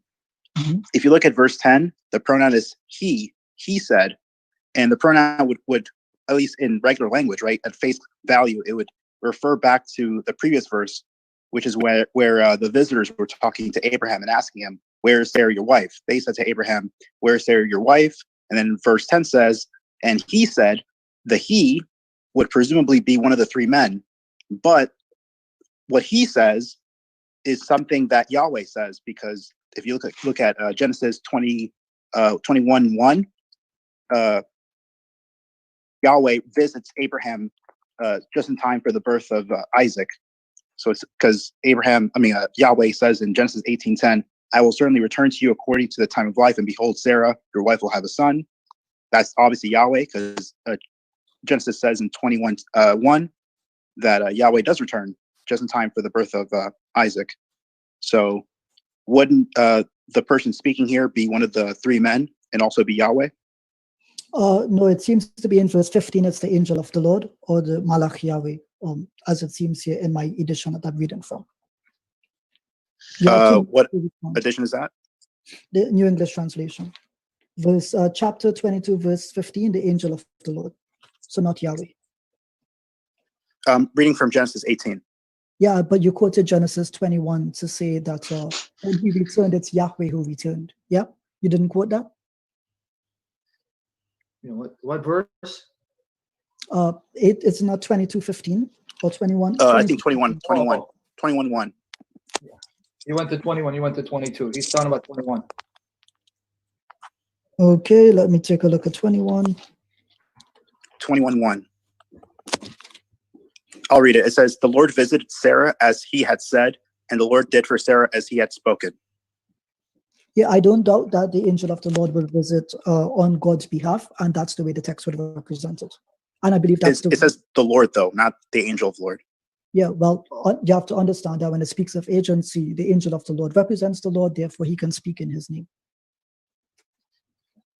Do I respond now? Yeah. Go ahead, Sam. I didn't necessarily finish, but sure, go ahead, Sam. Okay, go ahead. No, finish your point. You got 2 minutes. I'm not rushing out there. You just paused. So finish up Ijaz and then we'll Sam. Yeah, because again, this circles back to the very same question that we had addressed from the start. I understand Sam's position. The angel of the Lord speaks in the first person. He speaks as if he is God, therefore he is God. Anyone else that speaks in that sense equally has to be God. However, my perspective and the traditional Jewish understanding is that when it says the Lord does X, Y, or Z upon the earth, it's meant to be an anthropomorphism, referring specifically to an angel or a messenger on behalf of God acting on his behalf. In the same way that it says the Spirit came upon Mary, I do not think that physically a spirit overcame anyone. I just think that it's a metaphor to say that God's power overcame that individual, and that's the basis I hold to in this verse. Again, all of my belief is dictated by 1 Kings chapter 8, verse 27, Numbers chapter 23, verse 19, etc., etc. I think even in Isaiah it mentions, no God is formed before me. I think it uses the word genocide. The very same word I think is used in John chapter 1. So it's a one-to-one equivalence. This is antithetical to God's nature, and that's where I stand. Thank you for listening. Sam, please go ahead. You have 2 minutes. Okay. Yeah, this concept of agency is misapplied because agency doesn't mean that the person who comes can be identified as God, worshipped as God, claimed to be God, and does what God alone can do. And this is here's proof. Daniel 8, it says Gabriel showed up. Daniel 9, it says Gabriel showed up. Luke 1, it says an angel of the Lord showed up and he said, I am Gabriel. Revelation 22, verses 8 to 9. The angel who is the agent of God in Christ, when John goes to worship him, like we find the Old Testament saints worshiping this particular angel, he says, see, do not do that. I'm a fellow slave of you and your brothers who hold the testimony of God, worship God. So no, angels who are mere creatures don't claim to be God, don't claim to do what only God can do. They're not worshipped by others and identified as God unless that angel is God, distinct from God. And it's ironic he mentioned Isaiah 6. And Isaiah 6, Isaiah chapter 6, not Isaiah 6, he mentioned Isaiah. In Isaiah 6, verses 1 to 5, Isaiah said, in the year that King Uzziah died, I saw also Adonai sitting upon a throne, high and lifted up. And just in case he wants to deny Jehovah, Verse 5, then said I, woe is me, for I am undone, because I am a man of unclean lips, and I dwell in the midst of the people of unclean lips. For mine eyes have seen the King, Yod-He-Vav-He, Jehovah of hosts.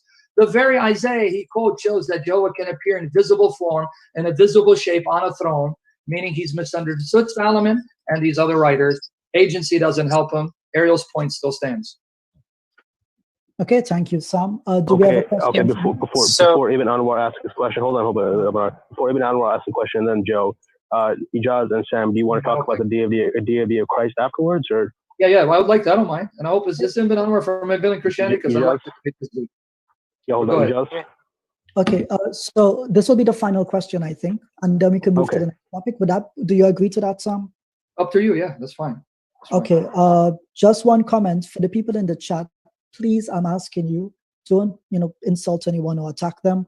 Try to be as. Otherwise, I'm going to be clear. I'm going to boot you from the room myself. No threats, no insults. Just please give it up, okay? Thank you, please. Like, look how nice Sam is being to me. I don't have to be nice to Sam. He doesn't have to be nice to me. But I love you, Ijaz. I want to hug you, man. What's wrong with you? Well, Sam is very nice today, and I myself am quite impressed by his performance. Yeah. Okay. So let's get to my question then. One sec, Ibn Anwar. Let me tell you something. On my 2 years ago, 2018, on my birthday in 2018, and Sam could verify this right now. Him and Yahya Snow were having an argument via email, and you actually said something nice. You said, Yahya Snow, why can't you be like Ijaz? And I'm like, why couldn't he be like you, Ijaz? Handsome and good looking. That's what you meant, right? So be like you, man. I'm still waiting for him to be like you, handsome and gorgeous. Who are y'all talking about? It was so you don't know. This was before your time. Okay, I don't know what that is. Yeah. Trust me, you wouldn't want to know him. He's an Arsenal supporter. May God have forgive him. Okay. Don't insult asses again, Ijaz. Don't insult asses. You're getting me upset now. Go ahead. I'm just kidding. I didn't get that. Insult what? No, you said he's. I thought you said he's an ass. I said don't insult asses, please. No. I said he's an Arsenal supporter. Oh, okay. Who do you support, Josh? Let's stick to the question, deity of Christ, William. Hold on, just answer that first, really quick. I support the Pride of London, the Blues, aka Chelsea Football Club, the #1 football club in the world. You know why that is great? Because my Bayern Munich are going to finish you off pretty soon. William, I just want to remind you that the pandemic is a problem. Someone might call. You better hope it is, brother. All right, so let's have the question in then. The question is quite simple. I understand, and this is a follow-up to my earlier question, Sam. So I understand that your interpretation would have it that one of the angels is the Lord, and you bring in the chapter 19 to back up the interpretation of yours. But would you agree that explicitly the text nowhere in Genesis 18 identifies any of the three men to be the Lord, as in explicitly, unequivocally? And would you not agree that verse number 21 would actually weaken your interpretation, seeing that it seems to indicate that God had yet to actually descend? Yeah, but no, that actually makes my case. No, I wouldn't agree with you at all, because if you read what I said, it actually proves that the men that went to Sodom initially, because if you read Genesis 18:20 to 21, I'm going to read it slowly, because where is Jehovah going to go when he's finished talking with Abraham? Let's read it. And the Lord Jehovah said, because the city of Sodom and Gomorrah is great, and because their sin is very grievous, I will go down now and see whether they have done altogether according to the cry of it, which is come unto me, and if not, I will know.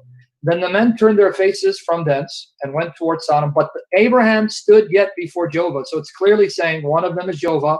But Abraham engaged Jehovah, so Jehovah didn't initially leave. This is confirmed when you go to Genesis 19. Two show up. Those two are said to be angels. But then when Jehovah finishes discussing with Abraham, where does he go? We're going to read 33. And the Lord went his way. So when he finished, he went his way. Where is his way? Let's read again, verse 21. I will go down now. Where? Sodom and Gomorrah. So the text, if you just let it speak and don't bring your traditions into the text, Jehovah ends up going to Sodom, goes down to Sodom to meet with the other two, to then destroy it with fire from the Lord out of heaven. But then Genesis 19 says the two were angels, but this one repeatedly is called the Lord, the Lord, the Lord. So when you go to Genesis 19, that means somewhere in the context, this Lord joins them to do what he said he was going to do to Abraham, destroy them if they were wicked, there was no one righteous, so he'd spare it. So no, that actually confirms what I'm saying. The text says not all three are the Lord. One of them was the Lord. The other two are angels, and the Lord later went down to join them after finishing his discussion with Abraham. It actually confirms my point. Ibn Anwar, you can follow up. You have 2 minutes, and then he gives his last 2-minute response. No, I thought questioners can only question and not actually engage. Yeah, it does. That's an answer. But if you want to go ahead, follow up with the question. I guess. Ijaz, you can respond. Okay, I'm going to commute my imprisonment to Ibn Anwar. Please take my 2 minutes, say what you need to say. And then Sam can give you 2 minutes again, and Sam gets the final say, basically. So go ahead, Brother Ibn Anwar. Okay, well, my understanding of verse number 21 is that the Lord, Adonai, has yet to arrive to the scene. Because it's speaking in the future tense. I will go down. Not now. There's no now there. I will go down, meaning later, right? Meaning he's not there yet. Exactly. That seems to me to be the meaning of the verse. Which, if it is true, then that would mean that he is not of the three men. And thus far, you have not actually shown us where explicitly the text in the chapter saying that any of the three men is actually Jehovah or Adonai. Good. You haven't. Yeah, I understand that it's your interpretation, and you have verse 1 of chapter number 19 and other verses to back up your interpretation. But explicitly, we do not have any indication in the text itself, plainly saying that any of the three men is actually Adonai. Yeah, actually we do. I know you're trying desperate to avoid the plain reading, but that's okay. You're reading your tradition, and it's funny, you're accusing me of the same thing. Of course it's future. How can he say, I'm at Sodom right now, when he's not at Sodom talking to Abraham? Do you want him to speak in the past tense, the present? Of course it's going to be future. Let's follow the flow of thinking one more time. And the Lord said, because the cry of Sodom and Gomorrah is great, and because their sin is very grievous, I will go down now and see whether they have done altogether according to the cry of it, which is coming to me, and if not, I will know. So his intention is, I'm going to go down now, but what happens? Let's continue reading. Then the men turned their faces from thence and went toward Sodom, but Abraham stood yet before the Lord, and Abraham drew near. So the reason why he didn't go down immediately in its future, because Abraham's engaging him. And then the text goes on to say in 25, far be it from you that you would slay the righteous with the wicked, and the righteous should be as the wicked. Far be it from you, shall not the judge of all the earth do right? So no, it's your reading of the text, because you can't let the text say what it says. If Jehovah was distinct from the three, you still didn't answer why in Genesis 19, verses 1 and 2, two showed up. Where is the third man? Genesis 18 tells us.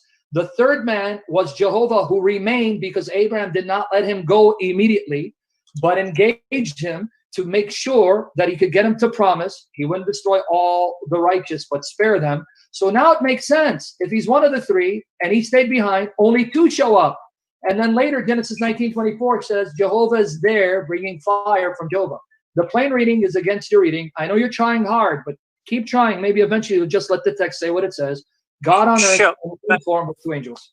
Sure, but just letting the text say what it says, nowhere in Genesis 19. Yeah, we can't go back and forth. So we have to talk about the day of the Christ if you guys want to talk. Yeah, we can move on to that. Yeah, okay. So Ijaz and Sam, do you guys want to talk about the day of the Christ? I'm more than happy. Because William, do you want to do that too, William? Remember, I'm with William, so I got to ask him too. Guys, can I ask a final question? Because I need before you do that, is William here? Is that okay? Hold on, before you do. William, you here? Is William here? He should. No, I think he said that he had to step away for a bit. Yeah, whatever. You guys want to ask questions, because I want to make sure William, because remember, I'm his guest. He came, and if he wants to leave, then so we'll wait for him. If I can have a quick response, less than 1 minute. So hold on, Ibn Anwar. I got Sam has to agree to it. Sam, do you want to engage? If you respond, I got to respond back. Are you up for that? We can I'll let you have the last word. I'll let you have the last word, Sam, because I don't want this to. continue ad infinitum. So my quick response is, I understand again that your interpretation would have it that one of them is Adonai. And you're saying that here, see, if you read verse 1 of chapter 19, you see that there's only two, one is missing. And so all of that is your interpretation. The text itself doesn't say that the two angels were actually the two of the three that came before. We do not have the text saying that. We don't. Yes, it does. Okay. Yes, 2021. Friend, I know you're trying hard. And the more you hard, the more you're making it bad for yourself. And also verse number 21. Yeah. So also verse number 21 of chapter 18, again, if Adonai was already there, as in he's there standing in front of Abraham, and Sodom and Gomorrah is a little ways away, right? To say that he will go down when he's already down doesn't make sense. No, it he's already there. Let me correct you, because it shows you don't know geography. Jerusalem was up. Let me answer you can respond and then we'll move on. Yeah. Jerusalem was up. To go to Sodom, you would go down because you go up to Jerusalem. So you're butchering the text. And the more you do this, the more it's going to look bad on you. You keep saying the text doesn't say Adonai. Let me read it for the 6th time. The Lord said, Jehovah. It's not even Adonai. It's Yod, He, Vav, He. And again, in case you missed it, verse 22. The men turned their faces from thence and went toward Sodom. But Abraham stood yet before the Lord. You're the one who's now reading out of the text. So you're accusing me of the very thing that you're doing. The text is there. It is Yod, He, Vav, He. And when the men went, where are they going? You don't need to guess. They're going to Sodom. But only 2 show up, because the 3rd man who's going to accompany them is the Lord that stood before Abraham. I know you're trying, friend, but it's not making it bode well for you. The more you do this to the text, the more you're convincing us the text is explicitly clear. You wouldn't want me to do this to the Quran. Don't do it to the Bible. Let the Bible speak. The Bible is not Islamic theology. Let it be what it is. If it's even anti-Christian, fine. Don't read out of it what's there. It does say Jehovah. Not only Adonai, it says Jehovah. The Lord said, Abraham stood before the Lord. But if you want the final 2 minutes to respond, go ahead, friend. You can take the final. But I got a question, because I'm curious about what your response would be to Genesis chapter 18, verse 27. Sure. Where it says, now I began speaking to the Lord. So I think it's Nun el Zaksamen, if I'm not mistaken, Nun el Zaksamen, now that I began, and then he continues to speak to the Lord. Okay, well, no, if you contextually, now that I began speaking to the Lord, that's simply an idiomatic way of saying, I have actually taken it upon myself to stand before the Lord and be this bold to address him and invoke him to spare, because you can't take 27 in isolation from verses 23 to 26. Just read 26.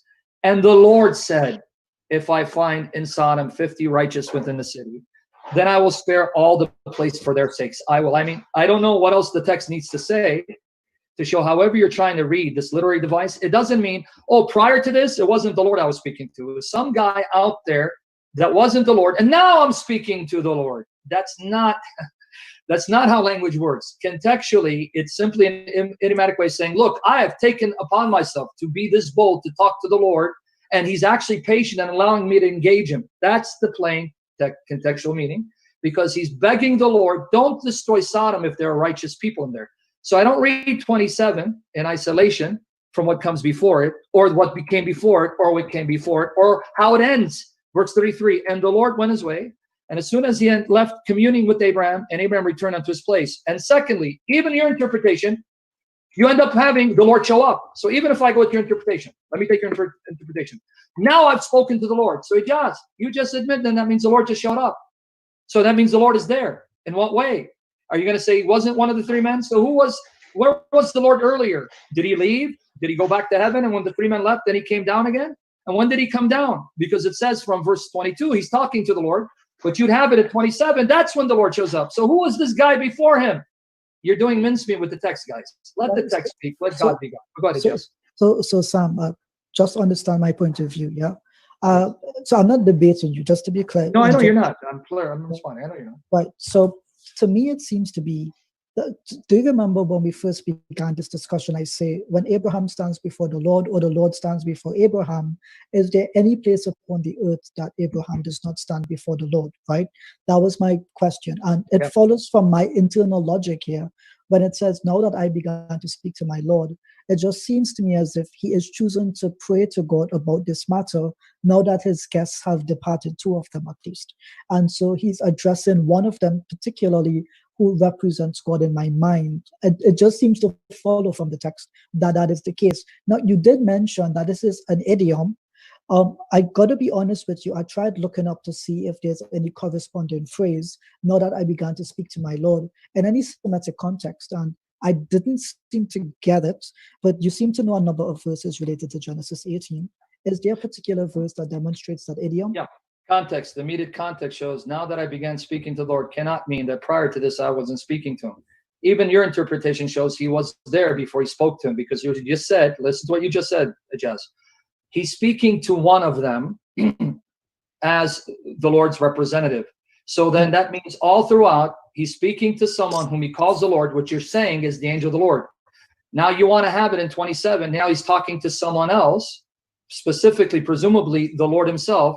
Then whoever this being was, and now he ignores him and speaks to the Lord in heaven, whereas he's addressing this individual, and he's telling this individual in the verses before and after, well, if you find 50, will you destroy it? No, I won't. 45, no. Now, in the midst of the context, 27, he now says, hold on, let me now pray to the Lord in heaven. Even though I was talking to you as if you're the Lord, now I'm going to pray to the Lord in heaven. I pray you now, Lord, because now I'm addressing you, not your agent. So then, who is he addressing after 27, when in 33 it says, and the Lord went his way. The Lord didn't go anyway, according to you, because he's in heaven, and Abraham's praying to him. So whoever this Lord is, leaves. So even if you want to say it's the angel, you're still making the point. Someone's on earth that Abraham's talking to as the Lord. You want to say agency, and I'm saying, no, it's not agency. It's God in human form, because you're confusing, and I don't say this to attack you. You're confusing the difference between the omnipresence of God, that the entire creation is before him, and God's ability to then manifest himself visibly at a specific location, without this implying that he stops being omnipresent. I mean, that's not how the Bible works. God can appear here and still be omnipresent. He can appear 50,000 places simultaneously and still be omnipresent. Manifesting his presence visibly and being omnipresent, there's no conflict. You wanted to have a conflict? Well, that's between God. I'm just letting you know there's none. But go ahead. Okay, so I understood what you said. I understand that you think that God can have a corporeal form. Now, obviously, do you agree that as a Muslim, I can't believe that?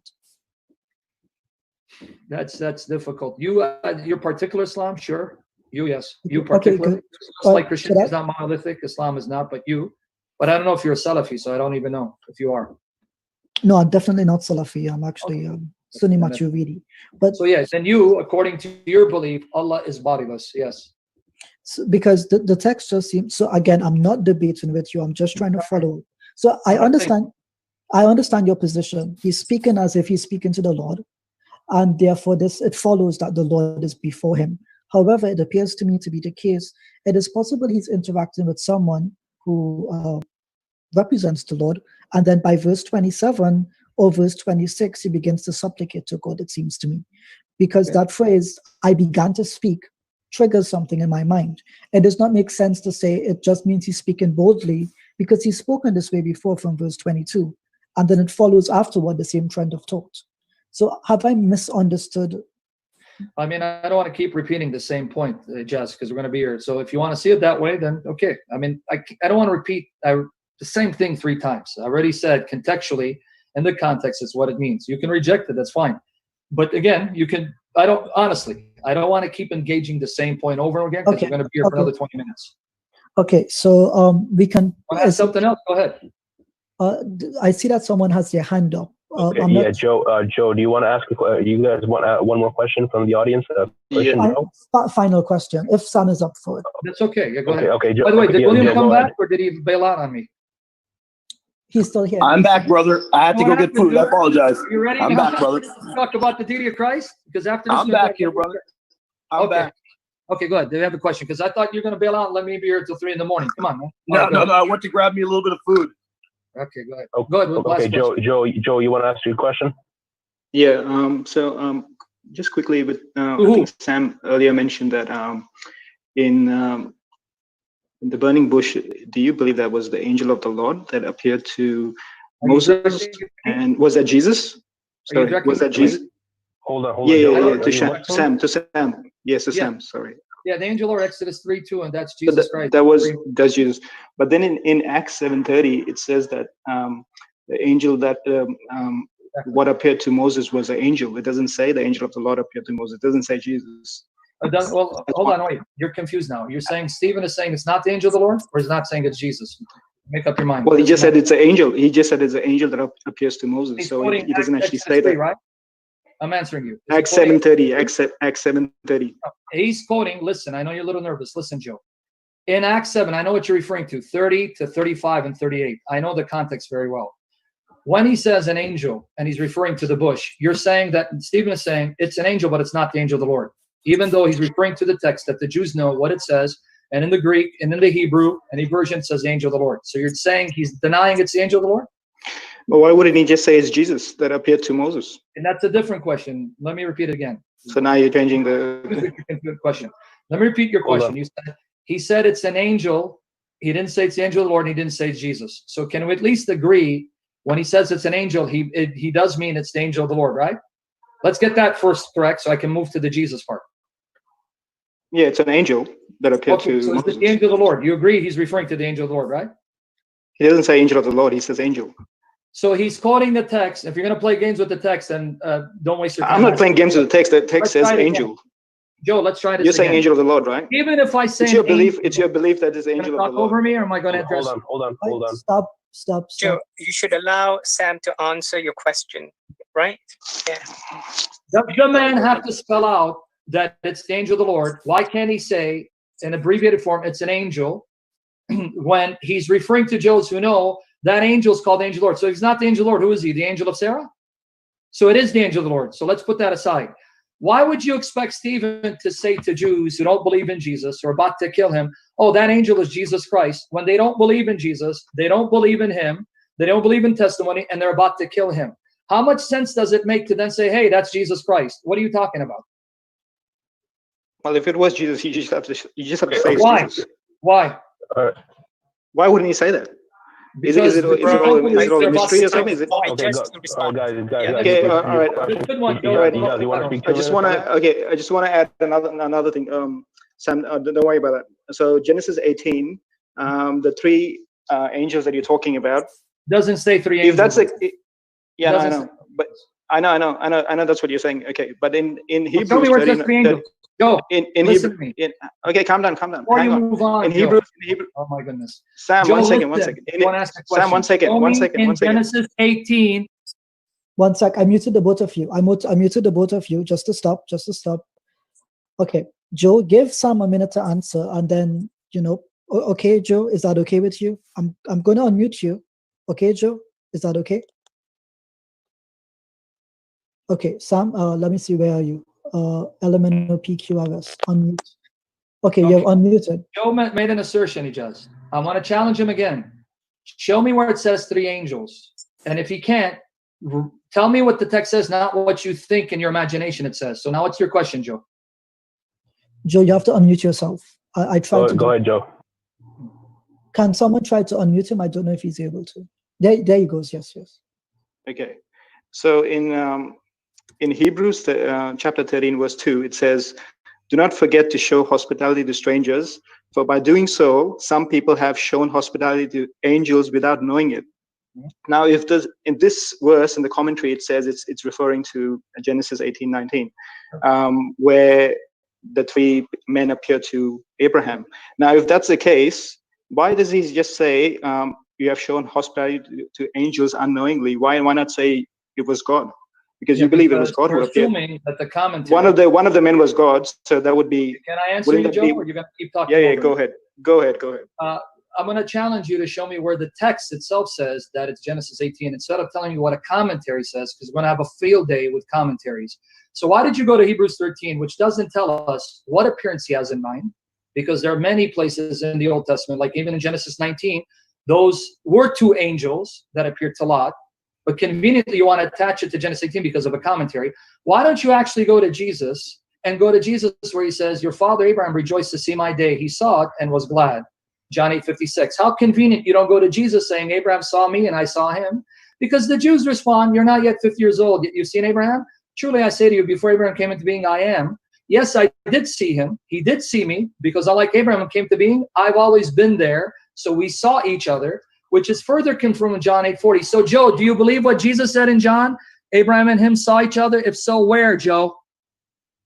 So what does Hebrew chapter 13 verse 2 mean? We can't go back and forth. We can't go. It doesn't mean anything. So it's just referring to something. That's my word, Joe. It can mean everything and anything, because that's not the only. So you can. Bye, Joe. Thank you, buddy. Thank you. Bye. Let's allow Ijaz to respond now. Right? No, yeah. I got to be honest. I wasn't paying attention. There was way too much argument. I switched off. Sorry, guys. Okay, that's fine. So do you want to talk about the deity of Christ now? How long do you guys want to go for now? Let's move on to that. It's 951. Am I from 951? I mixed it up. The two numbers. 951. William, I'm about to send you an email. Okay, so just check your inbox for it. You got it, my friend. Okay, I was getting some water. I apologize. Go ahead. Williams, if he's up to it, let's do it. We can do it. Sorry, I have to get some water. I'm right here, brother. All right. So for the next session, is it going to be like a tag team on Ijaz? The two of you on him? No. What if Ijaz and how about we just talk? Let's just talk about the deity of Christ. Let's get questions. If you have questions, go ahead. Not only Ijaz, any of the Muslim mods, you can ask questions. Get involved. It doesn't have to just be Ijaz. All of you get involved. Go ahead. We didn't say only one person has to speak. Go ahead. Yeah, that's why I didn't interrupt when Sam was talking with Ijaz the majority of the time. We're not ganging up on anybody. We want everybody to talk. Yeah. No, it just gets a little chaotic with everybody in the room, you know. Yeah. Right. Yeah, but I mean, we can, field questions. We don't mind. Yeah, that's what I'm saying. If you guys want, because you want deity of Christ, we can focus on it. And you guys have a question or an objection, ask, and whoever wants to answer between me and William, we can do it. By the way, guys, I just want to thank you guys for coming in and joining us today. By the way, thank you for having us. Much appreciated. I know we've been exchanging words, everybody here, but we do appreciate you guys coming in, and thanks again. So just to appreciate it. Thank you for having us. No, anytime, and we welcome you guys to join us more. But definitely, this has been interesting. So please carry on, guys. Yeah, we will join more often. We will. Yeah. If one of the Muslims here want to ask a question about the deity of Christ, directed to whoever, go ahead, guys. Go ahead, bring it up. Well, Joe just asked a question, and he was Muslim, so let's have a Christian ask this time. Before we go into the Q&A, we're talking about us because we're discussing deity of Christ. Okay. That's what I'm saying. Yeah, I think the onus is on the. Ibn Anwar, you want to ask a question? On the topic? No, I think the interlocutors ought to begin.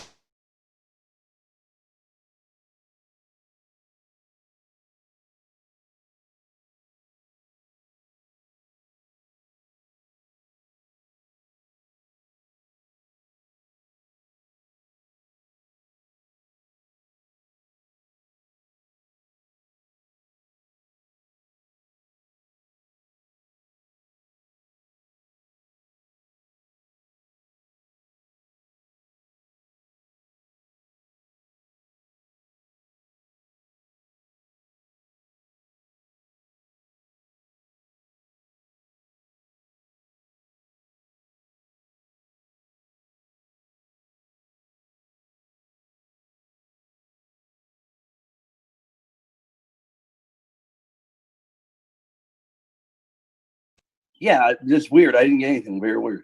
I just clicked send. That's why. Oh, okay. Okay. Now, William, do you want to make the positive case? What do you want to do? Because only one of us can make it for a few minutes. How about you make the positive case, and then I will either, if we do rebuttals or anything, I'll touch on the patristic case after. Could I just ask? I'm sorry. So could I just ask you and Sam for one favor? Like, I can't seem to adjust the volume. So when you guys speak, it's like I can't understand a couple of words that you say.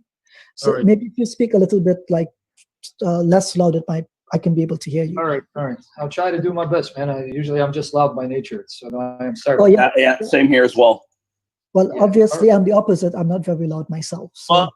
Well, I have absolutely no doubt that Ijaz can handle himself. But to make it a little bit more fair, I don't mind being his +2. Sure, get involved. That's fine. Yeah. Sure. Yeah. Okay, so Now, do you want me to start? How much time you want me to take? Just to just take 1 point, make 1 point, then we go at it? Yes. So we can do 4 minutes by 4 minutes, if that's okay, to start off with. And we have a conversation as we go along. Sure. I can make up 1 point and you can engage us in conversation. It's up to you. As long as you want, you can ask questions. This is time you can ask us as many questions as you want about the point I'm going to make. I'm just going to take one simple. Let me just get I'm not going to use Old English. Old English is too hard. So I was using the Old English King James, but let me just get a more modern version. The Old English is going to be hard on some people. Just 1 second, guys. Let me get a more modern. I want to thank everyone for being kind in the chat. You guys have been very better, I could say, right now. Just to point out, if my speech slurs, it's because I took my medication. So just like try to bear with it if you can. Sure. Sorry, guys. I'm just trying to find the best translation in modern English so I don't confuse people. LEB, Sam, you had one job, Lexham English Bible. Why you want to go with that, bro? What's the problem, man? Because okay, I got it. I got this. I like this one. Modern English version. It's modernized. Okay. Yeah, here it is, John 5. I'm just going to read just the specific parts of John 5, just specific, and then you guys can engage me, whatever you want to do, you're free. John 5:19. Then Jesus said to them, truly, truly, I say to you, the Son can do nothing of himself. But let's finish it then. But what he sees the Father do. For whatever he does, likewise the Son does. The Son does whatever the Father does and only what the Father does. We skip to 21 because of time. For as the Father raises the dead and gives them life, even so the Son gives life to whom he will. The Father judges no one, but has committed all judgment to the Son, that all may honor the Son just as they honor the Father. So you honor me the same way you honor the Father, not less, not like a prophet, but the way you honor him. He who does not honor the Son does not honor the Father who sent him. And then 25, truly, truly, I say to you, the hour is coming. That's the key phrase. The hour is coming and is now here when the dead will hear the voice of the Son of God. They're going to hear the voice of the Son of God. And those who hear will live. So the hour is coming. The dead will hear the voice of the Son of God and live. And then 28, 29. Do not marvel at this, for the hour is coming, which all who are in the graves will hear his voice and come out. Those who have done good to the resurrection of life, those who have done evil to the resurrection of judgment. So Jesus says he's not the Father. He can do whatever the Father does in the way the Father does it, give life, raise the dead. And then he says he, the Son, at the hour will raise them out of their graves by his voice. And in John 14:6, he says, I am the way, the truth, and the life. No one comes to the Father except through me. Truth and life. Now, why is that interesting? Because Old Testament and the Quran, and I'm just speaking the Quran because you guys believe in it, affirm that at the hour, it is God who gives life to the dead and will raise them from their graves. That's in Surah Al-Hajj, chapter 22, verses 6 to 7 of the Quran. It says, Allah, he gives life, and the hour is coming, have no doubt, where he will give life to those in the graves. And even says he's the truth. Allah is the truth, Al-Haq. So here in the Quran, Allah is called the truth. He gives life to the dead, and at the hour, Allah will raise them from the graves, all of which Jesus says, he's the one who will raise them from their graves by his voice at the hour. He's the one who gives life to the dead, and he is the truth. Even the Quran acknowledges that the Son is not claiming to be a creature, even though he's not the Father, but one with the Father in essence, even though he's not the same person. So that's just to begin with. So if you guys want to engage, ask, go ahead. Okay, yeah. So I think I'll take, so I think you spoke for 4 minutes. I'll probably try to do the same. If anyone is timing, it's at 12:21. I should stop. So Sam, thank you for that exposition. However, I think you will agree with me that we see the New Testament as a source for the life and teachings of Jesus Christ differently, very differently. So it is my position that the New Testament does not in any shape and no form convey to us true and authentic teachings about Jesus the Christ. I put forward that there are two things that we must hold in mind. I agree with Dan Wallace that we don't have the very words ipsa summa verba of Jesus Christ. We have ipsa summa vox. We don't have any first-hand information, nor do we have any first-party witnesses, which demonstrates that Jesus Christ is God. I listened to your exposition and it's wonderful, but something that I think you missed perhaps, or maybe you didn't think about it, was, well, wait a second. Who is the source of this information, and why should you and I take this to be authoritative? I want to point out, if Jesus Christ is meant to be God, I think that the chapter is Romans chapter 6, verse 9, if I'm not mistaken. Sam can correct me there, where it says that Christ has overcome or defeated death. Death no longer has mastery or dominion over him. Now, the question therefore becomes, well, wait a second, if Sam follows the philosophy of religion, he knows the term maximum greatest being, or the maximum being of all. In this case, for Muslims, and Muslims would be aware of this, we believe that God has the attribute of taking life and giving life. He is the source of life and the source of death. There is no disputation about that. Now, it comes into question, for the Muslims, can Allah lose one of his attributes? And can one of those attributes have mastery over him? This is the case for the Jesus Christ of the New Testament.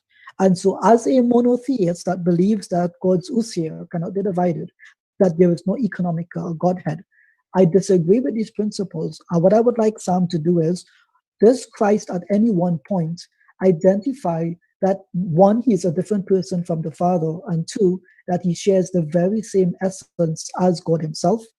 I know he's going to go to John chapter 10. I don't discount that.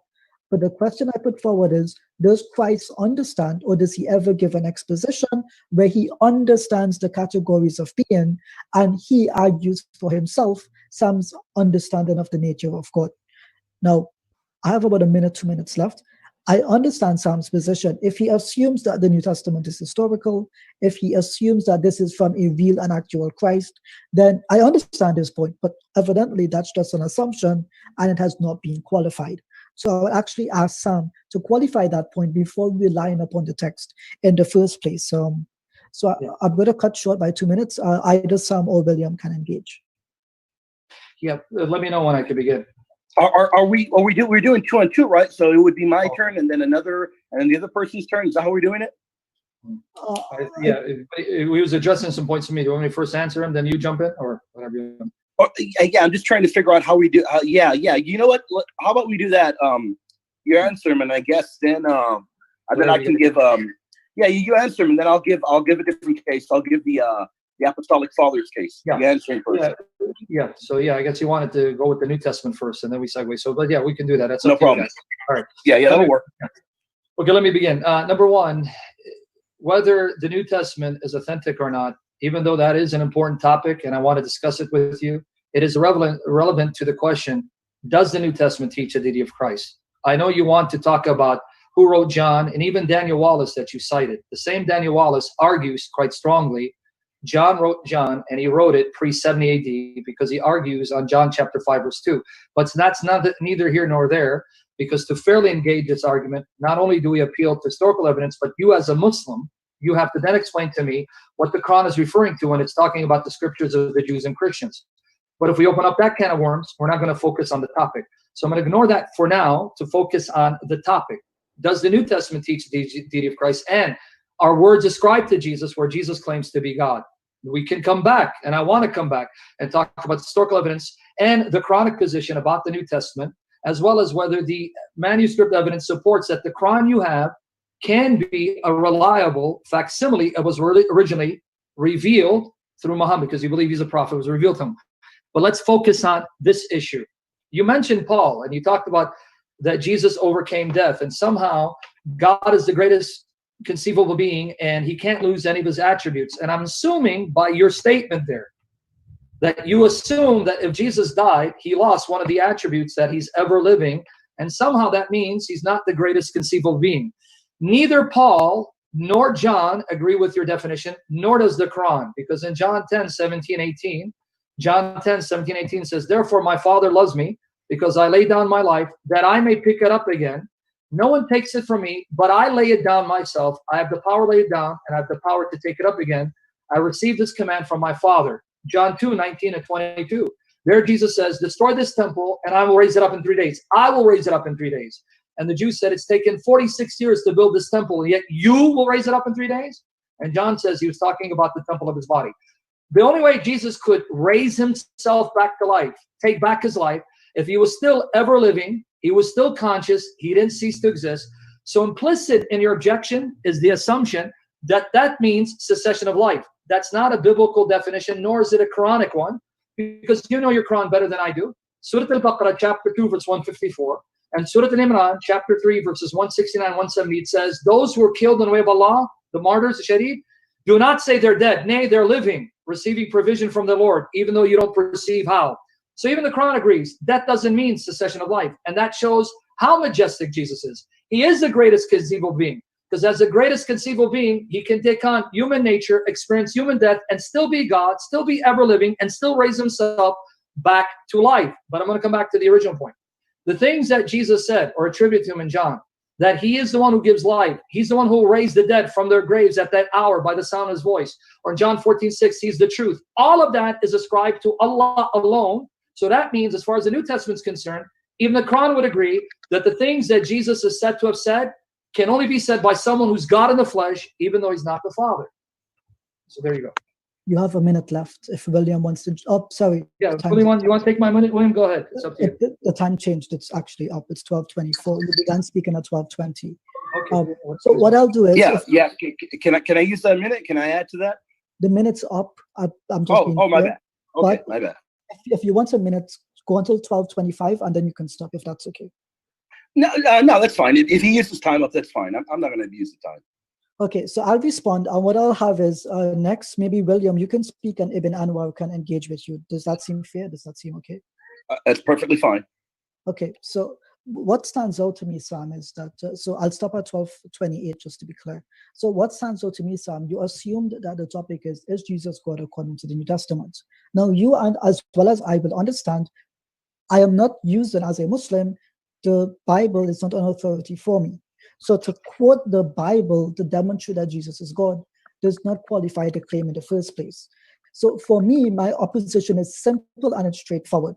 You assume that the New Testament is an authority on the historical reality of Jesus's very existence. My contention here is that's a false assumption. Therefore, it does not follow, or it is non sequitur, that Christ is demonstrated to be God merely because the New Testament may frame him in that context. So you say here, what is the Quranic view of the book of the Christians and Jews? That's another topic. You also say, you assume that I say that Paul says, since Jesus died, he lost an attribute. To be clear, I'm taking Paul on his face value. Paul, in very clear words, says, for death no longer has mastery over him. Now, you have to understand, God cannot have an attribute overpower him, because that becomes a rival to God. You mentioned the Quran, Surah 42, verse 11, there is nothing like God.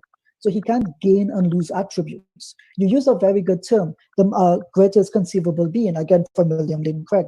I accept that point of view, that the greatest conceivable being is God, but implicit in that view is that you can compartmentalize the nature and attributes of God. So for me, it does not suffice that you merely quote the Bible and therefore it qualifies that Jesus is God. Rather, my contention is it's not an authoritative source. Therefore, you cannot assume that it gives you this information accurately. Therefore, it does not qualify that Christ himself is God. I still have 2 more minutes. I also want to point out here, when you said to me that I have to first accept Paul's view in order to engage with it that Christ is God, I disagree. My perspective is Paul has an understanding, and he describes God in such a way that he cannot be God. He is no longer the greatest conceivable being. My problem is not that Christ died. That is a straw man. My point is the text literally says that death no longer has dominion over him. If he is God, nothing can have dominion over him, because like you said, the term you used, greatest conceivable being. So you actually need to look at the very nature of God, speak from an onto-theological perspective, because quite simply the Bible does not qualify your claim, and it's not an authoritative source of information. I will give my remaining minute to Brother Ibn Anwar if he has anything to say. Brother Ibn Anwar? I just like to, thank you. So I'd just like to say that Sam is approaching the subject of debate, I think, erroneously, because I don't think anybody here agreed to the specific topic of the deity of Jesus according to the New Testament. I think the topic was the deity of Jesus, full stop. So to now shackle Ijaz or I, or me, on the phraseology of the deity of Jesus in the New Testament, I think is unfair, because we did not agree to that. Thank you, Ben Anwar. Your time is up. My time is up. Am I responding, or is William responding? You go ahead and reply. You can respond. Actually, even to the title, the deity of Christ does presuppose the New Testament, and you guys know it presupposes the New Testament because the only documents you have about Jesus that come from the first century are the New Testament documents. But because you keep wanting to change the topic from the New Testament, I'm really trying to fight the urge to show that you Muslims cannot adopt a method of questioning the scriptures. If you're an atheist or agnostic, I could then engage you on that level, and I can engage, let's say, Bart Ehrman on just the textual evidence and even the assertions, the assumptions he brings. But you're forcing me to show you that, yes, I can use the New Testament against you Muslims because your Quran forces you to then have me consult my scriptures to then judge according to my scriptures, and we can engage that. So do you want to change the topic, what the Quran says about the Bible, and that even the earliest sources of Islam confirm John as historically reliable, written by John? In Ibn Ishaq, Sirat Rasulullah, read the English translation. Ibn Ishaq, Sirat Rasulullah, the life of Muhammad, and I'll give you even the page numbers. Pages 103 and 104. Ibn Ishaq cites, and Ibn Ashan does not edit this, remove this from his editing job of Ibn Ishaq, where he says that the gospel that God gave Jesus for the followers of the gospel, which John wrote down as a prophecy of the messenger. And there he quotes John 15, verses 23 to 16, verse 1, and says, John wrote it, and it's a genuine saying of Jesus because it's the gospel given to Jesus that John wrote about your prophet. So no, you Muslims, you can't play that. If you're going to now want to argue the New Testament, then now I'm going to have to open the Quran and the Sunnah because you believe Muhammad, and your opinion of the Bible can't be different from Muhammad. So now let's debate. Did Muhammad affirm my scriptures, or he thought they were corrupt? And I don't think you want to engage that because the evidence is on my side, not on your side. So yes, when you talk about the deity of Christ, I can shackle you to the New Testament because your prophet shackled you to the New Testament. So you're wrong. So if you want to engage that, we can. If you want to stick with the text, we can. Because I didn't even get to addressing Romans 6 in context, what Paul meant and didn't mean. But it's your call, fellas. This is your house. We're your guests. We'll have a field day talking about the Quran and the Hadith, about the Bible and the Gospel of John. So if you want to go there, we can do that. You got 2 minutes to finish. Well, can you give it to William then? If William wants it. Do you want the 2 minutes, William? Yeah, I sure will. Let me get the stopwatch and I will go now. Okay. We were told, Sam was told that it was that nobody agreed to sticking to the New Testament when talking about the deity of Christ. It's perfectly fine. It's particularly why I told Sam that I'll deal with the apostolic sources, and I'm perfectly fine to do that.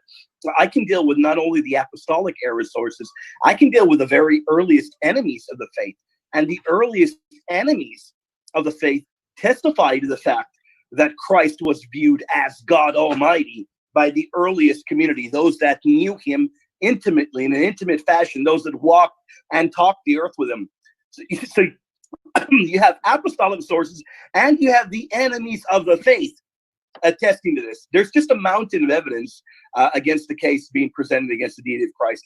It doesn't hold up. If we look at the Didache, and I'm talking about apostolic era sources, in the Didache, it applies Zechariah 14:1 to Christ as Yahweh.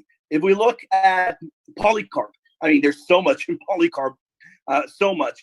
He talks about worship being given to Christ. Our Lord Jesus Christ from the dead and raised Christ from the dead and gave him glory and a throne at his right hand, to whom all things in heaven and on earth are subjected, whom every breathing creature, latruo, worships, latria, given to God alone. Clement of Rome is the same. He applies many passages in the Old Testament referencing Yahweh to Christ, calls Christ Yahweh. Ignatius of Antioch, the same thing, calls Christ God, eternal, our God, says both of Mary and of God, God existing in the flesh. I have about 12 seconds, but there's a ton of evidence in the early era, post-biblical era, and in the enemies of the faith that prove the earliest followers of Christ believed he was God Almighty. Okay, thank you, William. Ibn Anwar, do you mind if I just respond? Would that be okay? And I'll try to give you the remaining time. Yeah, go ahead. Okay, so just a quick response to William. Just quote for me when you can, and it's your turn, where Jesus, the term latreo, which is specific to the Father, is ever used for Jesus within the New Testament. I'm sure you can find that reference. And respond. Can you ask me that question? Well, you can answer it when it's your time. Okay, good. Yeah, just want to, because he's going to do the Fathers. I'll do the New Testament, if that's okay with William. But go ahead. Yeah, I'll do the Fathers. You do the New Testament. Okay, so I'll just ask a quick question about the Fathers. No. You got to wait till after. Fred, okay? Yeah, you got to wait, brother. You got to wait. Okay. All right. So everyone, just mute your mics, and if you have a question, just put it in the chat, and we'll engage with it. Okay. Right. So I find some. Let me just begin my timer. Where the hell is my phone? Because I want to be clear as well. Stopwatch. Okay, my time's begun. So, Sam, I like your response. You say, well, the topic presupposes that we have to read the New Testament, and if you have to question the New Testament as an authoritative source, therefore you have to question the Quran and Islamic sources. I am plainly stating, and I'm applying a principle that Michael Licona uses in his book on the resurrection of Jesus, where he says that there are three forms of methodology. One is methodical credulity, which is what you applied. You take the Bible as the word of God truthfully in the first place, and then you argue against the case made against it. So you assume that it's true, and you assume that it's historical, and you assume that it is preserved, and you assume that it is accurate. All of these are false assumptions. On the other hand, I am applying methodical neutrality. I'm simply pointing out, I'm not appealing to the Quran. Sam, you can tell me if I ever quoted one verse in the Quran regarding Jesus the Christ. I have no intention of going to the Quran because I understand the topic is on the historical Christ and whether or not he claimed to be God. So the point I put forward to you is quite simple. If you accept the New Testament as an authoritative source and every word in it is instructional, I think as 2 Peter 3:15-16 says, then you carry the burden of proof with you. Merely quoting someone and saying they believe Jesus was God is not evidence. It's merely a claim. And each claim must be qualified on its own merits. So I reject your assertion that if we mention the New Testament, then we have to mention the Quran. But me as the Muslim, I'm not appealing to the Quran. I'm appealing to the Greco-Roman context of the New Testament, its sources, and its ability to be a truthful and accurate witness for the life of Christ Jesus. So, Brother Ibn Anwar, I have about 2 minutes and 15 seconds. Do you want to take it from here?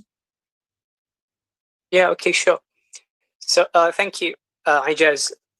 Sam, nothing that you have said thus far convinces me as a Muslim that Jesus, even according to the New Testament, is in fact God Almighty.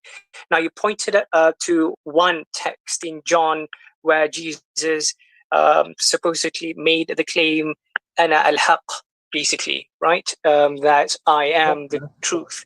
And al-Haq, in your view, which is correct, it is the Islamic view also, is one of the asma, one of the names of Allah. But the word al-haq in and of itself doesn't, when it is employed in a sentence or in a phrase, doesn't necessarily make the subject or the object God. So if we have the book Izhar al-Haq, right? That is not talking about God, is it? No, it's talking about truth being revealed. Also, I might point you to Al-Hallaj, who said something similar, Ana al-Haq. Yes, historically, he supposedly was crucified because of his utterance. But according to Islamic theology, in traditional Islam, a view that is taken by the majority of traditional Muslims, I would say, including the Deobandis, right? You have Ibn Aql, for example, Ibn Khafif, Ibn Ata'illah, that great scholar from Al-Azhar, Ibn Qudama, Munawi, Imam Qushayri, and many others. Even when he said, Ana al-Haq, that was not actually the individual testifying to his divinity. He may have said it in a state of ecstasy, in a state where he was emotionally taken. Doesn't necessarily have to be him actually arrogating the position of deity to himself. My time is up. Yeah, time is up. Okay. All right, yeah. William, time me maybe. Let me take this now. Let me work backwards. How long do you have, sir? 4 minutes. So gotcha. I'll try not to take all the time, but I hope you don't mind if I do, because they. No, go ahead. Whatever you need to take. Can you touch upon the Latruo question? Yeah, I will. But that's why I'm saying I got to work. So start. Gotcha. Go for it. As soon as they begin talking, I'll time you. Okay, go ahead. Number one, Ibn Anwar, here's my challenge to you. I want you to quote to me a single verse in the Quran or in the Hadith where someone other than Allah says al-haq. Even your example, Izar al-haq, it's talking about proclaiming, defending the truth. What truth? Meaning the truth of God's religion. So I didn't say that you can't use the truth to refer to the speech of Allah, to the revelation of Allah, but you need to show me. And here's my challenge, and I want the verse. Even I'll extend it to the hadith. Show me a person other than Allah saying al-haq. And with that said, you misrepresented my argument. So please, Ibn Anwar, I don't misrepresent yours, not intentionally. I'm going to benefit of doubt. You didn't hear me, which is why you misrepresented what I said. So here's my challenge to you. Show me someone other than God in the Old Testament, even the New Testament, in the Quran. We're not mentioning Jesus here because he's in the New Testament, where a prophet says that at the hour I will raise them with my voice out of the graves. I just showed you in chapter 22, verses 6 to 7, same language, Allah al-haq, and he gives life to the dead, and the hour's coming, have no doubt, he will raise them from their graves, all of which Jesus said he will do as the Son of God, not the Father. So represent my argument correctly, because when you just take snippets, that means you can't refute the evidence that Jesus in John claims to be God, though he's not the Father. So that's my challenge to you. And show me a prophet, even an angel that says, I am the life, not just the truth, who gives life and will raise them at the last hour. You can't. It's not there. Only Jesus talks like this. So now coming back to what Ijaz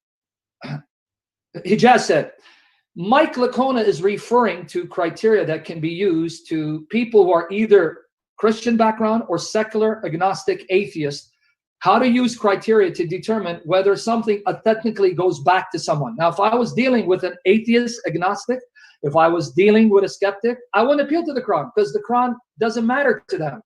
I'm dealing with Muslims, so whether you don't want to bring the Quran up or not, I am going to bring up the Quran because you are a Muslim and you can't use standards against the Bible that goes against the testimony of Muhammad and the Quran and can be used more forcefully against you. So you are shackled. You have to accept the New Testament because your prophet accepted the New Testament. And I'm going to give you two verses. If I cannot know what Jesus said historically, or only know parts of what Jesus said, because the New Testament documents are unreliable, then I want you now to say in front of everyone, I'm no longer a Muslim, I reject Muhammad, so then I can treat you accordingly as if you're Bart Ehrman, so I don't have to appeal to the Quran. But as long as you're a Muslim, you're stuck with the Quran, because in chapter 3, verse 55 of the Quran, and chapter 61, verse 14, your Quran says that God said to Jesus, he will make his followers uppermost, dominant, till the day of resurrection, and they be victorious, and he gave them the victory. So if the Quran is right, Jesus' true followers triumphed. They were not vanquished. They were not defeated. They were uppermost. They were victorious, and their victory would remain till the day of resurrection.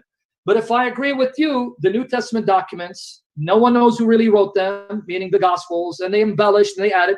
That means a group of people came in, destroyed the message of Jesus and his followers, were able to hijack their message because their message got lost and it disappeared. So we cannot know for certain Jesus said this, but the Quran says that can't be the case. That's why even Al-Qurtubi cites chapter 61, verse 14, and then cites the tradition of Ibn Ishaq, where Ibn Ishaq cites a tradition attributed to your prophet, that when Jesus sent out his followers, he mentions them. And two of the followers, Peter and Paul, who went to Rome, and he mentions Matthew. So if you're a Muslim, you're stuck with it. You're shackled. If you're a Muslim, you have to then accept the Bible. But go ahead. My time's up, I guess. You see my time's up? Yep, 4 minutes. Okay, 6 seconds. Sorry, I'll get the lecture on the next rebuttal. Sorry about that, William. Well, no problem. Hold on, Sam. If you have a verse in mind for that tree, can you just give it a verse and I'll look at it? No? But it's going to take more than a minute for me to unpack, so we can do it the next one. Okay, sounds good. So, William, can you time me? So, like, I don't have to time myself. Would that be okay? Yeah, Sam went 4 minutes and 4 seconds. You want the same? I'll just take 4 minutes. I'll be gracious tonight because I like Sam. Yeah, whenever you're ready, as soon as you begin speaking, I will hit the button. Okay, yep. So you can begin timing me. What is peculiar is you say to me, how do I use Lacona's methodology when it's for Christians and skeptics? To be clear, he uses his own methodology And this can be applied to anyone that studies historiography. You do not have to be a Christian, a Muslim, a Jew, or a secular individual to use the principles of historiography. Where does that rule come from? And can you cite it for me, please? Secondly, you said, well, wait a second, if we can't trust what is written about Jesus in the Bible, then you as a Muslim should give up the Quran. But the point is, I'm not appealing to the Quran for my case.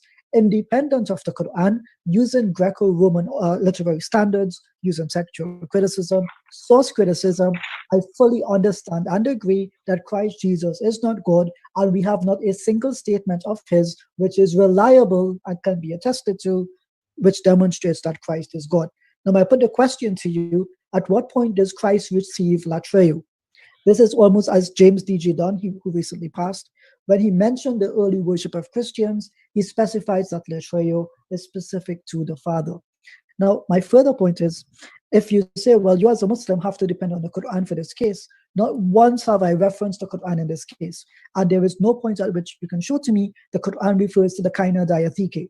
Not one point does it do that. It never says Kitab al-Muqaddas. It never says any of those terms, therefore, or Majmu al-Qutub. Never refers to that in that sense. Now, Sam, you earlier argued, and you actually agree with me, even though you might shake your head, no, maybe, but you agreed with me that there is no one group of Christians. In the same way, there is no one group of Jews or Muslims. Now, when the Quran refers to the people of the book, you automatically assume it refers to people like you. But at no point did any companion of the Prophet Muhammad, peace be upon him, or the Prophet himself ever derive fiqh rulings from the writings of the Jews and the Christians in his day. Every point I've established. William, how much time do I have left, if you mind me asking? William. You have 2 minutes left. I'm sorry, I was muted. 2 minutes. Sorry. So I think I've made a case and I've made my point. One does not need to be a secular individual or an atheist to apply the principles of historiography. That is what we must do, and it's a standard methodology within scholarship. Brother Ibn Anwar, you have 2 minutes. Ibn Anwar. I think he died. Ibn Anwar. Yeah, no, I'm here. Sorry, I was looking at James Dunn's book. Thank you, Sam. But I do not accept your framework that I have to only look at the Quran and the Sunnah. I am not a Salafi, and neither is Ijaz. Traditional Muslims, proper Sunni Muslims, we accept Quran, Sunnah, Qiyas, and Ijma'. And within that, we have al-ulama warathatul anbiya, that the scholars are the inheritors of the prophets. So I gave you an example, a historical example of al-Hallaj, and he did say historically, ana al-haq. And according to the understanding of our ulama, that did not make him blasphemous, because even with those words, that did not take him out of the fold of Tawheed. We can interpret such sayings, and the scholars have done that. And with regards to Jesus raising the dead, well, and being the key to resurrection, if you look at John 11, right, where Jesus said to the person, I am the resurrection and the life, whoever believes in me, though he die, yet shall he live, and everyone who lives and believes in me shall never die. Do you believe this, etc.? So here he's obviously talking about something beyond physical reality. He's not talking about actual death, because people do die. Ibn Anwar, that's time. Yeah. Okay. You ready to time me? Yeah, I'm ready. Okay, let me work backwards and forwards. Number one, Ibn Anwar. You probably, again, I'm probably speaking fast, which is why maybe you're not getting the point. It's irrelevant to the discussion what later Muslim scholars say, because you still believe that Muslim scholars cannot contradict the Quran and Hadith. And it's ironic, you keep mentioning Ibn Hallaj when you admit he was killed for that claim. So either you're going to say the Muslims who killed him were nuts and didn't know what they're talking about, or the very fact that they killed him means that some people realize this is a claim that cannot be uttered by a mere mortal, even though your preferred scholars think it can be, which is why I told you, let's establish it from the Quran and the Sunnah, because your scholars are disagreed. You named a few, but I can name others that would disagree with you. The very ones who killed him for making that assertion, even though he was simply saying that he was filled with the presence of Allah, not that he was Allah, but still that was blasphemous. So go to the Quran and the Sunnah again. Secondly, you made the mistake of not dealing with my argument. And I'm going to be charitable and say, benefit of doubt, I'm speaking too fast. I'm not talking merely about Jesus giving spiritual life, which in of itself is something that only God can do. So here's a further challenge. Quote to me in the Quran and quote to me in the Old Testament where someone other than God not only gives physical life, but spiritual life. And then you quoted John 11:25, where Jesus, I am the resurrection, al-bayth, right? And I am the life. Show me any prophet, any messenger that says, I am the resurrection life, and then does a miracle by raising someone physically to prove that he is such. But you ignored what I said. Jesus said, at the hour, he by his voice will raise people from their graves. That's physical, not simply spiritual.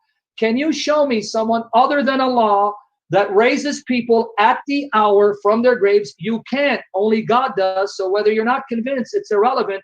The truth is staring you in the face. Jesus is claiming to be God in the flesh. So let me deal with Ijaz. Ijaz, to try to escape the burden of proof and appeal to modern criteria, when that's a criteria that was unknown to your prophet, unknown to his companions, unknown to the Christians in the 1st century and the 2nd century and 3rd century, again, I'm going to say, you're not really dealing with the impact of my argument. To mention 20th or 21st century criteria that was not used to determine truth. That's not what your prophet did. He didn't appeal to this criteria to determine what Jesus said centuries prior.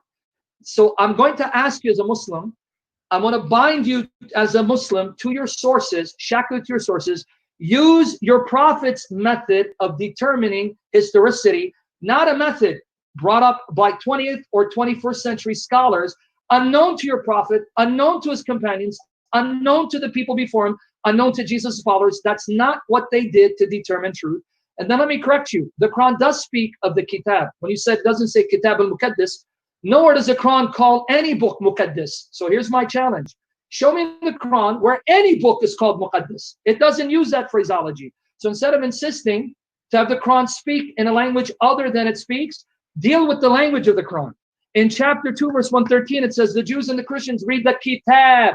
That would be the Arabic equivalent of the Bible. And I mentioned to you Ibn Ishaq confirming the Gospel of John as written by John, because Ibn Ishaq wasn't a 21st century quote-unquote historian. He took for granted that what the Christians told him was right because he worked under the assumption, which you should be working under, that the Quran is right. Jesus' followers triumph. That means their message triumphed, because you can't have a victory when the message is destroyed. That's not a victory, that's a defeat. And since the Gospels are the only Gospels that have been preserved, that means they have your God's blessing, and we can use them to judge whether Jesus claimed to be God. And I think my time is up. Is my time up? It was right on. 4 minutes and 1 second. I'll get to Latruo after this. So if they want to make the same point, I'll just go to Latruo later. Sorry, but I just had to deal with these because I want no problem. Perfect. That's perfect. Yeah. So can I respond very quickly? Yeah, go ahead, Ibn Anwar. So let me just get the time. You may begin when ready. Thank you. Right. Sam, it's Mansur al-Hallaj, not Ibn al-Hallaj. So Mansur al-Hallaj did make that claim, Ana al-Haq, but there is disagreement as to why actually he was crucified. Some say that it was because of the political turmoil at the time, and he became an unfortunate victim of circumstance. Others say that he was crucified specifically because of his utterance. So there is a disagreement on why exactly he was actually crucified. But according to the major scholars that I have referred to, I've mentioned them, Ibn Ata'illah, for example, who is not just any Tom, Dick, or Harry, is one of our premier scholars, one of the premier scholars at Al-Azhar in Aqidah, excuse me, who also debated Ibn Taymiyyah at one point. So they have said that despite his utterance, that did not take him out of Islam. He said that in a state of fana. That's one possibility. And that would not make him a deity. Now, you cited the text in John chapter 5, verse number 28, and you repeated it several times. Do not be amazed at this, for a time is coming when all who are in their graves will hear his voice and come out, those who have done good, etc., etc. The text doesn't say that Jesus is going to order them to come out, and because of his command, of his instruction is going to come out. That is your interpretation. The text doesn't say that. The text says that they're going to hear his voice, and that's it. You're interpreting that voice as if it's a command for them to come out to the graves, and now they're going to come out because he gave them the ability to come out. That's your interpretation. The text doesn't actually say that. Ijaz, go ahead. Yep. Okay, so I have about 1 minute and 12 seconds. Thank you, Brother Ibn Anwar. So, Get Sam, ready to you said modern criteria method was unknown to the first Muslims. You referred to the Prophet, peace be upon him, and his companions. I want to point out Quran 16, verse 125 tells us ability here ahsan, to argue in the best way. Argue, not quarrel. So argue means using logic. How do we know that? In Quran Surah 10, I think it's verse 100, it mentions that the best of people generally are those who use reason, and those are defiled who do not use reason. So this is in fact a method entrenched within the Quran, and I have to shackle you to the New Testament. So you cannot escape the problem of Jesus' lack of deity. So I'll point out some things that you mentioned. You said, well, wait a second, Jesus' message won, therefore, the Christians are right. Small problem there. Jesus' message, according to the understanding of Muslims, it's the ijma, it's the consensus, that the Muslims are the ones referred to in that verse. You know and I know that Muslims believe the followers of Jesus were Muslim, and we believe that we are the spiritual inheritors of the message which Christ Jesus conveyed. So we as Muslims have no problem with that. You, the Christian, find yourself in a difficult position, because I've noticed you've moved the discussion to the Quran, and you are unable to establish Christ's deity from the New Testament. So again, Sam, if you have any shred of credibility, and you do have some, you need to establish the reliability of the New Testament text and its ability to convey the message. And I will hold you to what the early church father says. So here is what Dale C. Allison Jr. mentioned in his book, The Historical Christ and Theological Jesus. He says, even more clear-eyed was Origen, who in the 3rd century anticipated modern criticism by candidly observing that at many points the 4 Gospels do not agree. He inferred that their truths cannot reside in the material letter. The evangelists sometimes altered things which from the eye of history occurred one otherwise. They could speak of something that happened in one place as if it happened in another, or what happened at a certain time as if it happened at another time. And they were in the spiritual truth. Okay, let me just finish. Can I finish the sentence? One sentence. The spiritual truth was often preserved, one might say, in the spiritual falsehood. And I will post a reference in the chat if that's okay. Thank you. Can you start your time? Start 4 minutes, 11 seconds. Okay. You ready, William? I am ready whenever you begin talking. Okay, go ahead. Ibn Anwar, please, let's not nitpick. Just like I mistakenly called Ijaz Ibn Ijaz, I know his name is not Ibn Halaj. The fact that you made an issue out of it, it's getting pretty petty. But now let me read to you, and you don't accept him, but that proves my point. It proves the point. You can appeal to any scholar you want, even Atiyah, who's much later, that's still not more authoritative than the Quran and the Sunnah. And you failed miserably to prove your point from the Quran and Sunnah, and I don't blame you, because you know you can't. But here, I'm going to read Abu Amina Bilal Phillips in the Foundation of Islamic Studies. The statement of Al-Halaj, saying, An al-Haq, I am the embodiment of truth. As Allah said, describing himself, Wahul Haq, he describes himself as being Al-Haq. For any Muslim to say An al-Haq, he is basically saying, I'm Allah. Bam! Abu Amina Bilal Phillips. Now you can throw him under the bus and say, well, I don't agree with him, he's Salafi. Tough luck. Because you're not an authority and your scholars are not authority. This is why I say, go to the Quran and the Sunnah, prove your point. I can name my scholars, you can name my school beat your scholar. Stop appealing to authority. This is a fallacious line of argument. The only time appealing to authority is inclusive when your authority has the evidence of your primary sources, and it doesn't. So let me repeat what Abu Amina Bilal Phillips said. Any Muslim to say An al-Haq is basically saying I'm Allah. So he says, Ibn Anwar, you have no idea what you're talking about. And then you did something that really disturbs me, because you've been doing it all night to my scriptures, and I've yet to misquote your Quran. You haven't been able to show me where I misquoted your Quran. You said all Jesus said is that they'll hear his voice, and then I assume they'll come out. So let's now go with your reasoning. John 5:28-29. Do not marvel at this, for the hour is coming, all are in the graves will hear his voice and come out. No, it doesn't mean what the text says. See, Jesus is just going to be speaking out loud to the birds. Hey, birds, you hear my voice? And then just coincidentally, they're going to come out of their graves. Please, friend, do not butcher my scriptures this way, because it's going to end up embarrassing you. So the text is clear. The hour is coming where the dead will hear the voice of the Son of God, and those who hear will come out.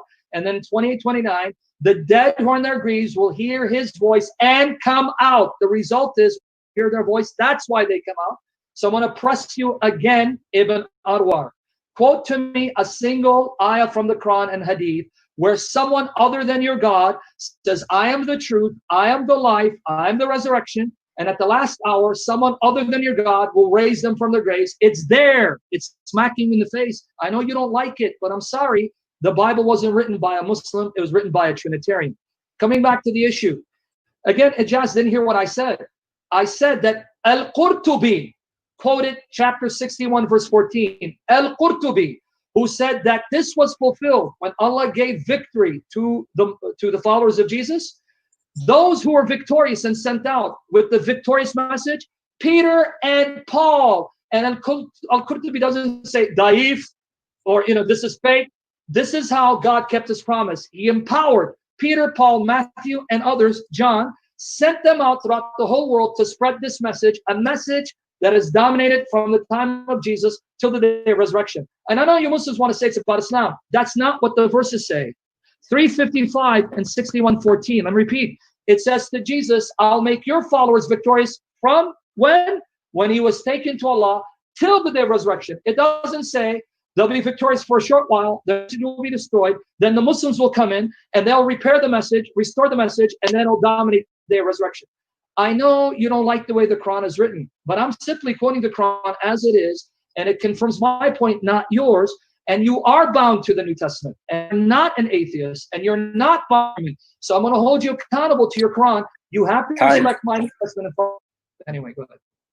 Okay, Ibn Anwar, do you mind if I speak first on this one? Sure, but my response would be very quick, actually. Okay, so when you start speaking, I'll time you. Try to give me like 3 minutes if possible. Yeah? Okay, yeah. So, Sam, thank you for quoting to me Abu Amin Bilal Phillips. But anybody who knows me knows that I disagree wholeheartedly with him and the whole of Salafism. I told you already that we are traditional Sunni mainstream Muslims. Salafism is heterodox. It's like me quoting Catholicism, Catholic theologians, and saying that you must now adhere to their dictates with regards to theology. Of course, you're not going to accept that, being a Protestant. So yeah, it's like that. So thank you, Sam. Yeah, I do not think Abu Amina Bilal Phillips would actually equate himself with Ibn Qudama or Al-Munawi or Ibn Aqil or Ibn Khafif. He would not. He would say that he would consider himself a pupil of these great scholars of Islam, including Ibn Ata'illah. These are some of the giants of our religion in mainstream Sunni Islam. So please, thank you, but no thank you. With regards to John chapter 5, I did not misquote anything. I read what you read. You inserted your interpretation. I did not do that. I merely read what the text says, and the text doesn't say that because of his voice, they got life and got resurrected. That is not what the text says. That's your interpretation that you've inserted into the text, which the text does not say. I guess your mic. Okay, thank you. I got about a minute and or 2 minutes and a half, if I'm not mistaken. So thank you. So thank you for your response, Sam. I noticed that in the 4 minutes you had, you repeated John chapter 5, verse 28 to 29, and you also referenced Al-Qurtubi on Quran Surah 3, verse 35. However, I said to you it's the ijma, or it's the consensus of the Muslims, that this refers to the Muslims. Now you will say to me, but you as a Muslim have to believe that. Well, you as a Christian equally must believe that the New Testament teaches that Jesus is God.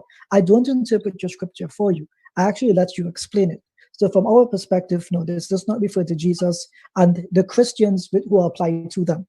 I'll make a simple point by this. If I were to ask a Christian, are you a monolith? The answer will be no. So if your argument is that the most successful group would be among the Christians, then Sam, you should become a Catholic today. But you will not become a Catholic. I know some of your beliefs have changed. William should be the one saying, yes, this verse refers to me. But you as a Protestant or quasi-Orthodox believer cannot make that claim. You will notice, Sam, the question is Jesus God? I put the question to you to demonstrate that to me, but you focused only on the Quran because I personally believe that you do not have an answer to the question. You can shift the goalposts, but unfortunately, it does not work for you.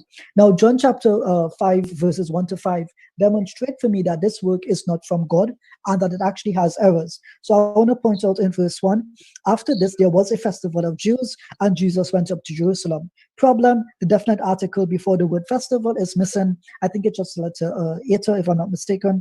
And so did he go to the festival, which would be Passover, or any random festival? Already the question of the historicity of this passage comes into question. You know as well, when it mentions in verses 3 and 5, the angels move in the water, a later addition.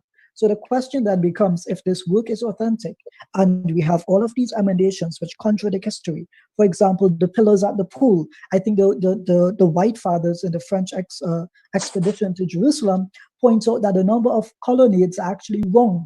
I think it's off by 1. So this chapter tells me that this book was not written by a person who knew Jesus, can testify the truth about him, and therefore it is not an accurate source of information. The burden of the proof is upon you. Please give me that statement of Latreo. It's been 4 turns. You haven't given it. Thank you. Yeah. Okay. Yeah, I want to, but when you bring up new arguments, I got to address them. So, William, sorry about that. Can I address this again? You ready? No problem. Whenever you begin speaking, I'll hit the button. Hit the button. Ibn Anwar, you just ended up proving my very point. Abu Amina Bilal Phillips, you disagree with him, he's Salafi. He'd say, you're the heterodox, so we can be mudslinging. You know, my scholar can defeat your scholar. And Abu Amina Bilal Phillips did you better. He went to the Quran and Sunnah. He went to your prophet, not to some scholar centuries later that you agree with. But you know what? Hey, let's damn Abu Amina Bilal Phillips for taking the Quran and the Sunnah at face value. So your war is with me. It's against Abu Amina Bilal Phillips. And in all these rebuttals, you still miserably failed. So let me repeat it. You miserably failed to quote a single example from your Quran or Hadith or the Old Testament, which you don't believe in the Old Testament, put aside, where someone other than Allah says, I am the truth, I am the life, the resurrection. You even quoted Jesus saying, I'm the life. And talk about desperate. In fact, it's even insulting to hear you even say this. So now I'm going to let you exegete John 5:20-29. Tell us what the connection is with these words. Do not marvel at this, for the hour is coming in which all who are in the graves will hear his voice and come out. Do the tap dance, come back and tell me what's the connection with one and the other, because one follows the other. You exegete it. Don't tell me what it doesn't mean. Tell me what it means. Now coming back to Ibn Anwar, Ijaz, you again help make my case that you be a Muslim. So I want you to come and say, I'm not a Muslim. Because your prophet confirmed the scriptures in the possession of the Christians in the 6th century. Even Ibn Ishaq says that John wrote down the gospel that contained a prophecy of Muhammad. So now I'm going to return the favor to you. The copies that the Christians had at the time of Muhammad, did they have the Gospels of John? Did it have the definite article or not before the festival? That's number 1. Number 2, the copies that your prophet confirmed in the possession of the Christians, which would include the copies of John, because we even know Ibn Ishaq later knows they have John, and they believe John wrote it gave to Jesus. Does it have that very about angel stirring the pool? The burden's on you to answer, because you say yes. Your prophet confirmed the story of the angel stirring the pool. Your prophet confirmed whether the article should be before the festival or not. See, you're not Bart Ehrman. You can't use these arguments. You're a Muslim. You're stuck with your prophet confirming my scriptures and what those scriptures looked like at the time of the Christians. He didn't say, oh, because there's no definite article, it's corrupt. No, what you have, the uncorrupt words of God, judged by them, we can debate that. It's not I'm changing the goalpost. I'm holding you honest and responsible to what you're supposed to believe as a Muslim. So please, I'll answer for everyone. Name the copies of John in the 6th century, 7th century, and tell us which of those copies had the article, didn't have the article, and how many of them didn't have the story of the angel stirring the pool, and whether those copies were in the possession of the Christians in Arabia, because whatever they had, Muhammad said, true, uncorrupt, judged by them, and we can talk about that. So again, don't argue like an agnostic or an atheist. You're not. And to correct you, Qurtubi did say the followers of Jesus that Allah gave the victory to, and it's not about ijma and consensus. Peter and Paul, because he knew historically the only followers of Jesus that were sent out that dominated were folks like Peter and Paul. But then Peter and Paul were uppermost. Where does it say, then their message would be destroyed, lost, only parts of it would remain until Muhammad revived it? It's not there. I'm just going by the Quran and the Hadith. If you don't want me to go by the Quran, because you reject the Quran, say it. I don't believe on it's a fraud. I won't use these arguments. Then we'll be consistent. But no, the evidence is against you. You're stuck with my New Testament, and Jesus claims to be God. And I'll go to Latruo and other passages, not just John 5. But John 5 has been too hot to handle. None of you have been able to refute it. Glory to Jesus Christ. Perfect with the time. Great with the time. All right, Ibn Anwar, do you mind if I go first?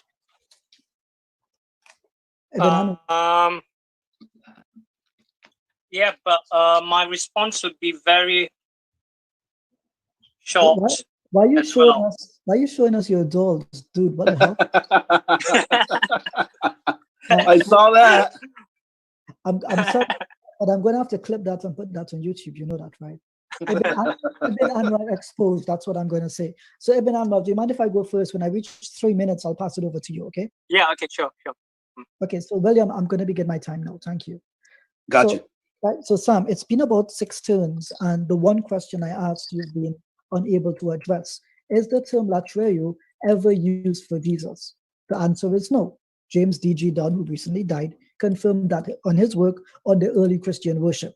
Now, it's interesting that you appeal to Bilal Phillips and say, well, you've got to accept whatever he says. Well, just to remind you, it's Quran, Sunnah, Ijma, and Qiyas. One man does not make ijma, just to be clear. So your understanding of Islam is deficient in that respect. Secondly, you said to me, and it's a very strange argument, my Prophet Muhammad, peace be upon him, confirmed your Bible. Here's the question I put to you, because I know you have the answer. Do you have a single manuscript of the New Testament circulating in Arabia extant to the time of the Prophet Muhammad, peace be upon him, from the terminus post-square of 610 to the terminus antequem of 632? You do not have that. So you're appealing to the Christians at that time and say, well, whatever they had, we also had. I want to point out in Dr. Brent Nongbu's book, what's his book's name? God's Library. He points out that from the 2nd to the 9th century CE, in Oxyrhynchus and villages along the Nile, that they actually copied more non-canonical and deuterocanonical works more than the New Testament writings. So it stands to reason, therefore, it's a false assumption to believe or assert that the Christians in Arabia had the same data that you appeal to. It's quite clear from the manuscript testimony from God's Library, the book by Dr. Brent Nongbu, the deuterocanonical and just the general books outside of the canon were copied and used more by Christians in that area. Lastly, it's very strange that you say Qurtubi says Peter and Paul. Here's the question I put to you. Does Qurtubi say the Christians of his day, the Roman Catholics, which were the major religion at his point, does he say they are upon the right path? That is the religion we should follow? No. The Prophet Muhammad, peace be upon him, recites from the Quran, Allahu Samad, Lam Yalid wa Lam Yulad. This refers to Isaiah chapter 9, verse 6, where God is referred to as a son who is delivered, who is born unto us. The Quran uses the Hebrew equivalents in Arabic to refute that point of view. So if your argument is that the Quran affirms the Bible, debunked. If your argument is that Jesus is worshipped and you can demonstrate it from the Bible, you have failed to do so summarily. Lastly, I put the question to you. I read the quote from Origen, who directly says the truth is contained within the material falsehood. And I pointed out to you that John chapter 1, verses 1 to 5, including the healing of the blind man, are later additions, which James White also agrees with. So you stand against the majority of Christian scholarship because you do not want to concede the point that you have zero evidence that Christ was worshipped as the one true God from the scripture itself. What's your name again, Ibn Anwar? You may go 1 minute.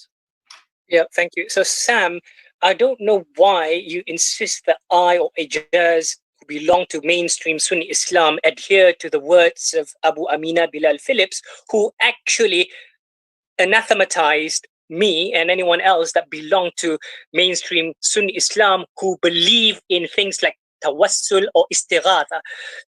Bilal Phillips specifically made takfir, or said that anyone who calls upon the Prophet Muhammad commits shirk. Excuse me.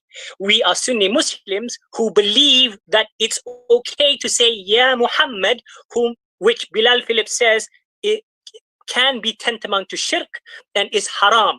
No, we do not accept the fatwa of the Salafis when it comes to theological matters like these. Okay, we would follow our scholars, and in our tradition there is something called al-aslu fil ashya al-ibaha.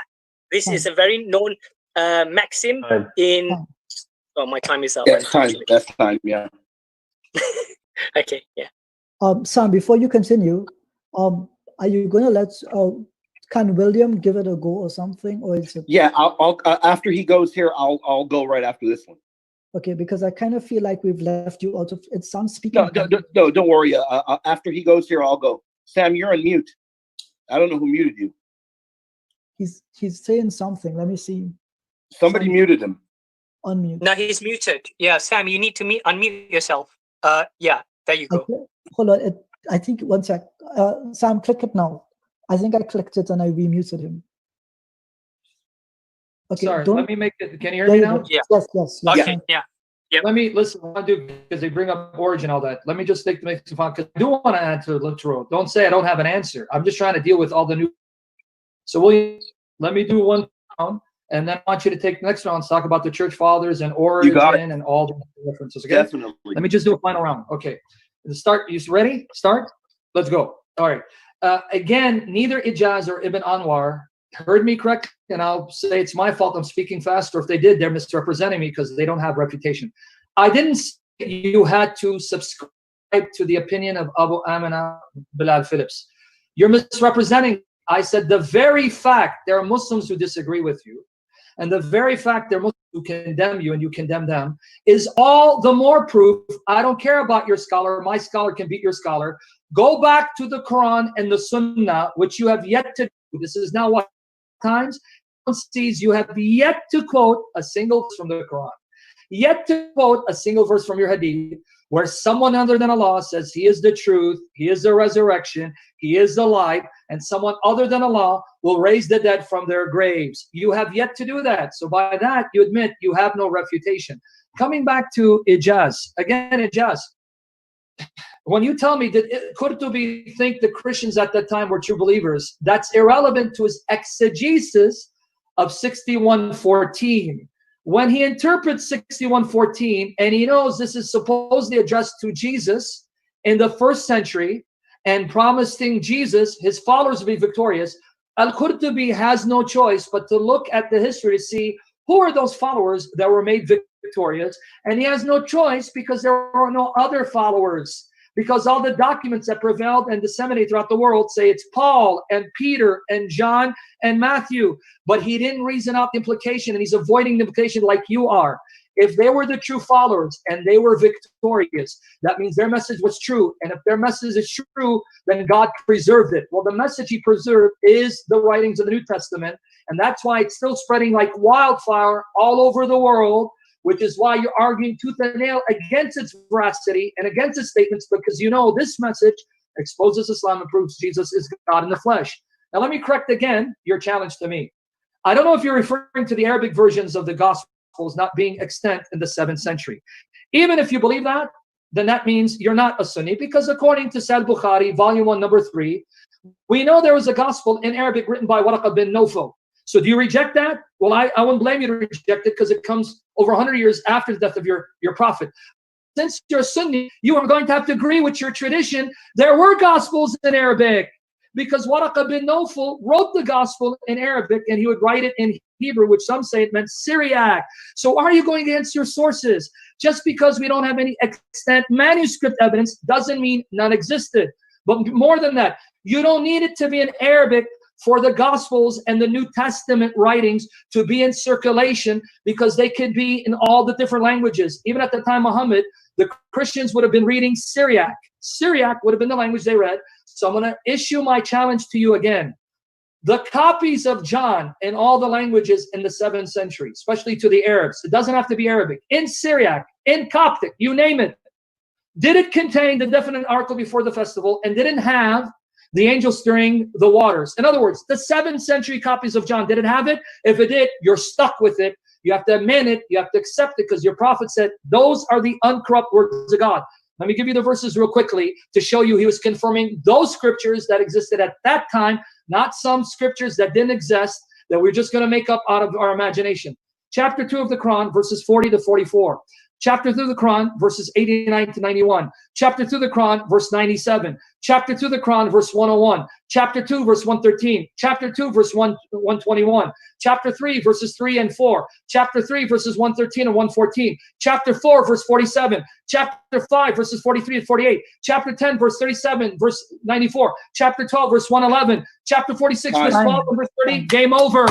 My Bible's uncorrupt, and you're bound to it. And Jesus is right. Okay.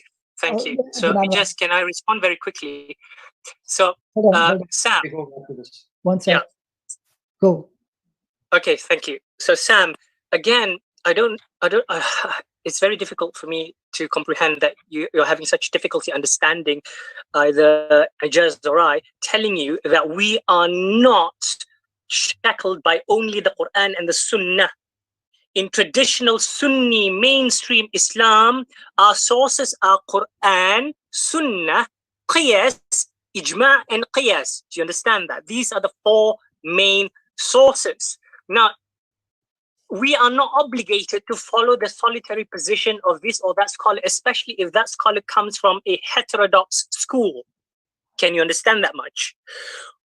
In our traditional Sunni Islam, we have something called al-aslu fil ashya al-ibaha. This is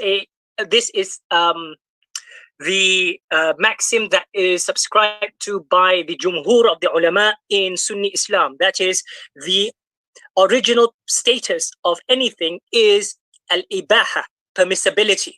So what you and Bilal Phillips need to do is to provide, if you think that you are a mustanbit, someone who can actually perform istinbat when it comes to our major sources, the Quran and the Sunnah, i.e. extracting legal rulings from the main text. You think you're a mujtahid, a person who can do istinbat, and you think Abu Amina Bilal Phillips has that ability. What you need to do is provide qat'i dilala from the main nusus to show that it is haram in any shape or form, in any situation, for any person to say ana al-haq, or to say ana al-hayy, or to say ana al-Rahman, for example. In any situation, if you can provide a qat'i dalil, something that needs no interpretation, this is as clear as the day, qat'i.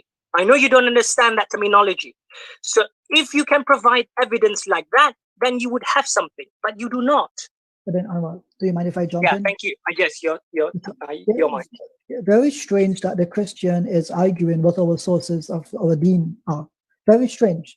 Only Muslims can do that. So, Sam, I put that challenge to you. Now, it's interesting that you say, well, wait a second, there was a gospel by Waraka, and therefore we must accept that one. That hadith that you quoted, did the Prophet say that we have to accept it? No. Hold on. Your argument is that whatever existed in the 7th century, wherever it is in the world, and it was the New Testament, therefore the Quran affirms it. At no point does the Quran affirm the New Testament or the Old Testament. In fact, it does the direct opposite in Quran Surah 2, verses 75 to 79, Surah 6, verse 91. These point to the corruption of the previous scriptures, which we reject in total. To follow up on the point that you made as well, well, wait a second, if it exists at this time, therefore it must mean we must affirm it. Here is the challenge. Quote for me one manuscript that is extant that qualifies your claim, because I already pointed out in Oxyrhynchus and along the Nile, the Christians there were not limited to the New Testament. So you're forcing a boundary, a delimitation, which does not actually exist. And we know, as a matter of fact, that the northern tribes in Arabia, in the northeast and the northwest, the border in between the Roman Empire and the Sasanians, they actually had beliefs which contradict yours. They actually affirm dynamic monarchianism. Some were Nestorians. So are you affirming their writings as well? The answer is simply no. All of this, and in 8 tries, Sam, not once have you shown me in the New Testament where latreo is done towards Jesus. That was the one challenge. You filibustered for 8 sessions, 32 minutes, and not one. Thank you. Am I unmuted? You're always unmuted. Yeah, anyway, Ijaz, what I'll do is I'll let William talk about the fathers, and I'll come back to latreo, I promise. But there, I won't respond to anything you guys said because it's not fair. But I do promise when William lets me know, I'll talk about Latruo given to Jesus. Sam, I think we should move on to that. It's getting repetitive. It's getting quite repetitive, especially on the question of al-haq, right? Yeah. Anyway. That's why William's. Yeah. Anyway, Sam can use this time to talk about what he wants. I'll go 2 minutes, Sam, and then how about after 2 minutes you take over? Yeah, if you want, just go through the fathers from the 1st century onwards, because why? It's going to take a little more than 2 minutes for me and Pac. Okay. To Jesus. So take the 4 minutes, go to the fathers, because it's only fair. I've talked, and so I'll just let you have last word on that. Go ahead, brother. Go ahead. Okay, no problem. Before you go ahead, guys, we can't interrupt Sam when he's speaking. That's his dedicated time. So I was actually timing him. So so I do apologize for that, but we need to stick to the rules. Yeah. Good. Okay, William, begin when you're ready. I'll keep a time on my side as well, okay? No problem. I will start my timer now. Okay, yeah, I think that Sam has made a number of excellent points that seem to be lost. Our interlocutors have been saying that in the particular region that they were copying a lot of the deuterocanonical books. Catholics would call them deuterocanonical. Really, that does nothing to help your position at all. That actually damages your position, because we agree to that. The problem is that they were quoting the Deuterocanon to hearken to passages that particularly referred to the deity of Christ. That is what they were doing. So we have church fathers in those regions that were hearkening to books like Sirach, Wisdom, and many others, and viewing and pointing out prophecies of Christ and the deity of Christ. So that does nothing to help your case at all. Excuse me. Furthermore, if we look at the earliest, speaking of Jews, the earliest Jewish sources that were aware of the earliest Christians, we look at Rabbi Akiva. Rabbi Akiva is noting that there was one Christian community at the time, and that community were quoting from the Gospels and quoting from the Deuterocanon to talk about Jesus being Yahweh, Jesus being God. You have that very, very early on. I brought up a number of apostolic fathers. I brought up Ignatius of Antioch. I brought up Clement of Rome. And really, these fathers have got to be dealt with. Ignatius of Antioch has got to be dealt with. Polycarp has got to be dealt with. And the argument that, well, manuscripts that are corrupt or what have you, it really isn't going to fly. It isn't going to fly here, because if anybody's going to take that position, that's a real poor position to take, because we have a lot of their writings preserved in other fathers, such as Irenaeus, and we know that these people were trained. Polycarp trained by John. Then we'll hear the old canard. Well, does Polycarp ever quote from John? And yes, he does. Polycarp knew John. These people were trained and taught by the apostles, and they are teaching the deity of Christ, the fact that Christ is Yahweh, God Almighty. Sam brought up an incredible point that was just, ignored. Probably ignored because people really don't know how to deal with it. But the church fathers, I know, using the old canard, they were an historian and this and this. We're not quoting historian fathers. There are a ton, and I can drop their names. I'm just waiting for the moment. I can drop their names. There are plenty from that region that spoke Arabic. They spoke it, and they quote from the Bible. They quote the passages that show the deity of Christ, and I know it's not the topic today, but the bodily resurrection. They quote all of these. So that argument is a poor one. There are patristic figures that existed in these regions. They preserved biblical texts from this period. I mean, any which way you look, you're going to get buried under the church fathers. And it is not an argument that anybody can logically contend against. Briefly touching upon Latruo, Sam is going to go into that, and he's going to touch upon other passages. I would point to one thing, and that can be dealt with later. The Son of Man, and yes, I'm aware of every single, and listen to my words carefully, every single interpretation of that from antiquity, even the heretical ones, I am aware of every single one, because I've written a paper on it. I'm not aware of anyone else that has gone as in depth, and that is a clear title of deity, and the Son of Man receives Latruo. My time is up. Okay, good. Ibn Anwar, do you mind if I speak first? Ibn Anwar. Ijaz, one thing. Just let William let me know when he wants me to talk about Latro, because it's only fair he talks now. So let me know, William, all right? Yeah, you can go, you can follow up. You had 4 minutes, so I want you to take the full time. When you're ready for me to do the Latro, because you took 4 minutes, so that's fine. So go ahead. I just want all the people know I'm stepping back because it's only fair he speaks. I've been speaking, and when he tells me to do Latro, I'll do it. I promise. But go ahead. Okay, so William, you may begin my time. Before you begin, Ibn Anwar, are you here? Ibn Anwar. Ibn Anwar, are you here? I think he died. I don't think he's there. Typical. He might be playing with the dolls again. Typical. Brother Mukiji, remind me of Furbies tonight. Okay, William, you may begin my time if you want. I will begin. Thank you. So it's interesting you say that the documents at Oxyrhynchus are okay because Christians use the deuterocanonical works. The problem is, do you know the works that were circulated in Oxyrhynchus and in the villages around it that were published by the Christian scribes at that point in time? Just give me a book that is deuterocanonical that was popularly recorded in the 2nd, 3rd, 4th, 5th, 6th, 7th, 8th, 9th century, which provide your point of view. So the point stands that, guess what? There are works which they rejected, you as a Christian will reject. All I need you to do is give me a list of 3 of the works that were specifically uncovered. I'm going to give you a reference. It's in Dr. Brent Nongbu's book. He actually has a chart on page 248, and he actually quite clearly states non-New Testament manuscripts, they always outnumbered the Christian manuscripts. That includes the New Testament. So the point stands. I thank you, Ibn Anwar. So the point stands thereby that you've made an error in reasoning. If it is that you can identify the works which were deuterocanonical, that they were copying in those cities, you may have a point. So just give me a few and let's see, and provide a quote and citation for it. You said Ignatius and the other fathers agreed that Christ was God. Now, it's funny that Origen says the spiritual truth was preserved in the material falsehood.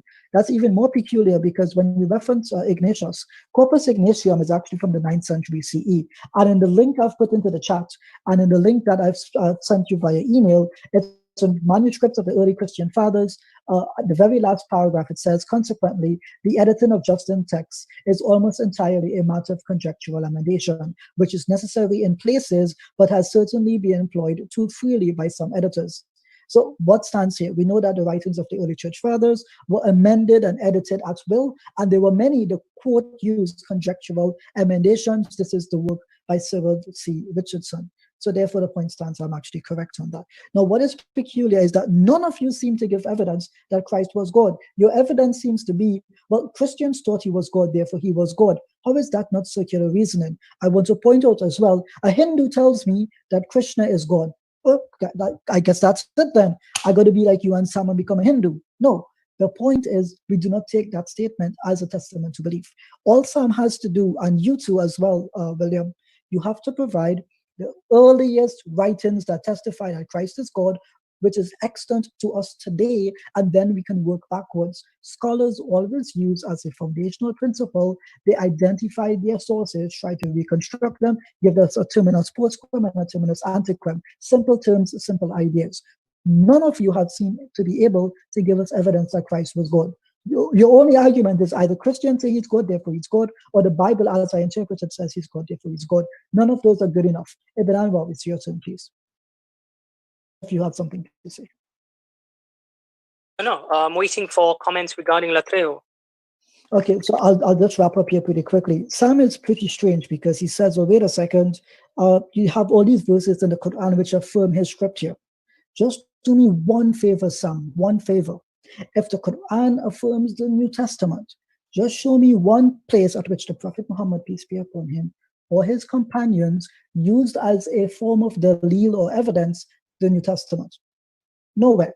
And if it was extant to his time, then you would be able to demonstrate this for me. It seems to be the case that you are unable to do so. I'm very interested in what you come up with, Latreo. It took you, what, 10 sessions, 40 minutes? Let's see what you have.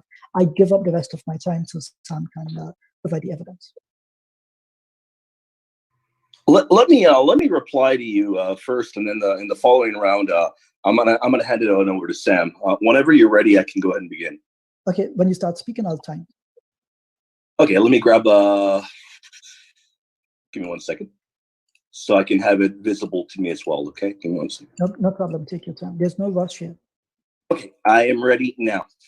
Okay, a number of points were made. You said that you emailed me. And I looked over what you emailed me. It doesn't make any difference. We need to stop pretending that when something says that there has been an emendation, that means that is akin to a corruption. We need to be serious for a moment here. Anybody that has taken any introductory course to textual transmission or the history of it will tell you that is not what an emendation means. It doesn't mean, well, you know what, we can't know what is said here.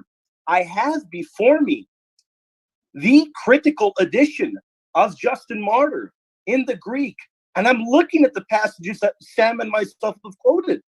I'm looking at them, and there are no, remember what I'm saying, there are gaps in Justin Martyr. The English will even show that. The critical edition will show where there are issues in the text. Each and every one that Sam and myself have quoted does not have anything dubious about them. I've quoted it over and over, and I've quoted where it says that Otto, let me read it again. Otto has properly restored the reading of this manuscript. What does that mean? Well, let me try to summarize it. That means that in this particular area where we're reading about Christ being Almighty God, that means that according to the manuscript history that we have, this is the best reading. And I've offered to go over it in the Greek. So this act of smoke and mirrors, of trying to say, well, look at this. Oh, well, there are emendations. It doesn't fly with people like us. Maybe another group of guys. It doesn't fly with us. This is not a fancy argument. This is smoke and mirrors. There's nothing behind it. We can go over the Greek of Justin. The original Greek is clear, is what he says about Christ being Almighty God. Then we hear more about Ignatius of Antioch. And well, you know what? The oldest comes to this date. Good. Well, I'll take the advice of Lightfoot over you any day. And Lightfoot says we can trust what is said here. I'll take his advice over your advice pretty much any day. I think one of the top compilers of Ignatius in the whole universe, I think his word might hold a little bit of more weight than yours. Even Ehrman would disagree with you there. Even Price, even though Price denies the historicity of Jesus, even he would disagree with you on this point. By the way, I know him personally. I know for a fact he would. These are poor arguments. And you know why they have to be resorted to?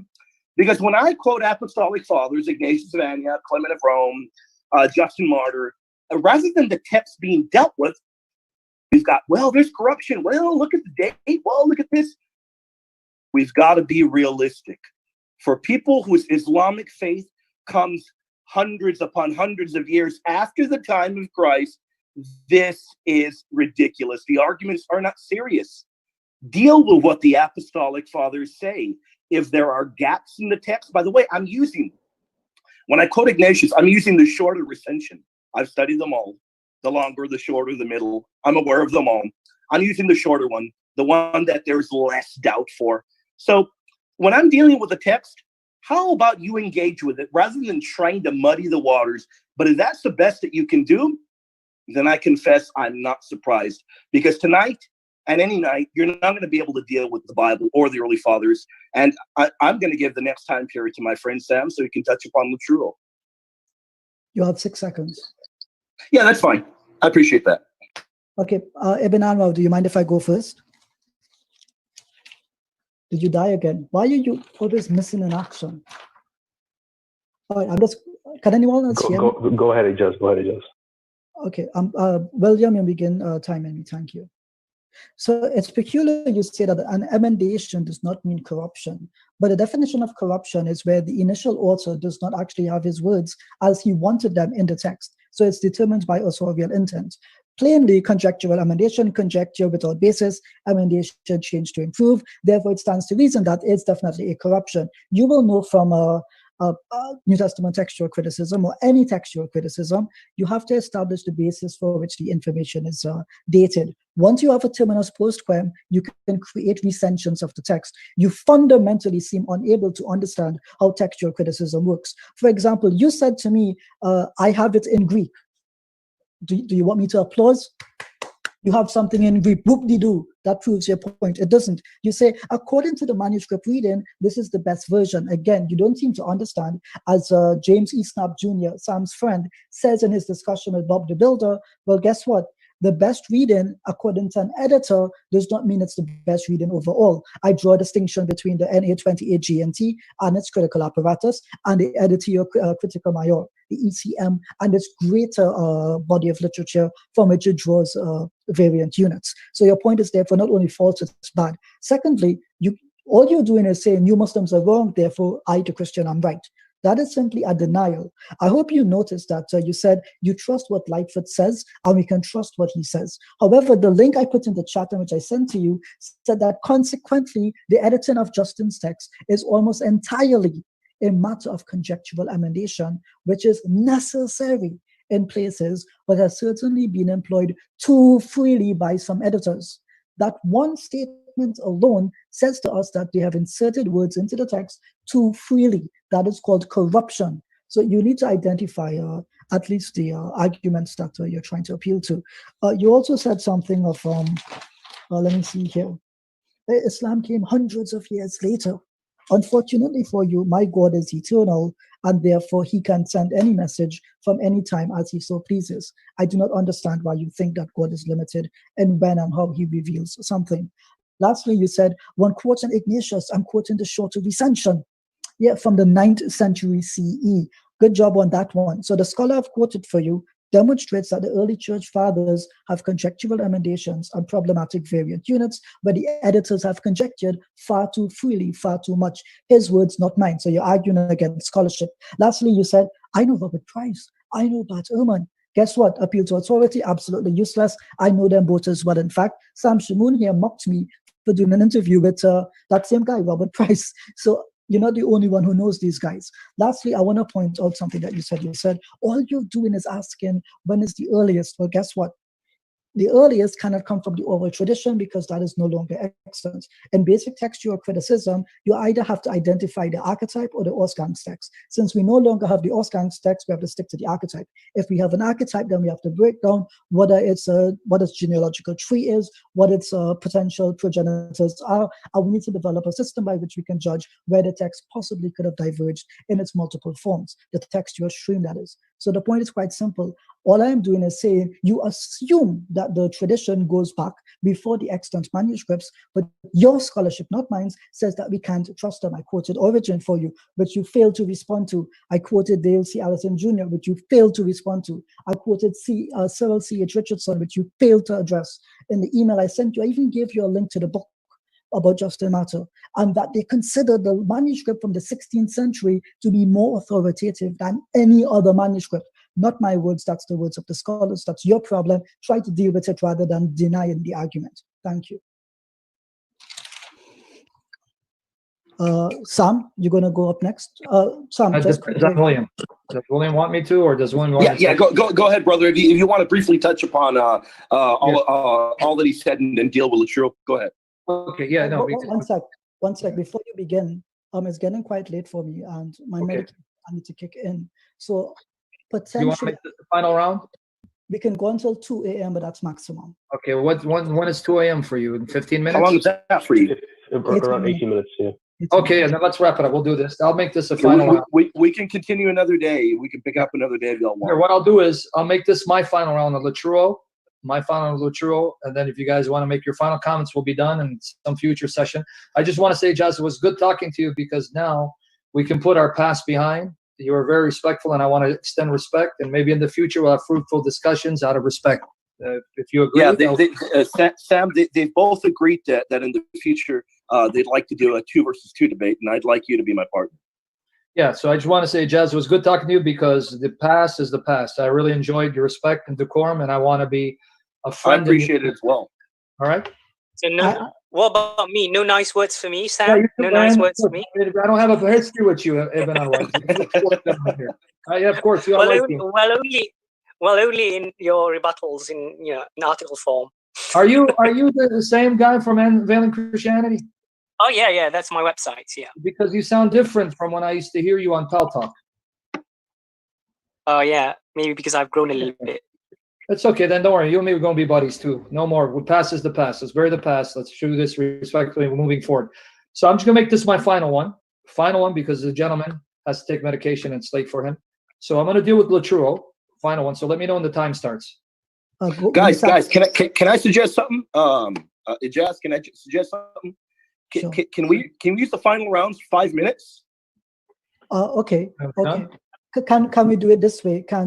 So Sam, you speak for 5 minutes, and Ibn Anwar, I'll split mine into 2.5, so you can speak. Okay. That'll work. Sure. Okay.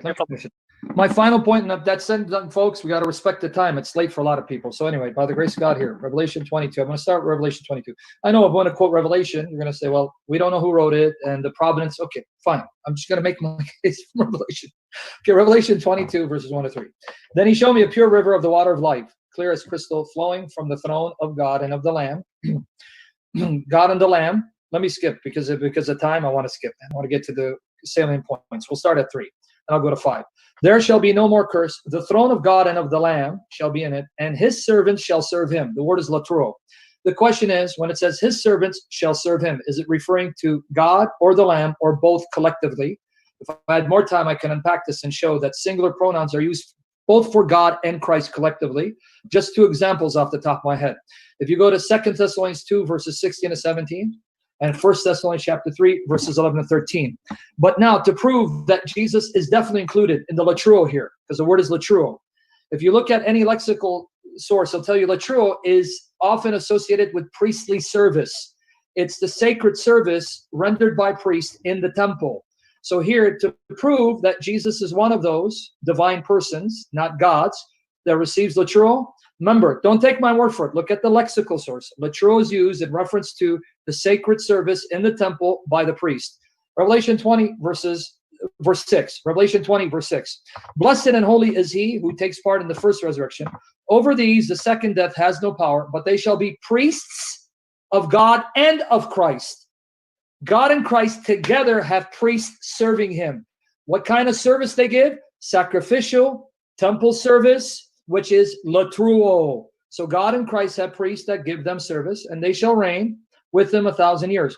Further proof that Jesus is included in the pronoun, that he is the object of latruo. It says, his servants will serve him. They shall see his face, and his name shall be on their forehead. So notice, whoever this is who's being served has servants, and they will see his face, and his name will be on their forehead. Revelation 14, verse 1. Then I looked, the Lamb was standing on Mount Zion, with him 144,000, having his Father's name written on their foreheads. So now we know the Father, his name will be written on it. But also in Revelation 3:12, it says they'll have the name of his God and the temple of his God, and there'll be a pillar in his God, and they'll have his new name on their forehead. So Jesus is included. And does Jesus have servants in Revelation 2? Yep, Revelation 2, verses 18 to 23. To the angel of the church in Thyatira write, the Son of God, who has eyes like a flame of fire, whose feet are like fine brass, says these things. So the Son of God is speaking, verse 20. But I have a few things against you. You permit that woman Jezebel, who calls herself a prophetess, to teach and seduce my servants, his name on their forehead. Serve him. He has priests. And finally, the icing on the cake, to show that Jesus is worshipped and does receive latruo and is worshipped to the same extent that God the Father is worshipped, even though he's not God the Father. Revelation 5, verses 18 to 14. Revelation 5, verses 18 to 14. When he had taken the scroll, the 4 living creatures and the 24 elders fell down before the Lamb. So spirit creatures are falling down before the Lamb in heaven, a vision that John sees by the Spirit. Fall down before the Lamb, each one having a harp and golden bowls full of incense, which are the prayers of the saints.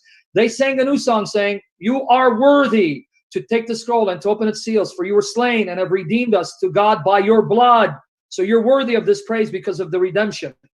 Out of every tribe and tongue and people and nation, and have made us kings and priests unto our God, and we shall reign on earth. Verses 11 to 12, quickly. Then I looked and I heard around the throne and living creatures and the elders, the voices of many angels, numbering thousands upon thousands, 10,000s upon 10,000, saying with a loud voice, worthy is the Lamb who was slain to receive power and riches and wisdom and strength and glory and blessing. So now all the angels render to the Lamb this glory, this worship. Finally, verse 13 and 14. This is the doozy. Verse 13 and 14. Then I heard every creature which is in heaven, on earth, and under the earth, and in the sea, and all that are in them. John exhausts the language. Every created thing in the entire creation, saying, to him who sits on the throne and to the Lamb. So the Lamb is distinguished from every creature and is receiving the same worship that God the Father receives from every creature, showing he's uncreated and equal in glory and dignity to the Father. Be blessing and honor and glory and power forever and ever, and for the same extent. And finally, verse 14, the four living creatures said, Amen. And the 24 elders fell down and worshipped him who lives forever and ever. So Jesus with the Father is worshipped by every creature to the same degree, for the same extent. Jesus, like the Father, has his name on his servants. He has servants. Jesus, like the Father, has priests. And what do priests do? They offer latruo. So God and the Lamb have priests offering latruo, and that's Revelation. But again, who wrote Revelation? What's its provenance? We don't know. I know that will be the argument. Christ is risen, risen indeed. I'm done. Thank you. That's 5 minutes, 10 seconds. I'm not arguing with you, but just to clarify, you started off with Revelation chapter 22, verses 1 to 3. Is that correct? Sure. Okay. You said that the word latreo was mentioned there. Do you remember verse 3? In verse 3.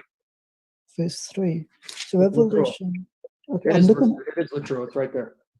Yeah, it is. Just give me 1 sec. Should I mute myself? No, you could see, because I might have to ask you a follow-up question. So you said Revelation 22, yeah? Yes. If you read verse 3, his servants will serve him. Latruo. Yeah, it's for worship. Yeah, it's latruo susin. It's right there. Latruo susin. Yeah. The verb is used there, but okay, it's not my time. If you want to engage me, I'm going to show you conclusively Jesus is his in the pronoun, but not to the exclusion of the Father. That's already said. Yeah, there is a reason why you want to try to make that clear, because I think you're familiar with the commentaries that actually disagree with one another as to who actually the reference is actually in reference to.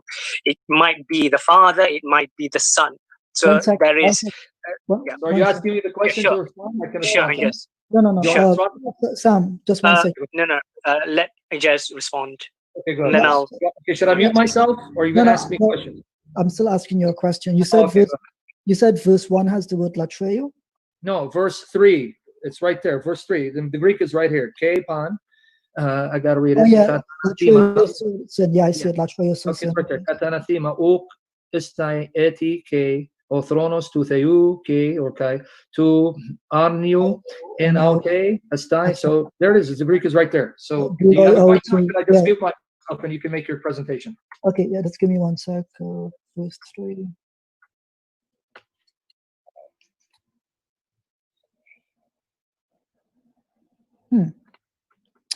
Okay, yep, I have my response. Yep, that's all. Okay, should I just mute myself then? No more questions? Yeah. So this is my all right. May God bless us all and guide us, and hopefully we'll have future conversations, be friends. Guys, reach out to me. We'll set it up again. Reach out to me. We'll set it up again. We do this. I have your information, William. Ijaz, do you want to do 2.5 minutes with Splitter with Ibn Anwar or no? Yeah. Just reach out to me, because I'm gonna head out as well. Reach out to me. We'll set it up again, and I'll contact Sam, and we'll be back. Okay, right.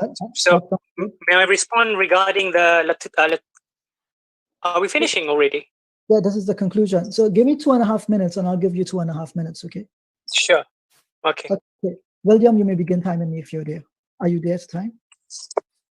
I'm ready. Okay, begin when ready. Thank you. Right, so I noticed that in Revelation chapter 22, verse 3, it actually says "Outro" at the end of the verse, and it seems to me that the commentators are confused whether it refers to the Lamb or it refers to God himself, the Father. And it seems to me that if it's always used exclusively by context in the New Testament, strictly for the Father, then the understanding here is that it can only refer to the Father. and not the Lamb of God. What is interesting is that when you quoted Revelation chapter 5, verses 8 to 14, you actually said, worthy is the Lamb to receive. That stands out because if he's God, there is nothing he can receive which he does not already possess. Further on, it goes on to say that, saying to him who sits on the throne, you would agree that the Christ does not sit on the throne, it's specifically the Father. So that's quite a point against you. The God on the throne is the Father, not the person to his right hand. You know what my comment is there on that one. So it's quite peculiar that we took like 12 sessions for you to argue that the word here used in Revelation 22:3 must apply to Jesus, but you have to acknowledge via the Greek, it refers to him who is the Father, the pronoun at the end of the sentence. I want to point out as well that most of your arguments seem to be today. William, how much time do I have left? You have got, hold on, I paused it. You went 1 minute and 15 seconds. Okay, at 2:30, can you just stop me so I can give Ibn Anwar equal time? I forgot to time it on my end. I sure will. Okay, thank you. So please continue. I do apologize for that. So the point stands thereby, you were unable to qualify that Christ is God. And you are correct. I would have asked you who wrote the book of Revelation. Was it John of Patmos? What is his earliest witness? I believe it's UNCL 0189. I could be wrong on that. And I think that comes from the late 2nd, mid-3rd century. So it's quite peculiar that it takes a book that was disputed in the canon to qualify your point for you. So if this is, you know what, when I checked my NA 28, I could not identify the earliest source for it. I think it's Codex Sinaiticus, sorry. Yep, Codex Sinaiticus from the initial corrector. So it seems to be a 4th century verse that you're generally appealing to. If the church fathers quoted it, I would have liked to see that. So long and short is, Sam, thank you for coming out tonight, but I don't think you demonstrated that Christ is God. My suggestion is we continue this discussion tomorrow, God willing, if you and William are willing to do it again. Ibn Anwar, please take the rest of my time. I do apologize. Let me just pause your time and just say, how about we aim for maybe Wednesday, because tomorrow I've got some stuff to do. Yeah, maybe let's shoot for sometime next week, because I'm going to be busy this week. So maybe next Monday. Yeah, let's do it next week, and we will we'll go in depth. We'll dedicate at least 2.5 hours to just the deity alone. Okay, yeah. I like that. What we will do as well, I will speak to the guys at EF Dawa, and I'll try to stream it on EF Dawa as well, God willing. All right, so please resume the time, William. Brother Ibn Anwar has to speak. Brother Ibn Anwar. I will resume it now. Right. So thank you, Sam, for your contributions. Now, there's a reason why Sam focused specifically on Revelation, and in fact, only on Revelation. Why? Because although the verb in question occurs several times throughout the New Testament, it occurs once in Matthew, 3 times in Luke, several times in Acts, in Romans, in Philippians. Yeah, Paul uses it as well. And in Hebrews, I think it occurs about 5, 6 times. In not a single one of those instances is it ever used of Jesus. It is always used for the Father. The word occurs only 2 times in Revelation. Excuse me. It's never used for Jesus. It's very interesting. Now, Sam earlier cited Jesus saying that they should honor the Father as they should honor Jesus as how they would honor the Father. Now, if that were the case, then we should at least find 1 or 2 instances in the Gospels or in the epistles of Paul or in Hebrews even, where 1 or 2 Christians would actually have had given the truo to Jesus, but we do not see that ever. And in fact, James Dunn, the late James Dunn, says in his "Did the First Christians Worship Jesus?" the New Testament evidence, which I am looking at in my hand right now on page number 27, and I quote in his concluding remarks 1.6, he says, "Cultic worship or service, the prayer, in parentheses, as such is never offered to Christ, and other worship terms are used only in relation to God," and in parentheses including Acts 13:2. End of quotation. Okay, I guess that's your time, I suppose. Is that right, William? Well, he had about 15 seconds. I don't know if he wants to go. I don't think that's fine. Okay, yeah. So that's good. All right, so Sam, so God willing, you have my email address. You emailed me recently. We'll follow up on this. William, thank you for coming out. Sam, thank you for a good chat. God willing, we can continue. Thank you, buddy. God bless us all. Let's get it done for next week, guys. Reach out to me. Sam and myself. We'll be back. There's just one problem. I don't want everyone in the room to know, but the owners of the room, Brother Mustafa, Brother Mukid, I actually do have an infection right now, so my strength is not the best. My medication makes things fuzzy for me. So I'm not going to be at my best, but I'll still try to join in and contribute. You don't have corona. Listen, just wait till you're better. There's no rush. We can do it weeks from now. Nobody's rushing, so don't worry about it. Whenever you're ready. I want the conversations to continue. I thank you for your kindness, but I wanted to continue whether I'm here or not. Yeah. Okay. Hopefully you'll be here by the grace of God. He give you healing and guide you and guide us all. So likewise. All right. Guys, take care, guys. You got it, guys. I will. I'll tentatively just take say care, take care, buddy. We'll agree to the debate, and we'll get in touch with me. God willing. Have a good William, night. Take care, bro. William, I'm gonna check out. So take care. Take care, brother. All right, buddy. All right. Thanks, everybody, for coming.